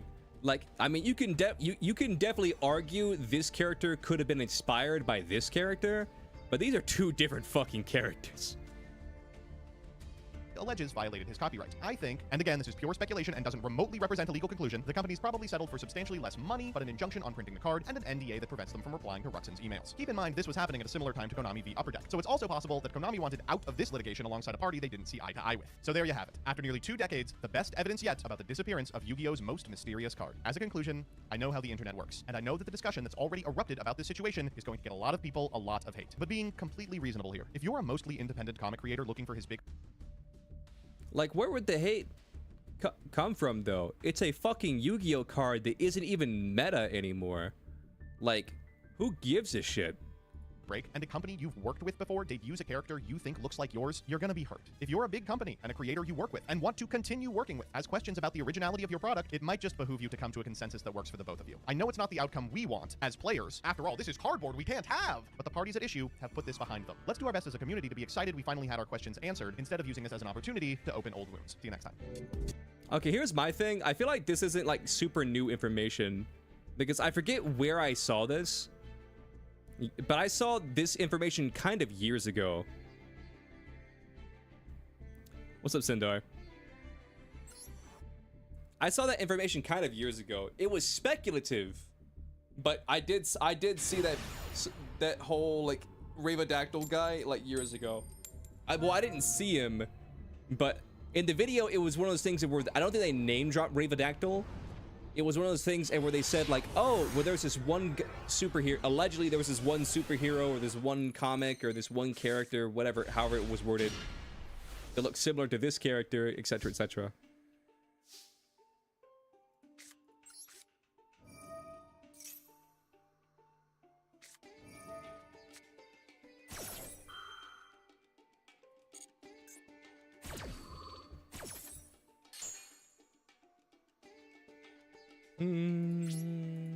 End phase.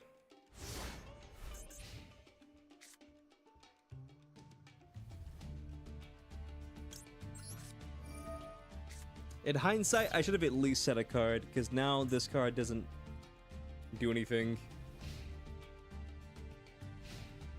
It's fine.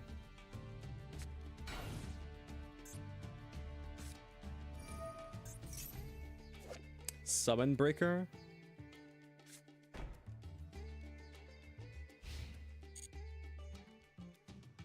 I see.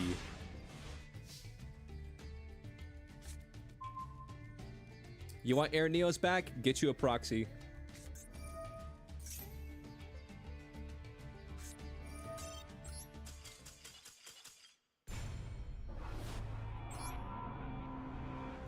Go on Alibaba or whatever the fuck it's called and get you a proxy.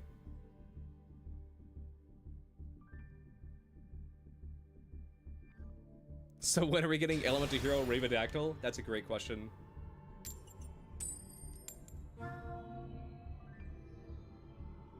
That is a great question, chat. When are we getting Elemental Hero Ravadactyl?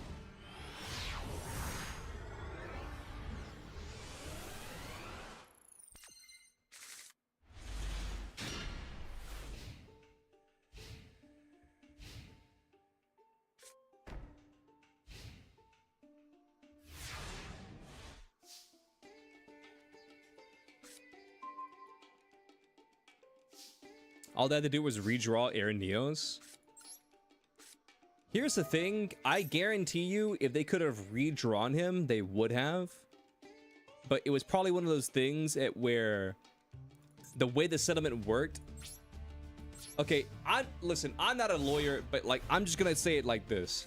The way the settlement probably worked is any future reprintings or mentions or uses of the hero Elemental Air Neos, if I had to guess, probably went like this. The guy who made Ravadactyl would get a royalty, essentially,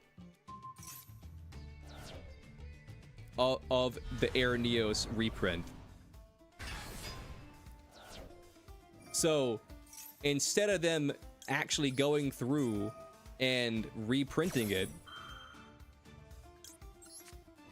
They probably were like, fuck you, we're not giving you a single goddamn dime, you piece of shit, we hope you rot in hell. So we'll just never reprint the card ever again. So that's probably what happened.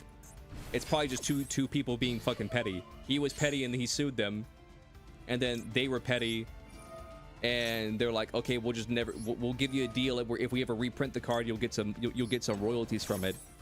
But caveat, we just never reprint the card. It's just two people being equally petty. That's what it is.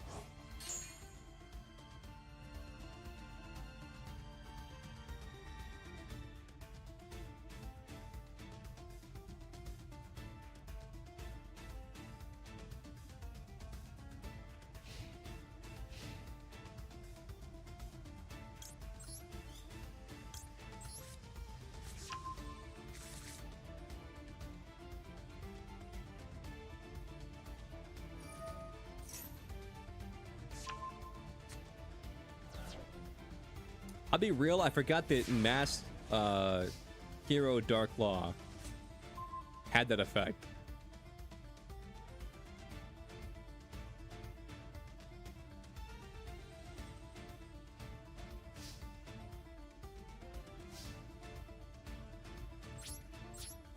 Like, I know you keep saying that, Momiji, but like, I missed the part in the video where he said that Konami made Ravidactyl figures.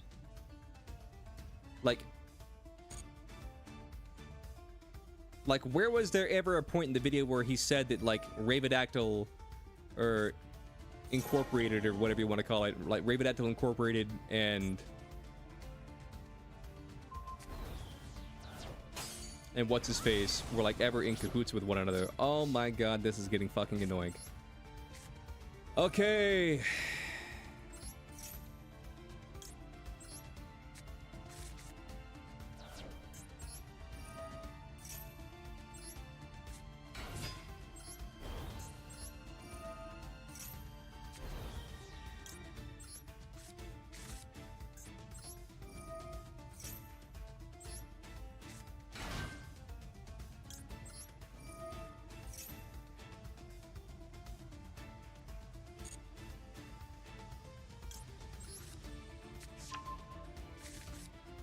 It was in the patent he was reading? I see.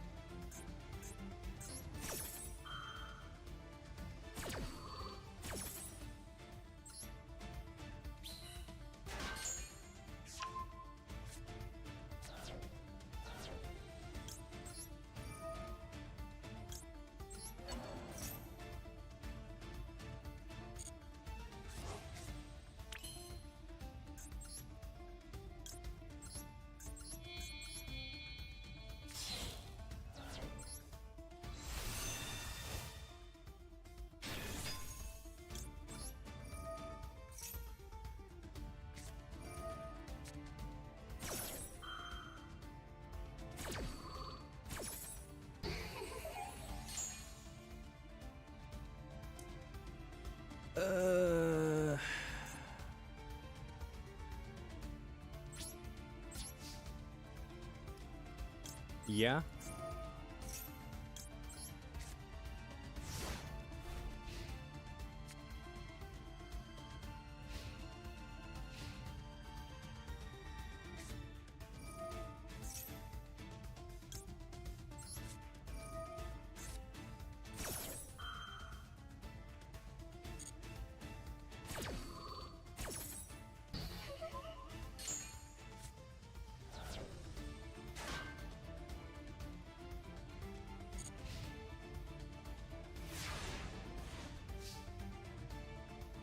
Also, by the way, the Power Mode debate's still going on. Yeah, I don't doubt it.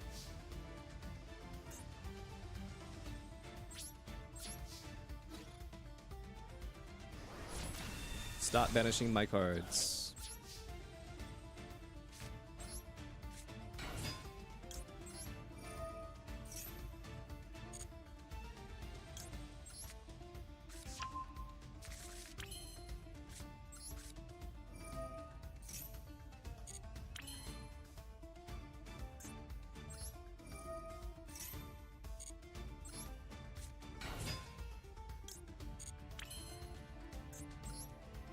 Want to see some Ravidactyl Air Neos fan art? There is no fan art.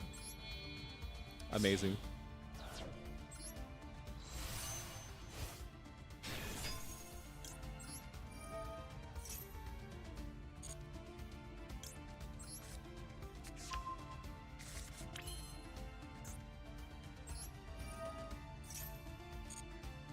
There is no war in bossing, say.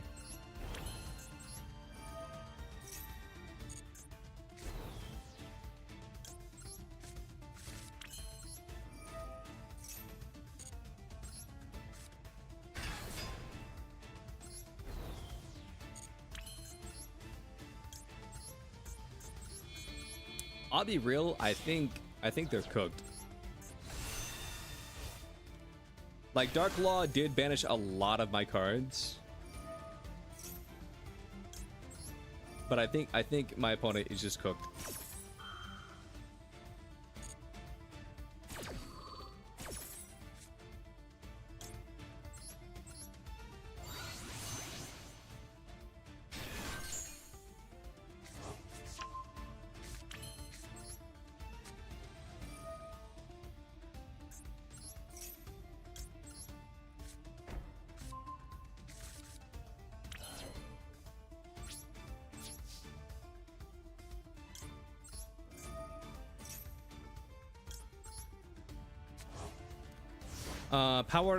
Apparently Power Word is winning because Pokemon ball catching patent is so vague that they wanted to Arc, Survival Cryptopods, and several other items in Elden Ring that you can use for help. Here's my thing. I want Power World to win because I think that this is like, no matter how much of a Pokemon or like a Nintendo dick rider you are, I think we can all agree that if Nintendo wins this case, with Nintendo slash the Pokemon Company slash Creatures Incorporated slash, you know, like slash Game Freak, get a bunch of slashes in there. If they win this case, it's not good for anybody because it will basically make it where Nintendo slash the Pokemon slash Pokemon, I'm just gonna say Pokemon, just in a catch-all. Nintendo slash Pokemon, if they win this case, then it will make it where for all eternity they will forever have a, how do you put it, a vice grip on the creature catching genre forever. Like, nobody will ever be able to make a Pokemon-esque game ever again. And I think we can all agree that's not a good thing. And if you think it's a good thing, then like, I'm sorry, you're just a fucking Nintendo dick rider. Like, you can argue all day about, you know, like whether designs were stolen or, you know, like this, that, the other thing about the designs, but that's not what we're talking about. We're talking about core gameplay mechanics. If Nintendo thought that they could sue for the designs, they would have sued for the designs, but they're not. So they know they can't sue for that. They're going sheerly after the creature catching mechanic. So again, if anybody is a Nintendo dick rider in this chat and you want to be like, oh well, Power designs, whatever, we're not talking about the designs. We're talking about gameplay mechanics. I think we can all agree, like, locking gameplay mechanics is like not a good thing. It's like the Nemesis system, like Warner Brothers in the Nemesis system. Like, the Nemesis system would have been revolutionary for games.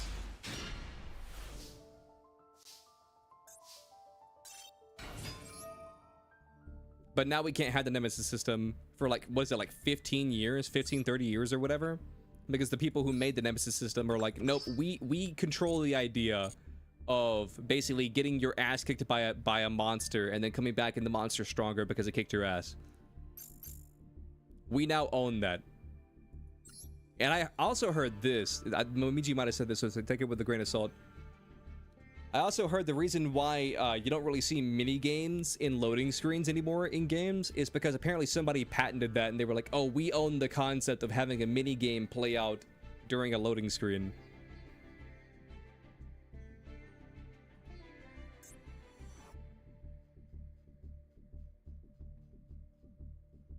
Is there anybody that I haven't faced yet?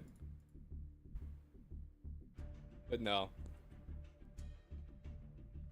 There are people in Japan who are going both ways because in Japan, if you don't know, Nintendo is seen as the gaming company, but the narrative is shifting as Nintendo makes the patents more vague the more patents it seemed to hold, more restrictiveness. All right, here's my thing. Like, I don't think you should be able to patent an idea. You can patent a design, you know what I mean? Like, say like the Pokeball design, you can patent the design of a Pokeball, but the idea of a Pokeball, like, I don't think you can patent that. Fucking Dragon Quest has been doing it about as long as Nintendo, because you had the Dragon Quest Monsters games that have been out for like 20 years. You know what I mean? Those Dragon Quest games have been out for almost 20 years. Or over 20 years. And where you catch a fucking monster and then you put it on your team, whatever. Like, then I don't even know if Nintendo / the Pokemon Company was the first people to even come up with the idea, or even the first people to make a creature catching game. I mean, I didn't think they were, but there's always gonna be some fucking Nintendo dick rider in the chat who's like, oh, actually they were. Actually, they're the fucking God's gift to fucking gaming. Actually, they patented every English word, so if you even say a sentence, then you get sued. The original Shin Megami Tensei? Well, there you go.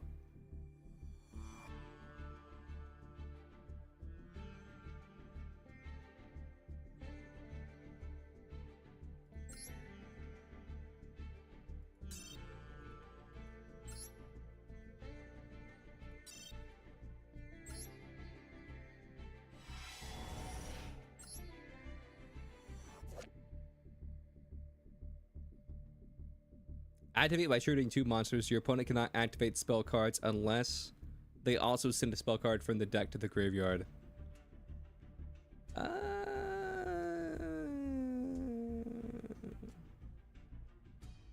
doesn't seem that hot to me.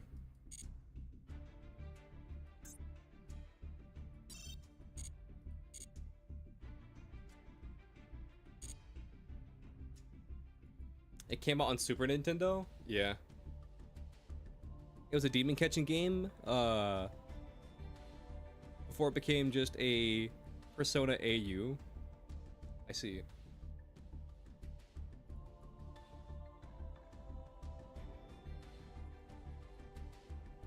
I can even see a world in which someone tries to argue, well, technically creature catching can be extended to playing an RPG in which you add characters to your party over time. Like say like Chrono Trigger, for example. Like in Chrono Trigger, like there's people that you in the game where you fight them and they're enemies, and then they eventually become your friends and then join your party. I feel like if we're stretching the definition of like creature catching, and a creature is just a character in a game, then I feel like RPGs in general have been doing this for years. But nah, the Air Neos thing, like, I don't know. I'm not mad at either party, you know, because like I said, one party wants to be like, oh, this is my design, and like I feel like I would be in the same position as that guy if I made fucking red Mickey Mouse, okay, and it looks just like Mickey Mouse but he's red, and then fucking Disney came out and made Mickey Mouse but he's black. I feel like I would be fighting tooth and fucking nail to be like, no, this is my guy, this is my man's, like you can't have this. I feel like I would be fighting tooth and fucking nail for that shit, dude. But I guarantee you the settlement that was most definitely reached was a settlement in which, like, they agreed to disagree on the 2 designs, but they have a settlement at where if Air Neos is ever reprinted, then that guy will get like some revenue. And so because they don't want to give that guy revenue, they just don't reprint the card. I almost guarantee that's what it was. Because there's no way this guy was able to litigiously make it where they could never reprint Air Neos. Like, I'm sorry, like, I don't think that guy had that strong of a case. Duel? Sure. If you're in the duel room, I'll duel you. This will probably be my last duel, though, because I got a couple things I gotta do.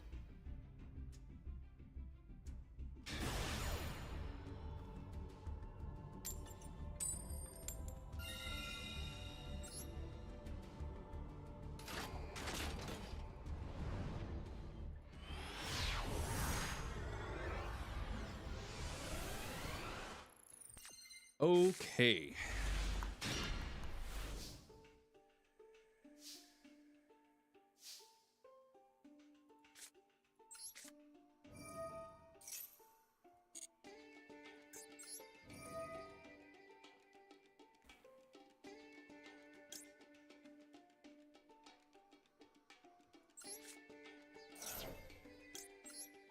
I mean, here's the thing. I don't need to activate. I don't need to activate Oath. I just need it in the grave.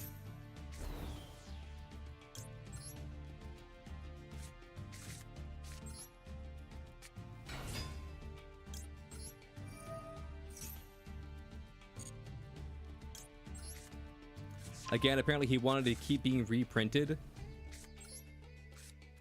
at a royalty in some help backing the Ravedactyl movie. But Konami just kind of said F you and let them in limbo on purpose.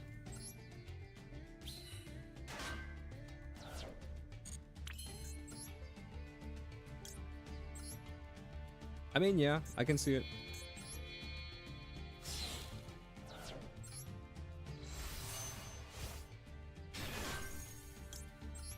If that was in the document, then it was in the document.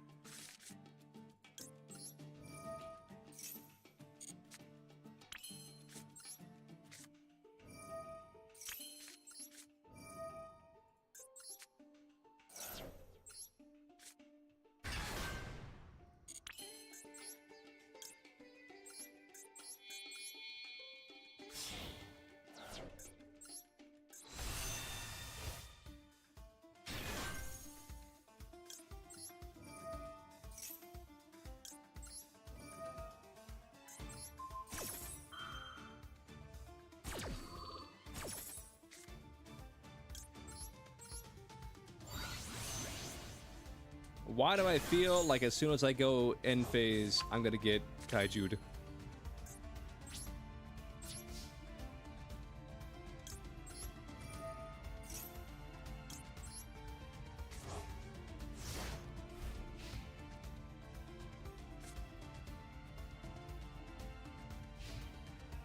I wonder that guy, now that he's retiring, will Konami eventually reprint the cards like they did in Korea? Most definitely not. Most definitely not.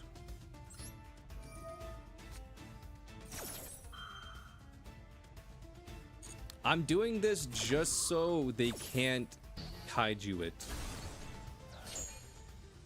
Because if I get kaiju'd, I get kaiju'd. But at least if I get kaiju'd... No.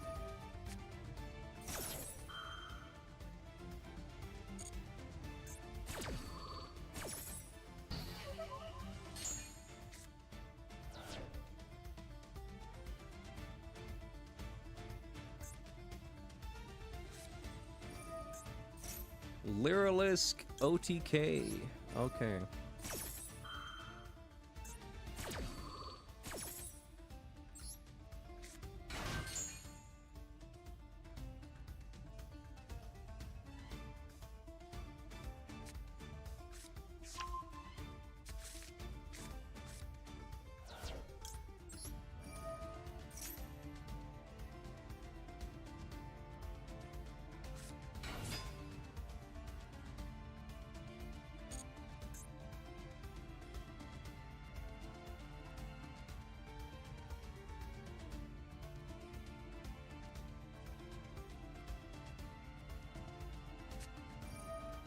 Spiral? What the fuck?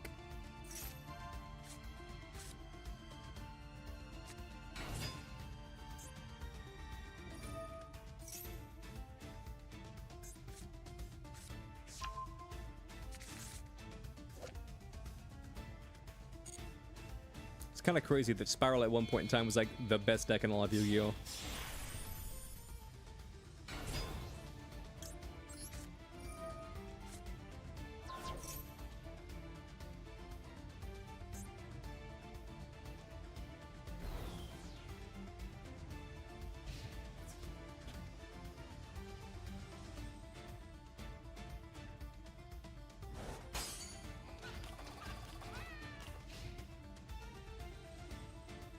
Go ahead and climb into Zeus. Go ahead.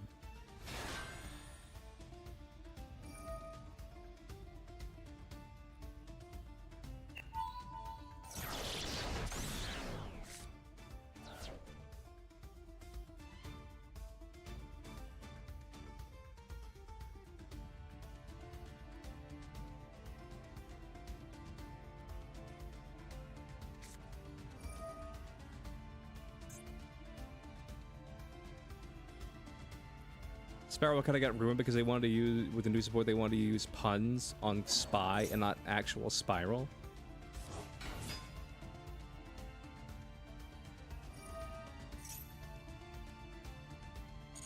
Isn't that like the whole point though?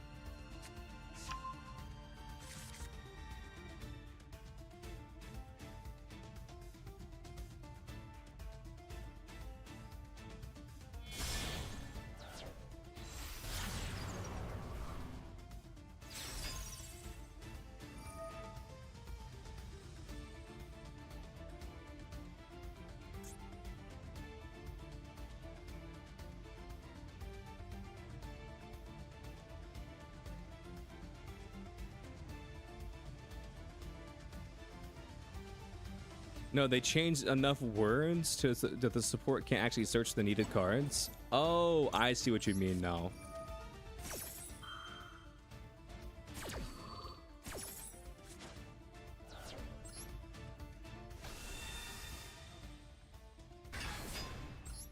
You would think though.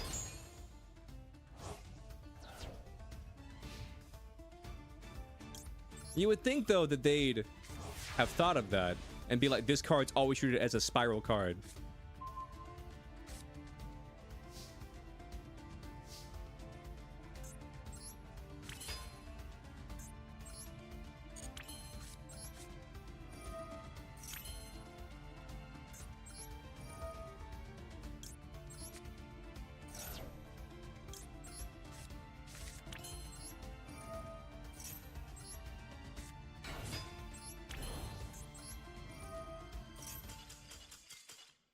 GG's. Yeah, that's news to me, though.